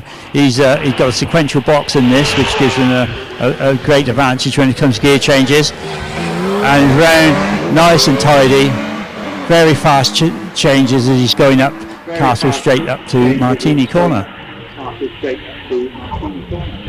I can hear him round in the corner Turns now. it in, successfully negotiates the hairpin, 43.04. Slots him into third place. Roger Moran still fastest on 39.65 as Exeter driver Jan Jo's away off the line with this fiberglass-bodied Legend 34 Coupe with a Yamaha engine. 1300cc, 1300cc, 2.62 off the line. Finds a nice smooth line through the gate into the S's in 20.28. Yeah, Jan making the car dance. Oh, very tight. Oh, lots of squeal of brakes and tyres as he comes around here. Gets the power down and away he goes.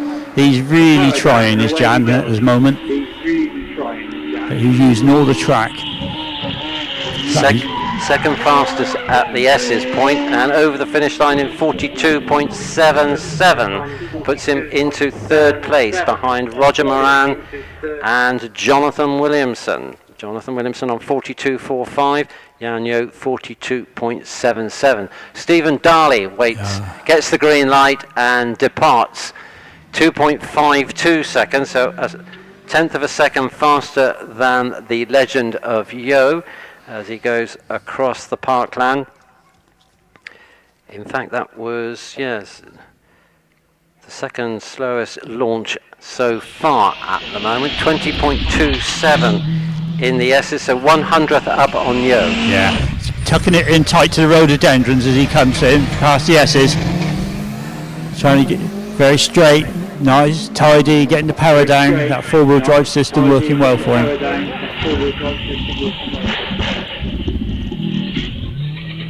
Hurls it through Martini, clattering the marker post.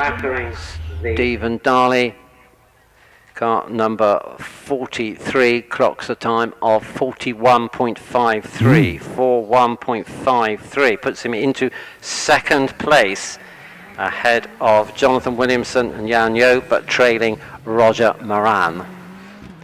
So Stephen Moore now away. He made a launch of 2.27 seconds, same as Roger Moran, but 500th shy of Jonathan Williamson. Lots of popping and banging from this Mitsubishi. He's using just the edge of the track, just as much as he needs. On the old anti-lag popping and going. Good progress from the Mitsubishi man. He's just 200ths down on Moran in the S's. So can he nick this at the top of the hill?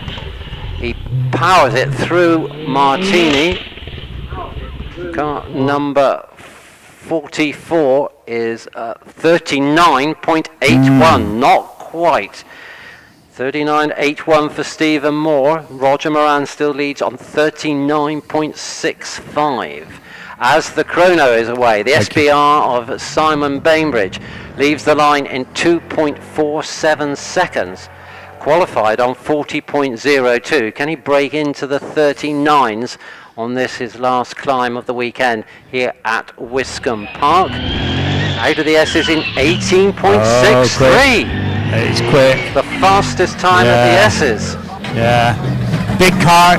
Got it round Sawbench, nice and clean. Just clipped the hedge as he was departing.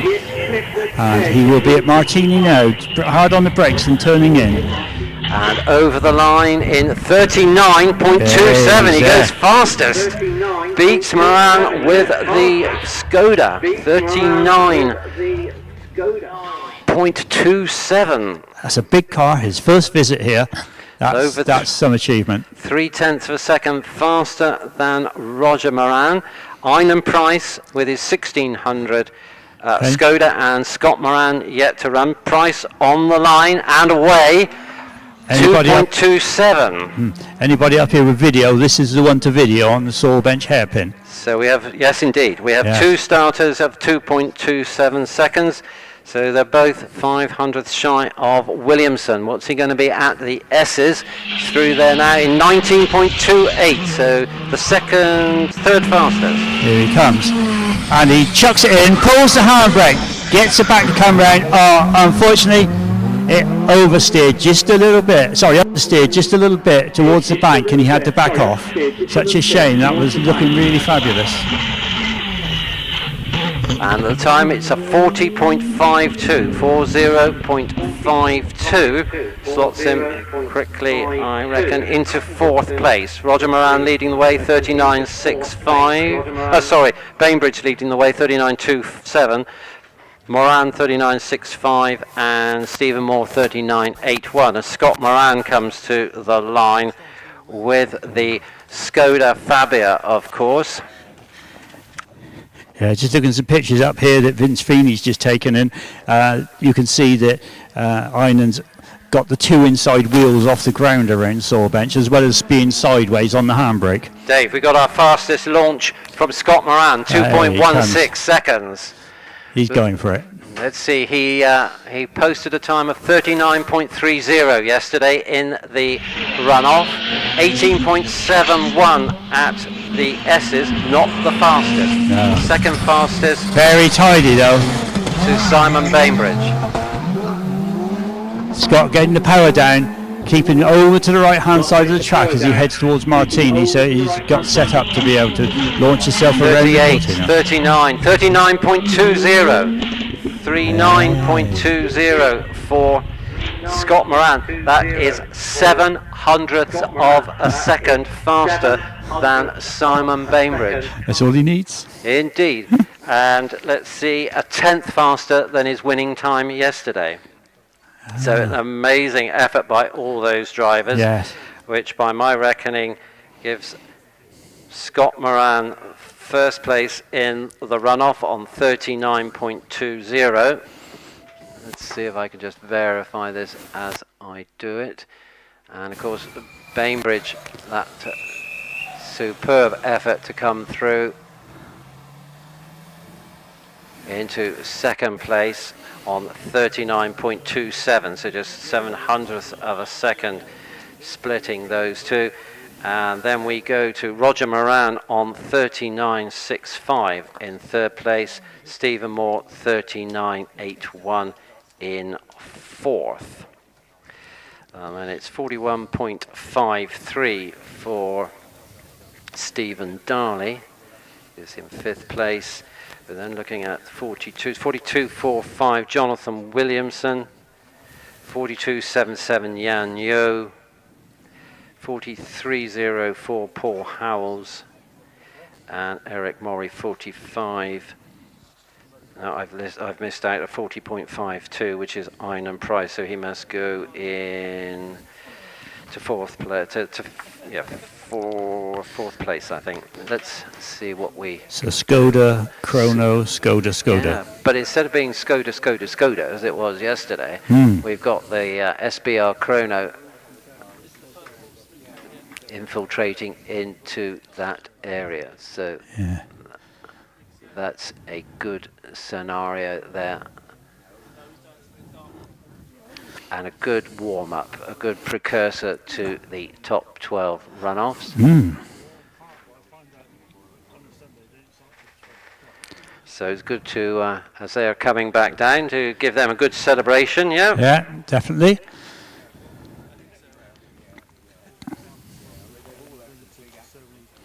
They all deserve a round of applause, even get into the tin top 10. Indeed, yeah. Indeed. The imp coming down first. Let's give him a wave and a clap. That's it, wonderful, thank you. Yeah. Jonathan Williamson following up behind. Jan Yo. Stephen Darley. That fantastic SP Chrono. First visit here. Put in an excellent time. Einan. And Scott Moran. So a few vehicles following that down now. That's, I'm really looking forward to the top 12 now. whets the appetite, doesn't it? Mm.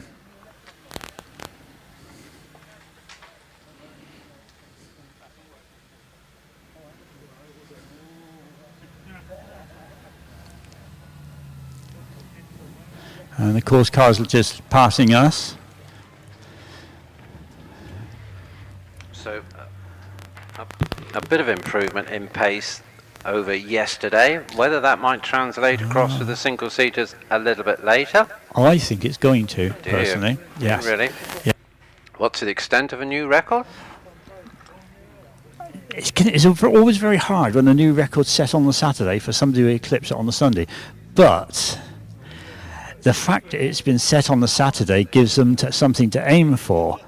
So it could well be that we will see another record today. And it may be a record set by somebody defending their record they set yesterday. Because that young man is definitely on fire at the moment. Dialed in this weekend. Oh, without a doubt. And bearing in mind that that car was in Guernsey last weekend and the back end hit a wall, they've had to rebuild the car, they've had to do some gearbox repairs, new rear wings, under tray. I believe the front end of it was damaged as well. And they've had to do all that this week to get the car rebuilt and back down here. No chance to test it anywhere, and straight out in it. And yesterday Matt Ryder set a new hill record. So very good.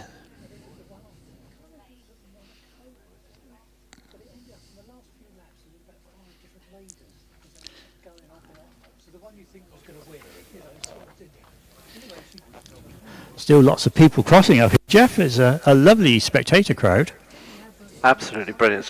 So good to see Wiscombe habitated like this. Oh, yes. Yes. Showcase of speed hill climbing at its best, of course. I drove Mr.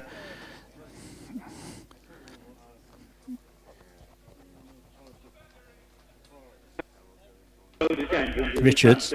Sorry, I got distracted then. I drove Mr. Richards out through the spectator car park. I thought you'd when we broken left. up, but have you... No, it's just me. I paused.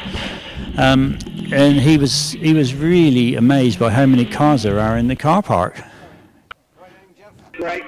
So the flags are coming in here. Do you think this was the first event he's been to since the British Grand Prix? I didn't ask him, but he says he tries to get to as many events as he can, and he turned up at the Exeter trial just across the way, in the woods across the way, at 3 o'clock in the morning, back in January. So that's got to be, that's got to be I did applauded. have a very encouraging conversation with him in the car on the way back. He's got a Frog Eye Sprite. They're just putting a bigger engine in, and they fancy doing a few speed events. Whoa. So I said I'll send him regs. Could be quite interesting to see him pop up and have a go. I mean, a lot of former Works co-drivers have. Phil Short being one, for people who can remember Phil Short. And he was hill climbing a Mini Cooper S for quite some time. So, and the chap whose son was involved, he's done a bit of hill climbing, and the name eludes me at the moment. Describe him. Let me see if I can guess. Well, I don't see these people. You're out and amongst, you're in the field, obviously. But anyway, we've got things to talk about at the moment, because we have a man brandishing an umbrella, or should I say a parasol in the circumstances today, as car number 7 makes its way down to the start line for the top 12 runoff. The fastest 10, ladies and gentlemen, will receive points. Obviously 10 for the fastest, blah, blah, blah, all the way down through. A new record, as yesterday, gives you an extra point. So we'll run, I would imagine, Sean up the hill, and he'll make his bid to get some points in the coffers, and then the car be turned round, sent back down, and readied, as you've mentioned before, for Matthew Ryder. So Sean from Hungerford in Berkshire, of course, part owner of Gould Racing, Gould Engineering, Gould Composites, etc., as we've detailed in Newbury. Do work on Formula 1 cars as well as build hill climb cars. And he's got the green light. 4-litre Judd being brought up to revs and away. Eases out very calmly. 2.32 seconds off the line for Sean Gould. Stays clear of the bank, safe, and mid-course through the gate into the S. 16.62. Oh, he's coming in quick. Turned it in. Power down, snaking a little bit as he went away from us, but getting that power down up through Castle Straight into Martini Corner. So he's braking from the fastest part of the course through the hairpin in 34.30. 34.30. So that's just over 3/10 off of his time yesterday afternoon. But he had a little bit of a problem in practice this morning. The car, I think, knocked off up at Martini. So yeah, it's like it lost all power and just everything cut. And it was just, you heard the car coming, it turned into Martini, and then it all went quiet. And it all come to a halt. I know they have electrical cutters which are attached to their wrists, so that if anything happens, it pulls out a Oh, really? wedge. Yes. Oh, that's interesting. Yeah.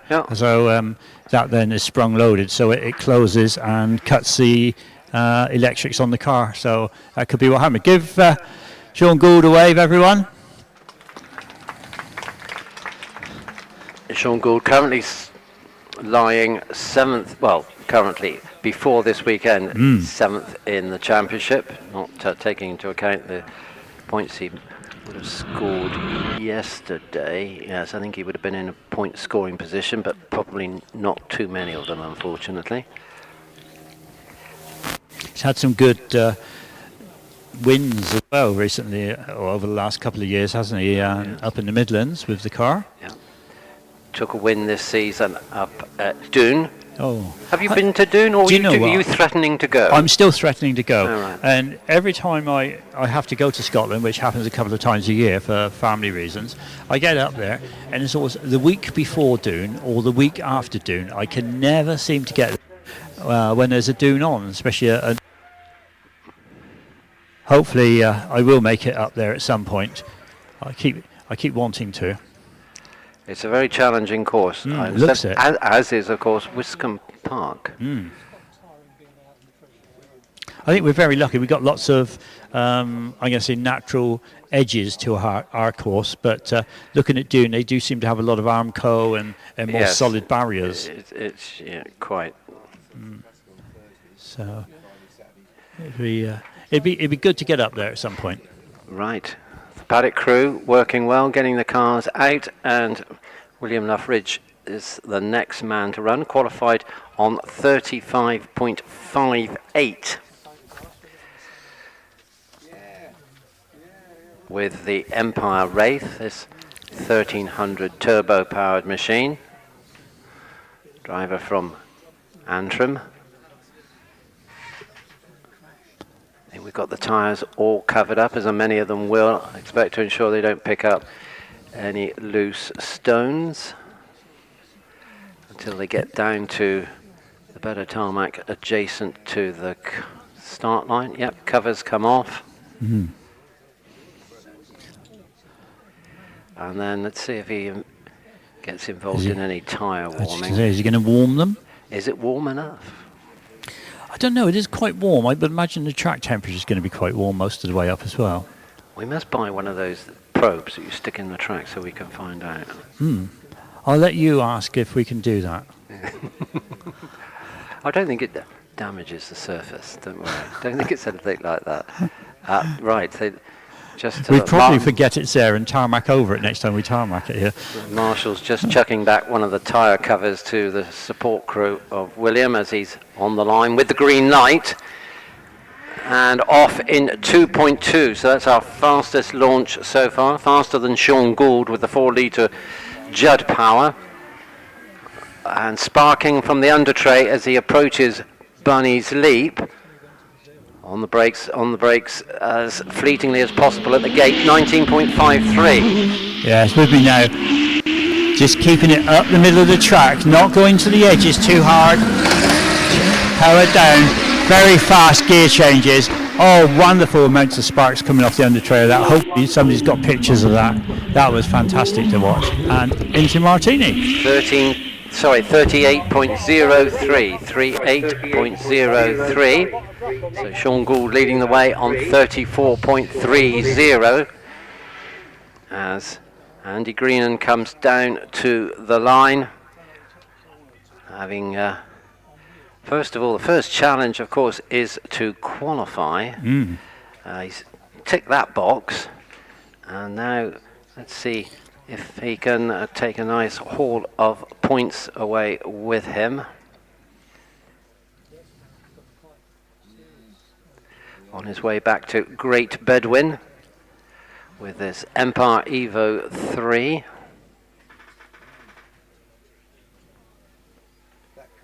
Of course, the Empire's been a West Country car, isn't it? Oh, indeed. Yeah. I don't know. I think we might have just stalled it on the way to the start line. Oh no, we've got a red flag. Oh, perhaps there's anything happening in your... No, nothing happening up here. We have no red flags. It could well be that they're sweeping or something, or can I see just the gate? some stones on the track, perhaps, that the marshals are moving. Indeed, indeed. No, nothing up here with us. Can't see the approach to the gate at the moment, so Yes. Nobody in the S's, nobody at Martini. Well, if there was, you should see a red flag anyway, shouldn't you? So, yeah. Some cleaning up on the first corner. Yes, apparently there's some debris on Wiz. Yeah.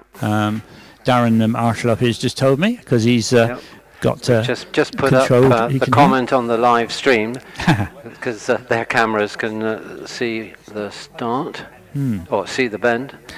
So that's good. We know what's happening there. So yesterday they had 700 hours of watching on the live stream. Did they? Yeah. Blimey. At one point there was 350 people logged on all at the same time, and the actual hits on the website was 2,500 yesterday for the live stream. Around the world. Around the world. Andy Greenan's away in 2.13, so that's our best launch so far in this top 12 runoff for the British Hillclimb Championship, presented by Nova Tyres. Let's see where we're going in the S. It's 16.89, second fastest. Yes, he's using all the roads. Sparks coming off the front where he came back down off the ridge on the edge.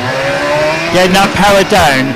Loads of sparks coming off the undertray going up Castle Straight there. In the shade along Castle Straight, then he comes out into the sun at Martini and over the line in 36.06. 36.06 for Andy Greenan, so that's second place for the man from Great Bedwin with the Empire Evo 3. And down our next man comes to the start line, and we should be looking at Jonathan Varley,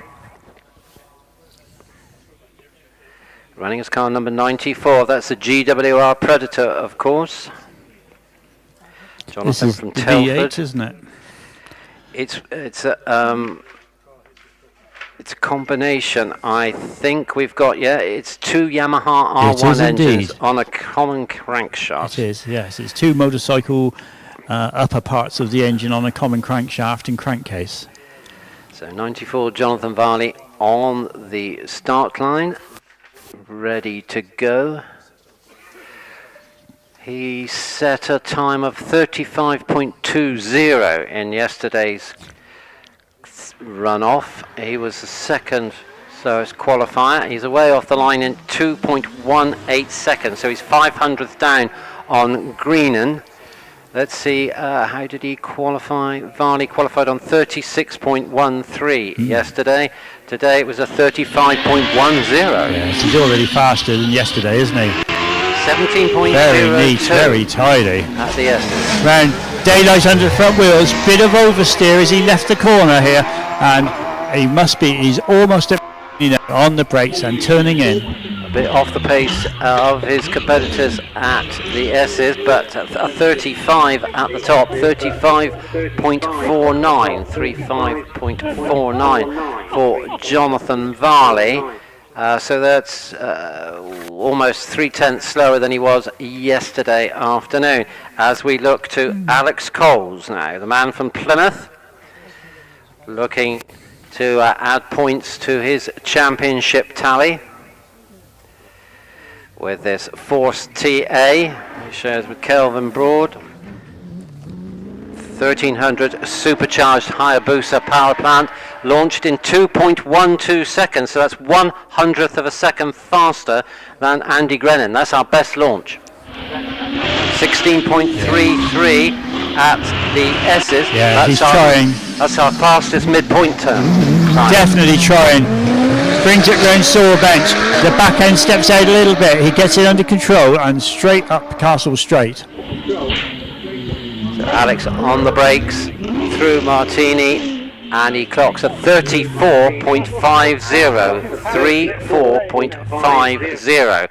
So the only faster man was Sean Gould, who was 0.2 of a second to the good there. So Gould leads the way, 34.30. Alex Cole second at the moment, 34.5. And then we go into the 35s with Jonathan Varley, 35.49. Andy Grennan, 36.06. And William Luffridge, 38.03. Now it's number 9, Paul Hames, ready to do battle with his GR59, powered by another Suzuki Hayabusa, 1300 Hayabusa, twin turbos here. So that's an interesting approach to the power theme, and is off the line in 2.23.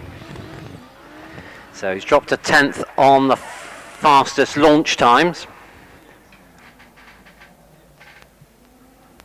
Through the gate and the S's, it's a 16.29. Yes, I got him now. He's kept it over. Oh, he's locked it up a little bit under on the way in. A little bit of oversteer on, and car snaking away from us as it starts its way up Castle Straight. That's our fastest time in the S's so far for Hames, and the finish is also our fastest time as we break into the 33s. What a 33.98. 33.98 for Paul Hames from Farnham in Surrey. And now to the line, number 6, Trevor Willis with the OMS. Trevor from Redditch. Sorry, wrong person, from Meneth Wood near Shelsley Walsh. And this OMS is another V8 utilising 2 Suzuki Hayabusas, the RPE engine, giving some power somewhere in the region of 500 brake horsepower. So it's not one of the ultimate most powerful machines, but can that power be delivered? And Trevor Willis has proved he can do that, and he does with a start of 2.16. So he's dropped what, 0.04 of a second to Coles and 0.03 of a second to Grennan. But I think he might be able to make that up. I think he make it up. It's 16.23. That's our fastest. Hard on the brakes, getting the power down. Lots of backfiring as he leaves us here. Sparks coming from the under tray as well. He's on the brakes into Martini and over the line any second now. 34.92, so lost some time on the upper reaches of the hill, because that 16.23 was 1/10 faster at the S's than Alex Coles.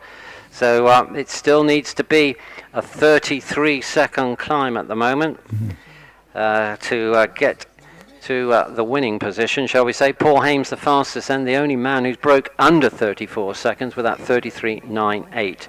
Sean Gould still second on 39.3, and then Willis 34.92. So Wallace Mingy's next to run, car number 1. He's pulled out some performances across the years here at Wiscombe Park. Set the hill record a couple of times, hasn't he? Indeed he has. The GR59M sparkling in the sunlight. The Union Jack on the crash helmet, ditto. And his crew just waiting for the all clear to fire the engine up, and he will come on down to the start line. As we've said before, Wallace, through his company Tillicoultry Quarries, sponsors the Wiscombe Park Hillclimb Championship, even though Wallace hails from Fife in Scotland.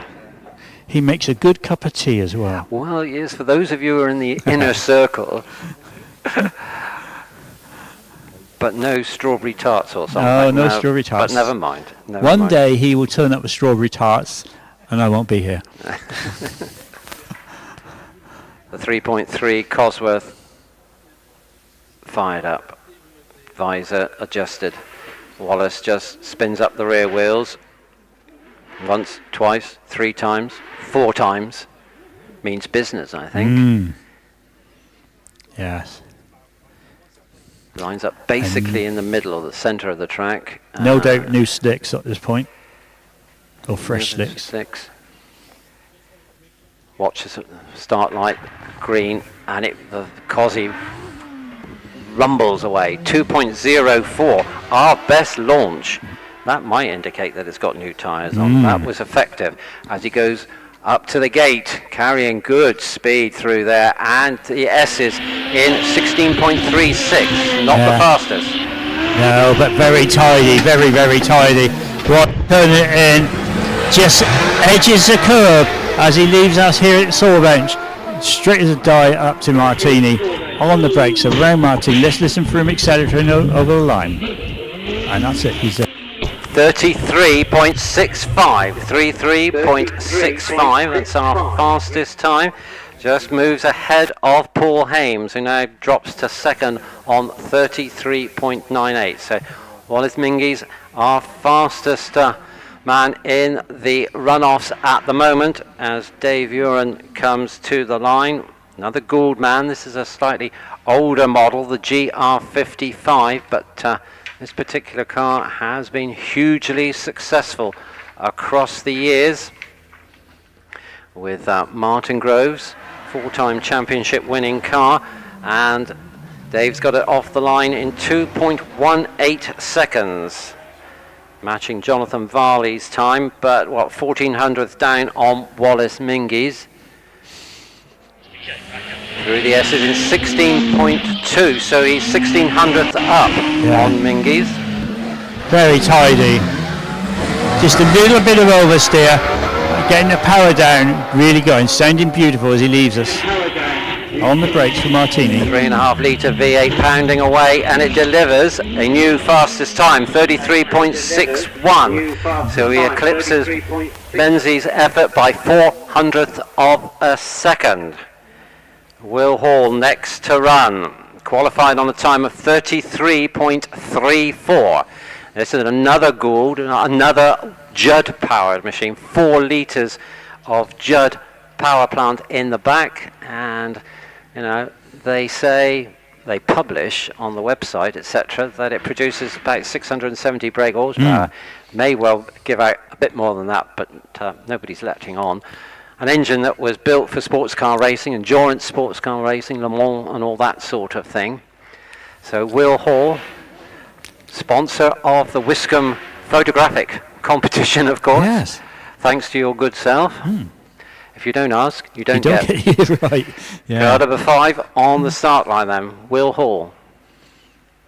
Set up slightly to the left. Waits for the green light. He's got it. Brings the revs up. Dumps the clutch. 2.05, so the best. No, just 100th shy of Menzies. So second fastest launch with this mighty machine. Powers it through the S's in 15.47, ladies and gentlemen. The fastest at the S's, Bicep. Very, very tidy around saw bench. Gets the power down, really going for it. I think Will is looking to the top in a very good time. Got the braking done, and boy, 32.97. First sub 33. So indeed, first sub 33 climb. Remember, the new record from yesterday is 32.16. We now stand at the best today, 32.97 from Will Hall, as the championship leader Alex Summers comes to the line with the 2.65 litre Cosworth powered DJ Firestorm. Summers on a roll at the moment. Had a superb session in the Channel Islands. Clocked at 32.94 in the runoffs yesterday afternoon. How is he going to perform today? The launch is terrific, 1.99. Wow. That is quick. Is this going to be a run? Can he maintain that all the way up? He's up into the S's in 15.39.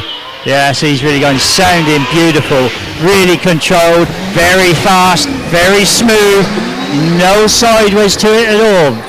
Really neat and tidy. Let's see what he does. Summers is focused down through the gears, round Martini over the line, 32.48. So he goes fastest, just shaving about 4/10 of a second off of Will Hall. Summers is our fastest man to date. If this was yesterday at this point, just set a new hill record with that. Yep. So Matthew Ryder, who did in fact set a new record yesterday afternoon, just to remind you, 32.16, and our fastest time so far, that from the last runner, Alex Summers, in 32.48. Another 4-litre Judd-powered machine.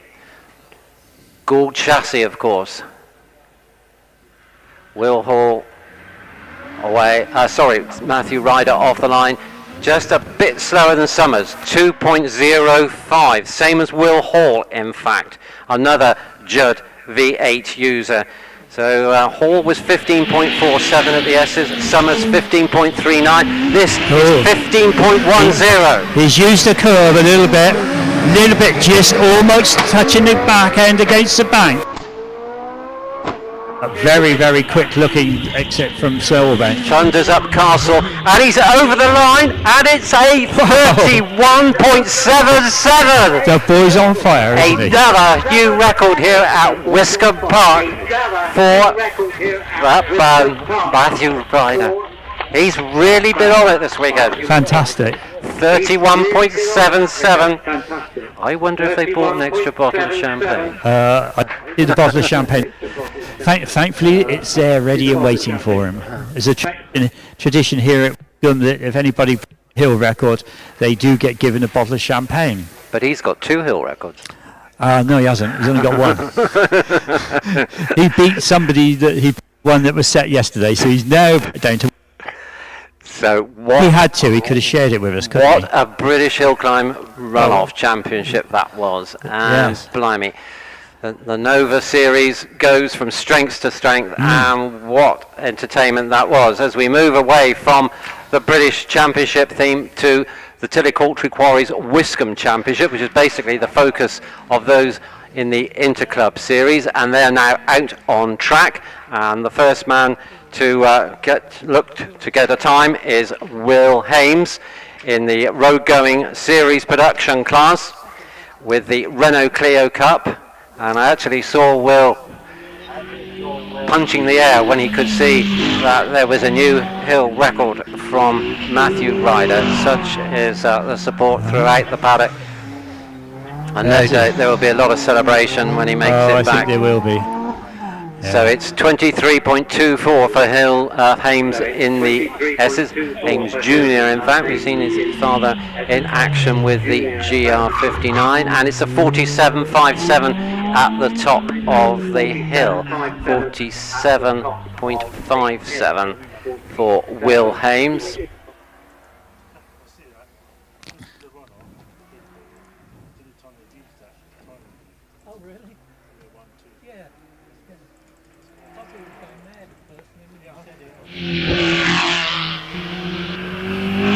Anthony Wright, of course, leading the way in Class T1, picking up the double drivers at the moment, and one of them is a hard charger, and he's always good value up at Silverbench, Dave, and that's Mike Williams, of course, with the MWR Storm. Yes.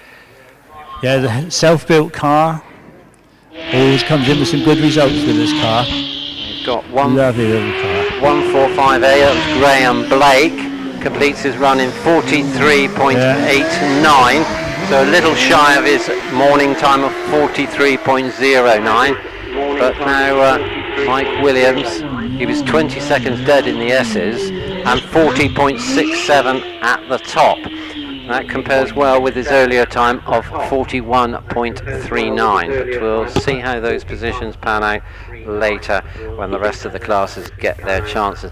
But now you've got the cars returning down the hill, Dave, haven't you? Yeah, we have indeed. We will very shortly be seeing all those top cars coming back down, and must remember to wave, cheer, everything, especially young Matthew Ryder. He's really deserves it this weekend. He's done really, really well. The drive of the weekend, isn't it?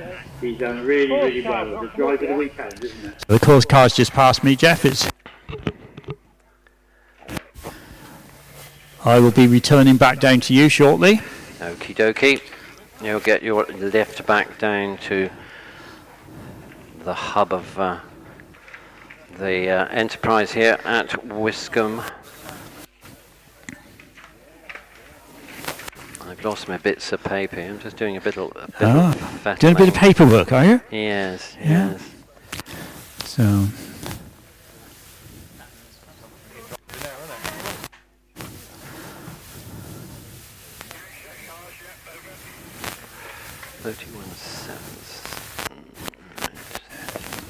The cars will soon be leaving the top to come down.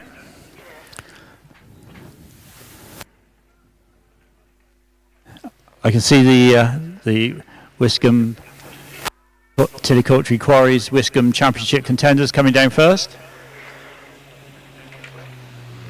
These being the A drivers, so they need to get back so that their other driver can be ready to go. And it'll be followed by the single seaters. Matthew, let's give all these single-seater drivers a big cheer, a wave, show our appreciation for the entertainment they've given us this weekend. Right. Matthew Ryder in particular shaved the record by over 3/4 of a second today, and by 0.39 yesterday, sorry, and by 0.39 today. So a double good effort. Excellent. Jonathan Varney just passing me now. Yes.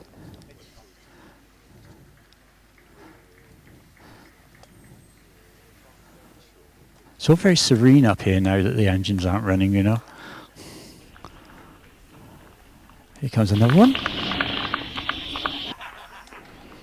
So Will Hames back with the Renault, so James Wills will jump in there. Graham Blake with the Westfield, his son Jeff will get in. Is Wallace coming now towards us? Good Wallace over here, you've given me a cheer. David, you're in. Will Hall.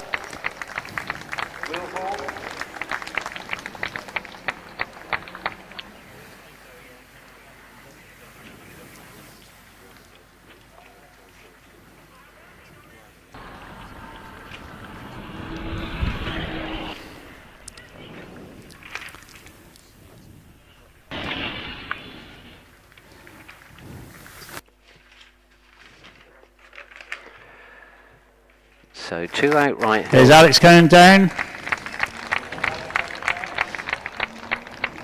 2 outright records and the ladies' record, all in this one weekend. day. Yeah, all in one day. Fantastic. Over the weekend, indeed. 2 records and some class records. So the conditions have really helped. They have been the best all the way through for the weekend, haven't they? For the weekend, haven't they? Because we think Richard Price posted a new record in Class B.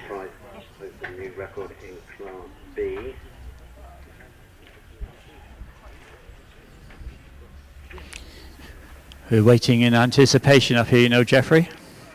Indeed.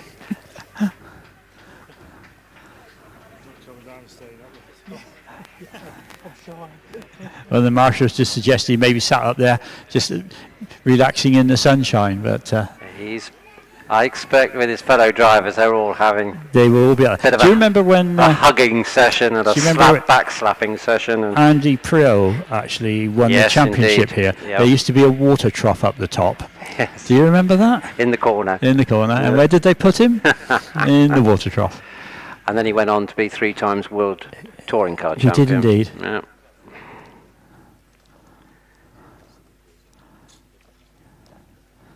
There must be a lot of congratulations going on up there, you know. I think we got a new record in the 600 to 1100 racing car class as well. I think that might have gone to Ed Hollier, totally unofficially, but just... Paul Hames coming down now. Give him a wave.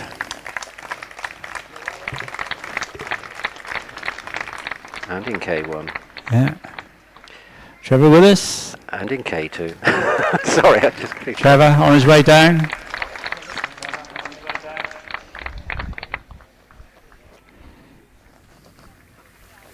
The psychology, Here we go. have to... Let's give this young man a big round of applause as he comes down. The man who has set Wiscombe alight this weekend.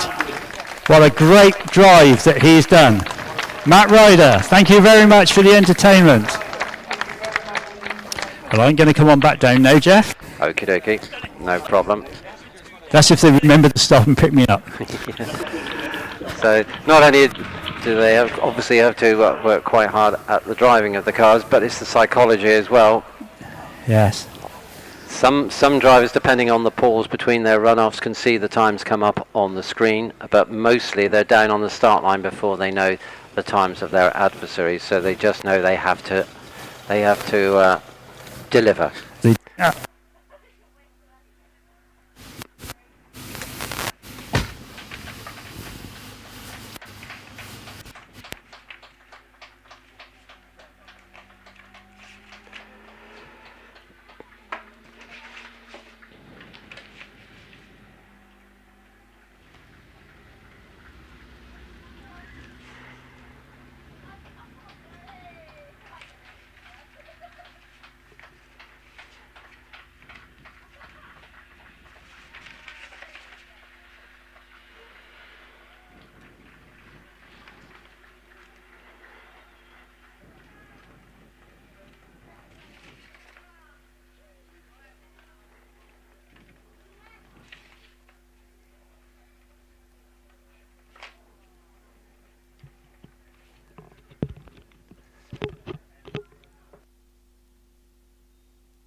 So course car parking up back at Wiscombe Park, and we go back to road going series production cars in the Interclub classes, and next man out on the hill, Alan Sydenham with his 1300cc Nissan Micra. Alan lives in Tiverton, workshop controller is his profession. Been hill climbing for getting off 17-18 years now. This car features updated suspension, modified engine and gearbox. Alan says one of the cheapest cars racing. So if somebody wants to make their way into speed hill climbing, perhaps that's the way. A Nissan Micra 1300.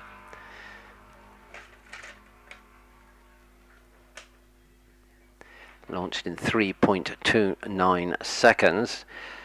And Alan's earlier time is a 51.38, so it leaves the S's in 25.31. That will no doubt be his target as he comes up through the left-hander that approaches the right-hand hairpin at Saul Bench.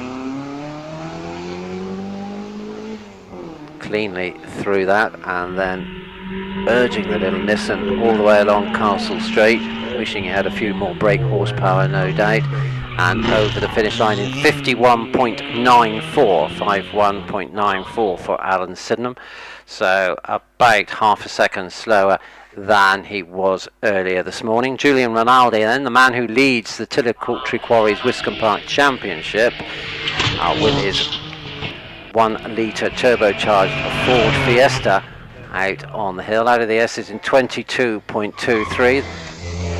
Garage owner lives in Lyme Regis, anxious to do well on his local hill. Also played football locally for Beer Albion Football Club. 45.99 for Julian Rinaldi, 45.99. So he's found over 6/10 of a second on his second visit to the hill. So Christopher Wells with the Mazda is on the upper reaches, whilst on the start line we prepare for John White from St Austell with his Mini Cooper S. Started hill climbs and sprints and rallying, then went stock car racing in the 70s. Then came back to hill climbs and sprints, did some more rallying in the 90s. Now a regular competitor in the Southwest.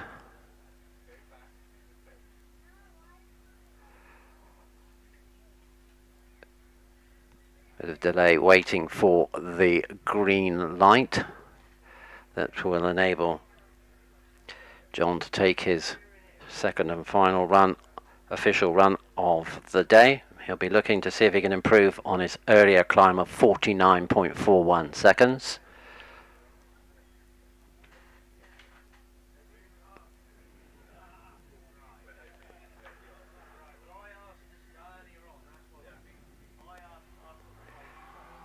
And he gets the green light and is away in 3.13 seconds.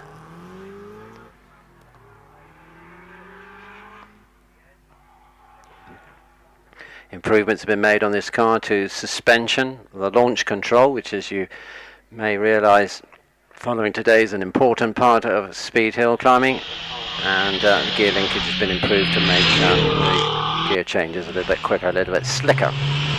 23.73 for the Mini Cooper S-Man as Gareth Lovell is out on the hill, an HGV technician from Bridgewater, new to hill climbs this year, and this weekend is only his second time at Wiscombe. Came here back in the spring at the Woolbridge meeting.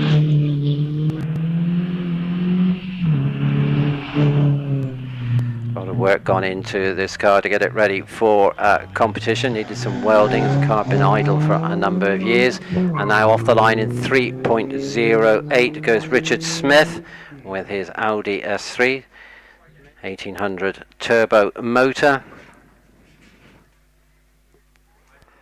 And next to run Debbie Blake, car 129 with her Mini Cooper S. This is a slightly different one. This is John Cooper Works Special, and Debbie clocks at 3.17 off the line. And this is, we talked about the streetcar initiative earlier, that's people using their daily cars, and this is a case in point. The car driven to the event today, goes around shopping and delivering people around and whatever.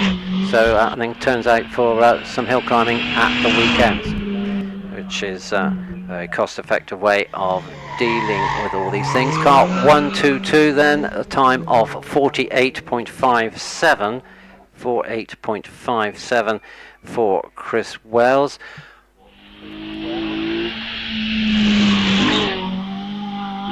As off the line and around this corner goes 131 Martin Cox.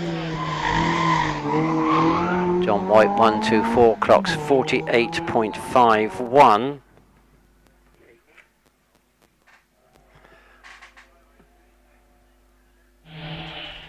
Gareth Lovell at the top 125 in 54.05.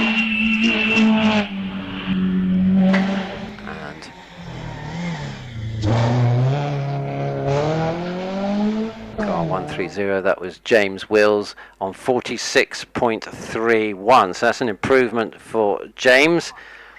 He was on a time of 46.57 a little earlier. So James holds on to third place at the moment. John Wells in fourth. As away off the line goes Nick Davis with his diesel BMW Estate. Martin Cox's time car 131 48.50. Debbie Blake running as car 129 clocks 48.04, slightly slower than her earlier time.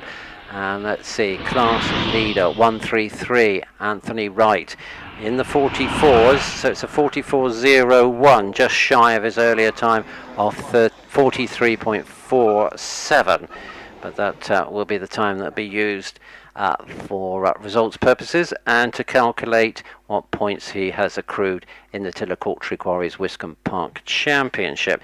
Nick Davis then, the man with the BMW Estate car 134, makes it to the top in 50.48, 50.48, so that's just 0.02 of a second shy of his earlier time.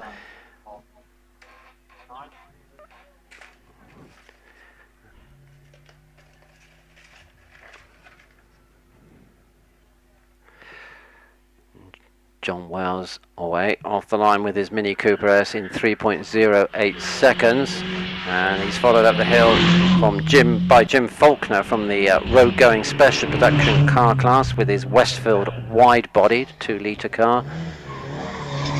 Wells is out of the S's in 22.42. John Wells from Wimple, retired IT operations director, as Jonathan Wright comes down to the line. Jonathan competing in class T3. So John Wells' time car 136 is 46.37. So that gives us Anthony Wright at the top of the class on 43.47. Julian Rinaldi into second with his Fiesta and a best time of 45.99, and third James Wills with the Renault with a best climb of 46.51. So Jim Faulkner makes it to the top. That's car 140 in a time of 50.03.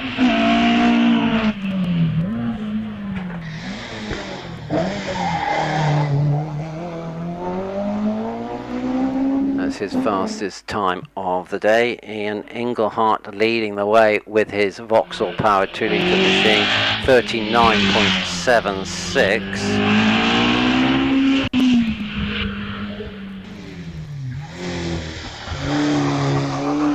That's way off the line from class T3, the very rapid Caterham 7 in the hands of Paul Reynolds. First run time of 39.03. Blake on the hill at the moment, his nearest challenger, improves his time to a 41.27, but not fast enough to challenge the class leading time from Reynolds of 39.03. As we move to Sports Libre and Rally Cars, Tim Porter on the line with his Darien T90. Let's see what Reynolds' time is. That's car 146, 38.80. So he finishes on a high. That's his best time. gives Paul Reynolds first, Jeff Blake second on 41.27, and third Jonathan Wright with a best time of 43.09, which he set on his first climb. So T4, class T4, about sports Libre and rally cars. Fastest there, Rod Thorne in outright time. The results, the awards really later on will be done on bogey of the Association of Southwestern Motor Clubs times, but outright fastest at the moment, Rod Thorne, who's just coming down to the start line now. We've had time of John Simpson, car 151. No, not taken a run by the look of it. So Stuart Haskins 152 at the top in 46.56. So slightly shy of his earlier time. Porter, car 153 with the Darien, completes his climb in 44.15. 44.15 for the Darien man. Good effort there. And now the single-seater in the hands of Tom Williams to bring the meeting to a conclusion. But let's see how Rodney Thorne's going with the MP43, car 156, out of the S's in 19.87, and now at the top of the hill, over the finish line in 40.32, so he's found exactly 3/10 of a second on his earlier climb.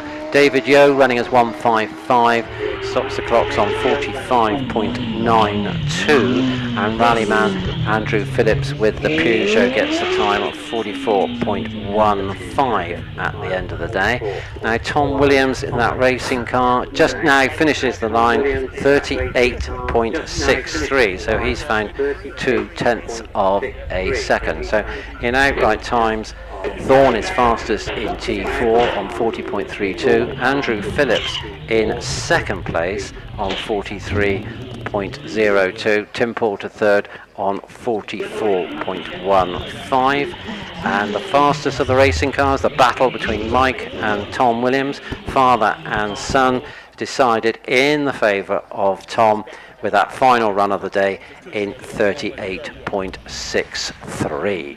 Jeffrey. Hello, David. I've dragged the young man away from his bottle of beer, his celebratory bottle of beer. Matt Ryder, tell us how you're feeling at this moment. 31.77 and a new hill record.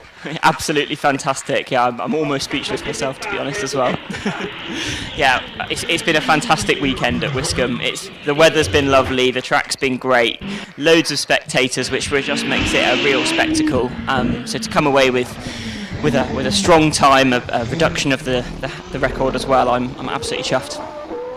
When you were up the top, I know somebody come to you and they said, how do you feel? And you said, I don't know if I'll ever breathe again. Is that right? That is absolutely right, yeah. It definitely takes your breath away when you're trying. Well, obviously you'll be here for prize giving. A lot of people will have gone on, but a big congratulations to you for what you've done. You've lowered the hill record yesterday. Some of us looked and said, weather's going to be better tomorrow, what's going to happen? And you've done it, haven't you? Yeah, I didn't actually see that coming. I thought yesterday was a really good time. I was happy with that. That felt like it came out of nowhere. So I saw Alex's time in the runoff there and thought, well, I'm going to have to just give it everything, aren't I? So, yeah, chuffed. Well done. Thank you very much. Back to your beer. We'll see you later at prize giving, and get your speech ready. Will do. Thank you very much, everyone. So, what a lovely lad, just done that, 31.77. Excellent. What a performance, but all round. We have some new class records, as we mentioned along the way. New ladies record from Olivia Cooper on 36.49, and as we just heard, Will rewriting the record books yesterday and doing it again today. Well, you couldn't have written it better, could you? What a script. And what a weekend of hill climbing here at Wiscombe Park, brought to you by the Woolbridge Motor Club. And of course we thank all the marshals, all the volunteers, all the officials who've performed, not only across the weekend, but in the weeks, months, almost years building up to this, to make sure that everything's in place to make the weekend as good as it is, because the British Hillclimb Championship's sole visit to Wiscombe Park each year is a very important part of the hill climbing calendar, not only for Woolwich Motor Club but in the southwest. So an absolute cracking day with the presentations yet to come, and they will be held towards the bottom of the paddock by the Woolwich Motor Club office. We've got various trophies and presentations for fastest runoffs as well as the classes, etc. So a fitting way to end the day. So many thanks for everybody who's contributed to it, from Dave Pearce, my fellow cohort, doing commentary and chasing people around. Many thanks for you all for attending and make it all worthwhile. We thank you and look forward to seeing you back at Wiscombe. And if on any occasion you can't make it, just have a look at the website and see if the event is being streamed. Not all the events are being streamed, but certainly some of them are, and you may be able to keep up to date with that, or by the website or Facebook pages across the year. So from Dave Pearce, Jeff Pickett, myself, thanks for a really great weekend. Have a safe journey home.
Get the power down, drop the backside,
Blue flames passing over the door.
today as we move into Sports Libre and Rally Car division.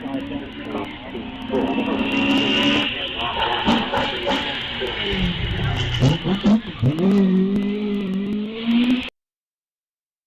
Development car. Time for 99A Kelvin Broad is a 38.5.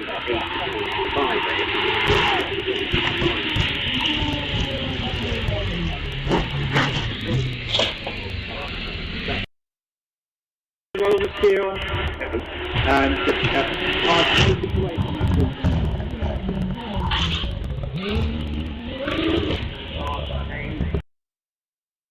taking a little bit as you went away from us.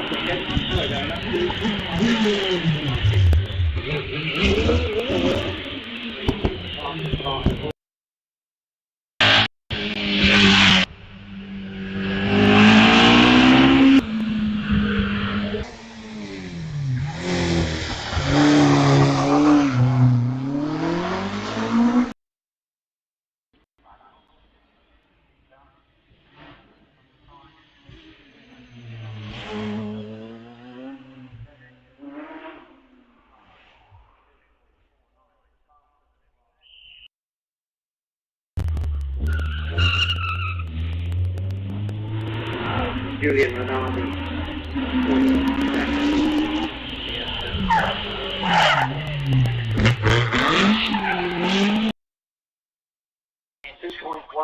So that's our best score so far in this top 12 run-up to the British Hillclimb Championship.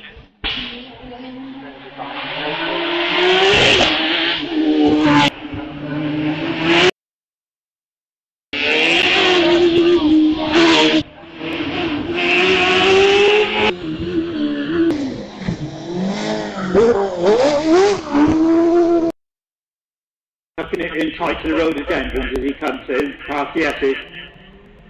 Trying to get very straight, nice, tidy, getting the power down, forward, right,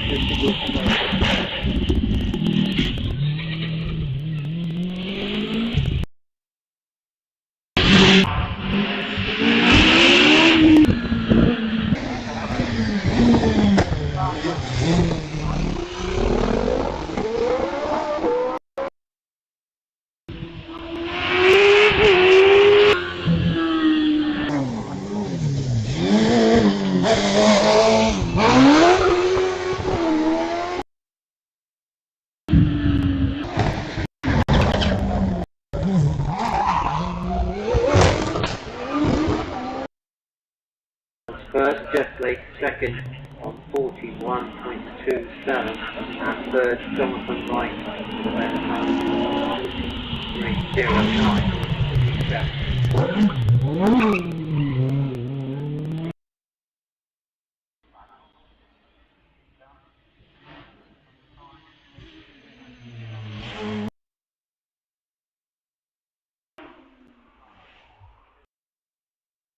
So sub 16 seconds.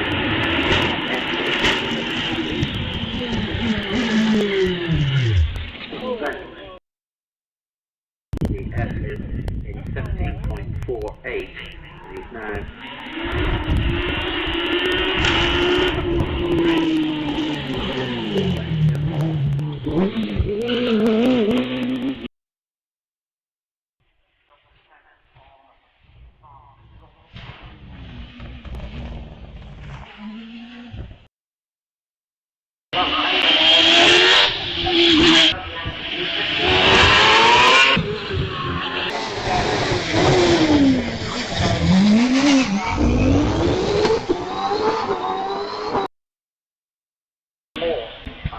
another judge.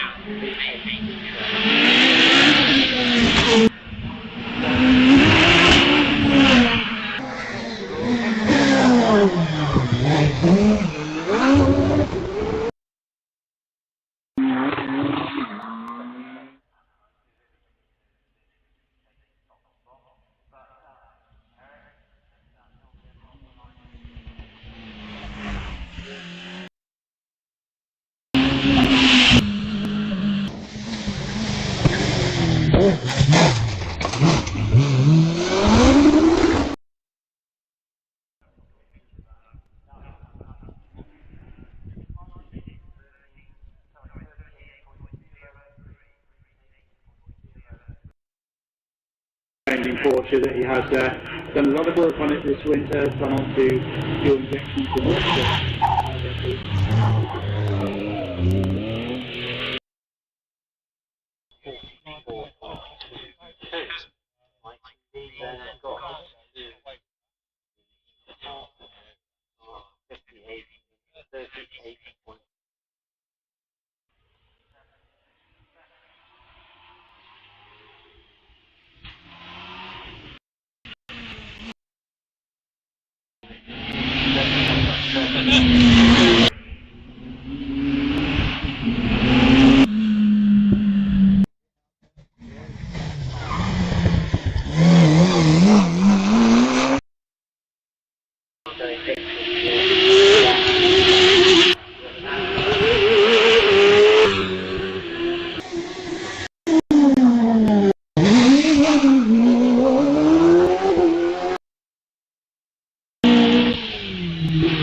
and braking.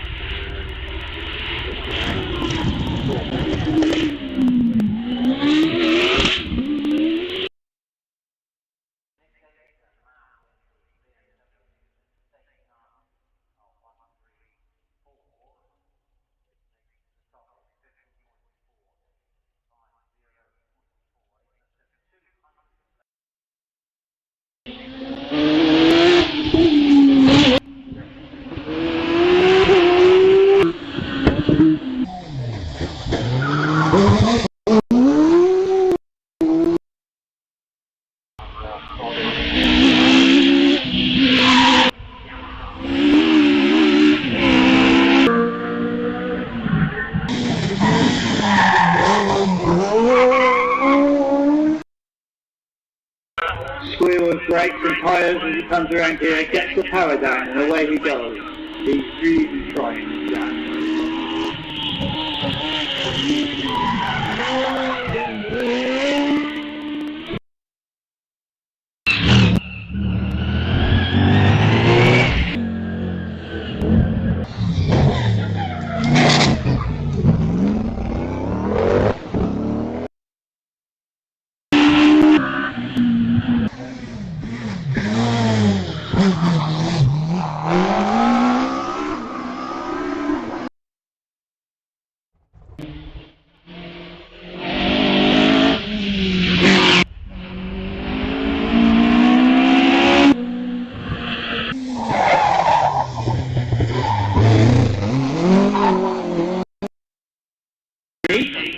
A puff of blue smoke. As you can hear, the pops and bikes.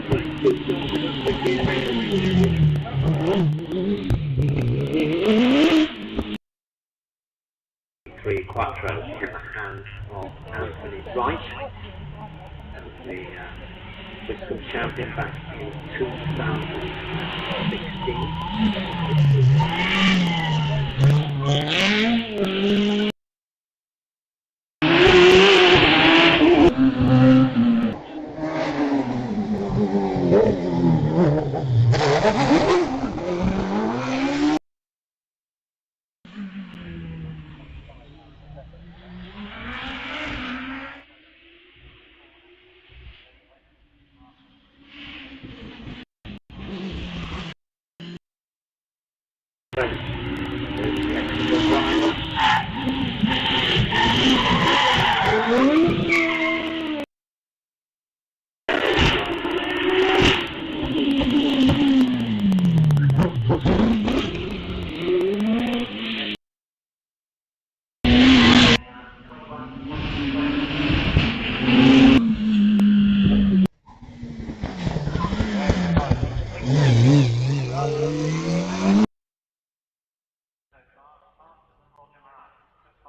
little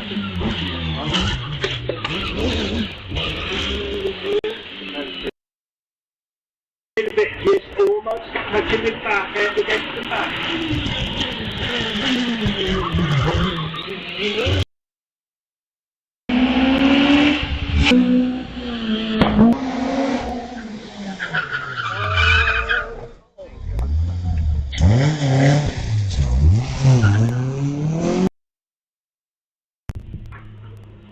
Weighs about 300 kilograms with pace driver.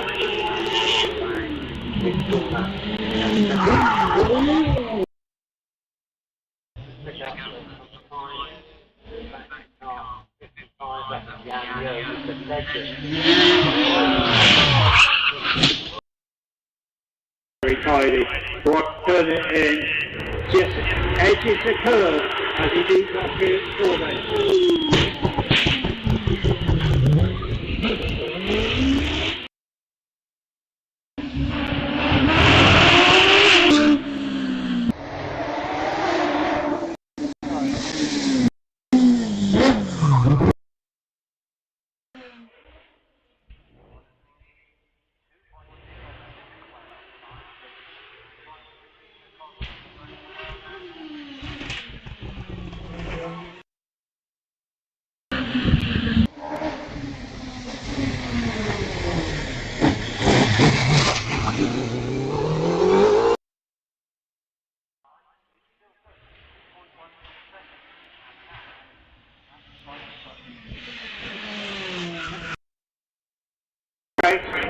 Get the power down, drop the backside.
Little flames popping over on the door.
.03 as we move into sports lever and rally car division.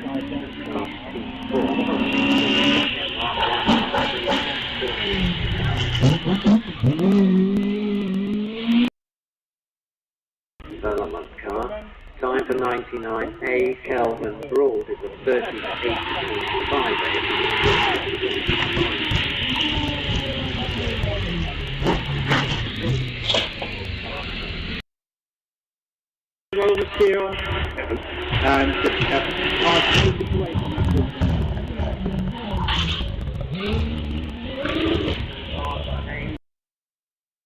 Taking a little bit as you went away from us, but get slow down.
Class T3, ground plate showing the sun.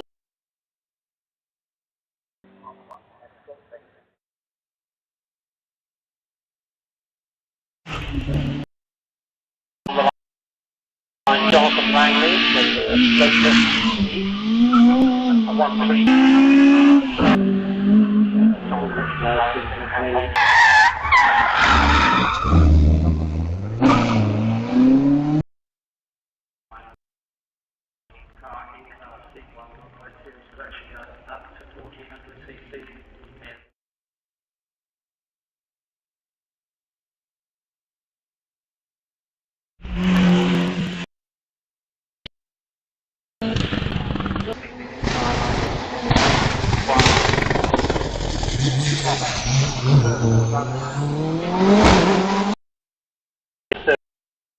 The scaled down version of the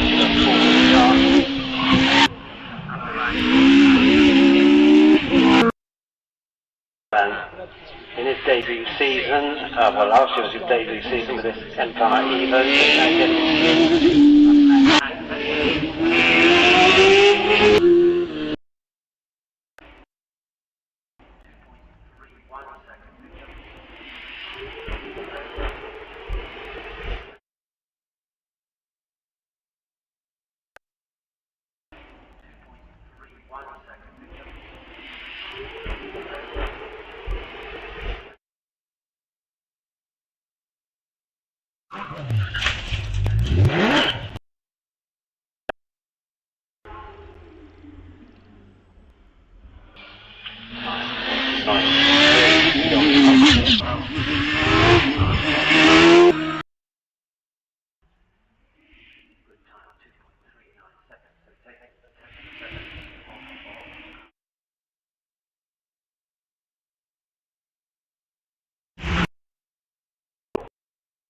in the S's, and on the start line Will Holt is 59.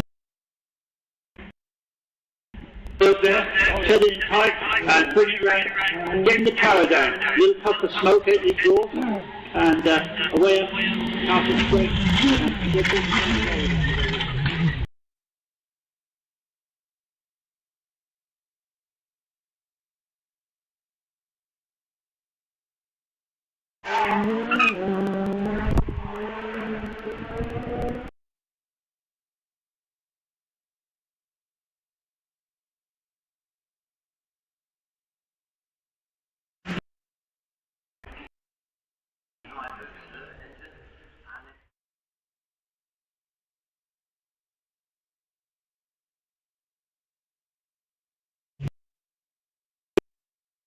They've dropped a bit of time to hold.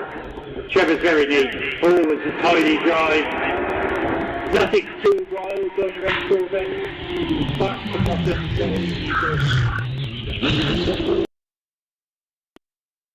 Times we've had so far.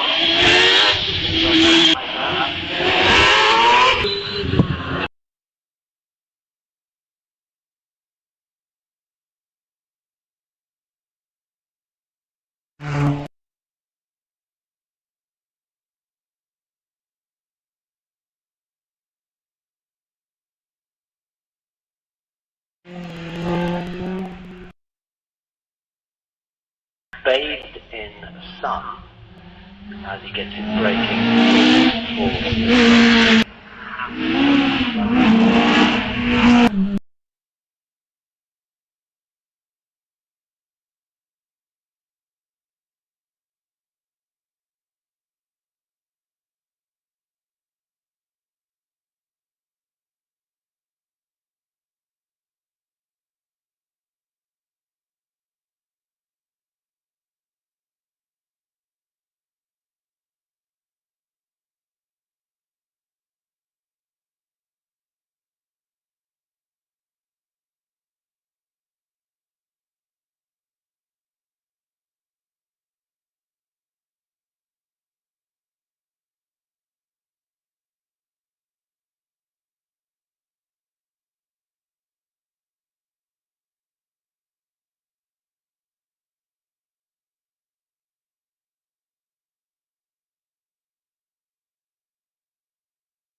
Get the power down, drop the backside.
Train passing over the door.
9.03 as we move into Sports Lever and Rally Car division.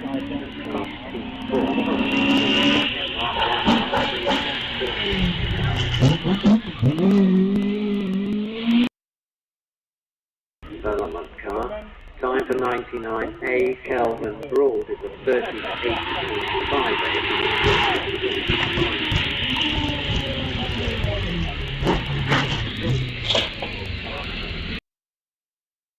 Roller steer on and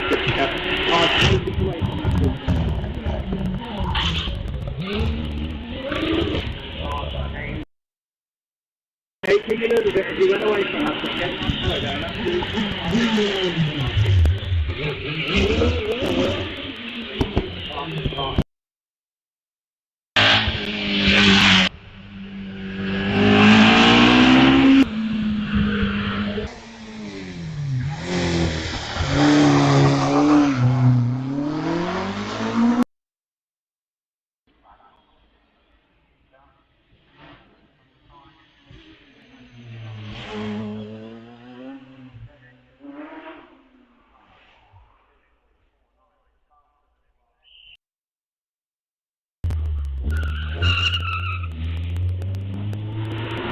Julian Renardi.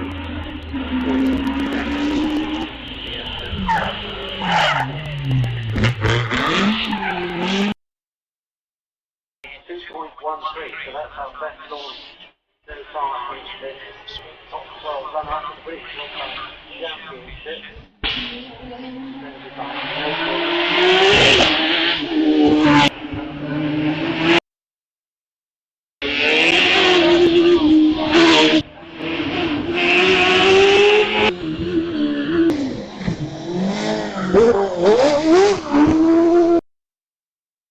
Tucking it in tight to the road entrance as he comes in, past the S's. Trying to get very straight, nice, tidy, getting the power down, forward,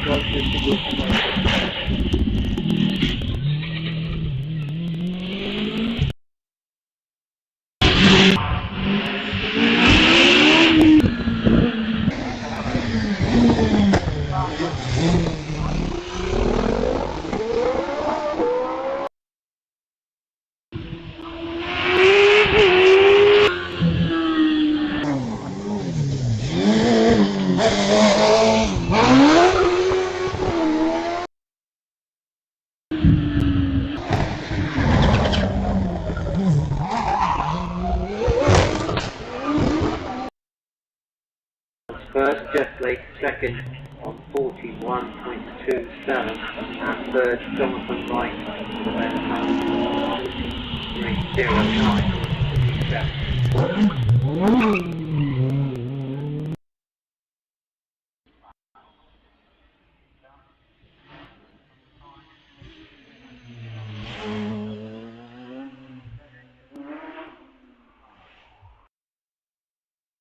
So sub 16 seconds.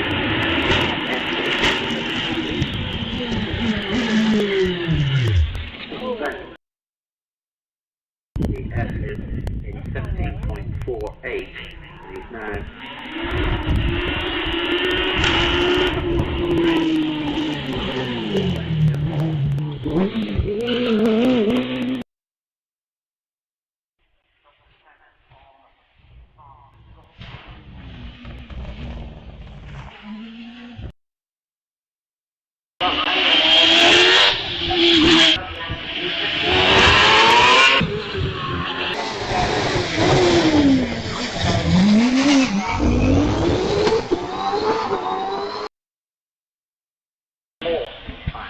Another judge.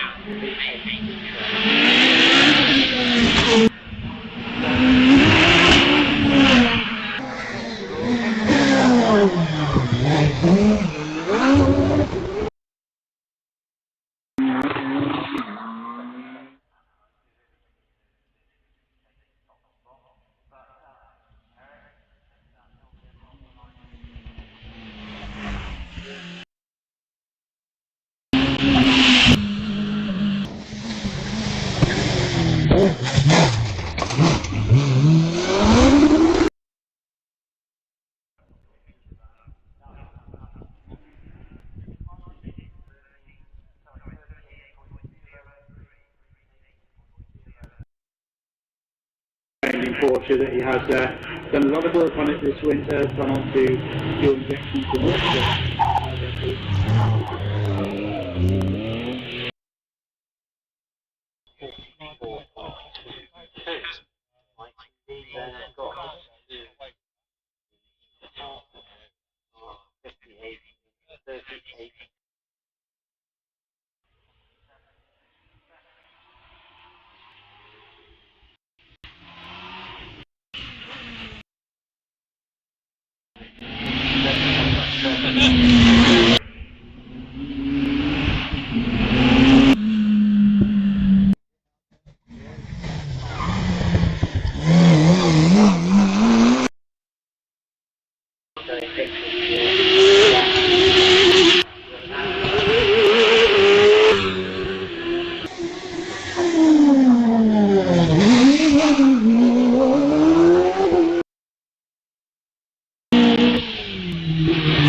braking.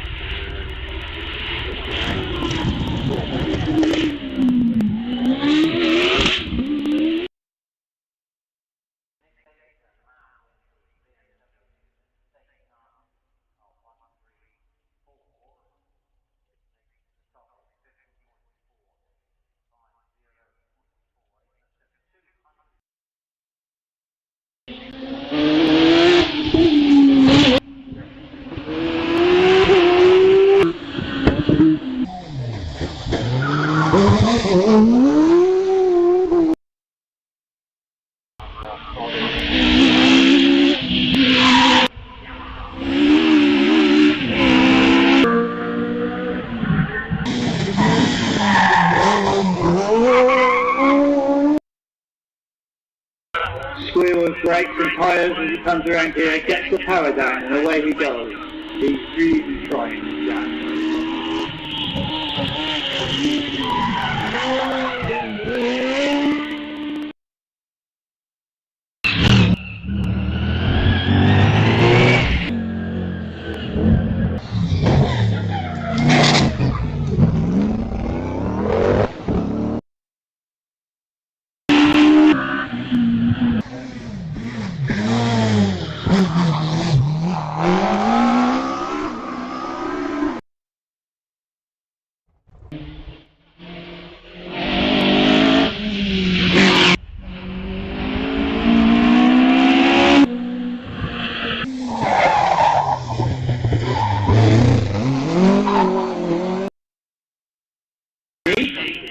A puff of blue smoke. As you can hear, the pops and times.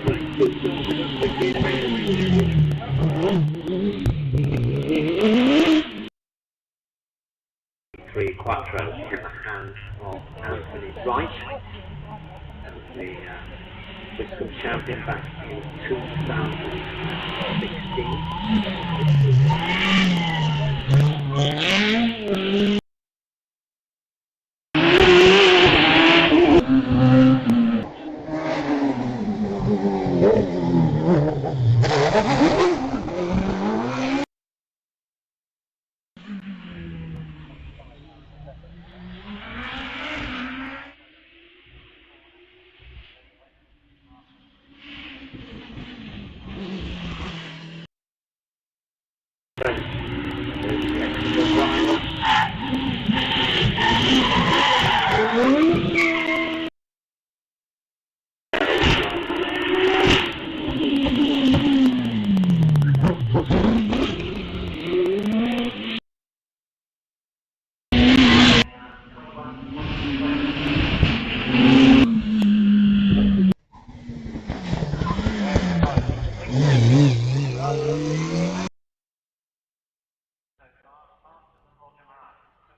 A bit just almost touching his back end against the back.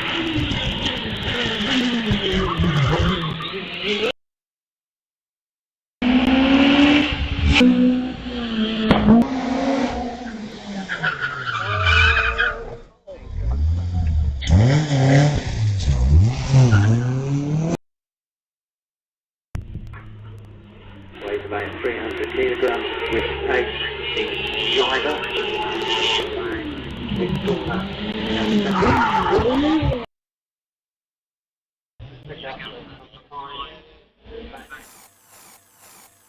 Motorsport UK TV, the home of unmissable British motorsport video.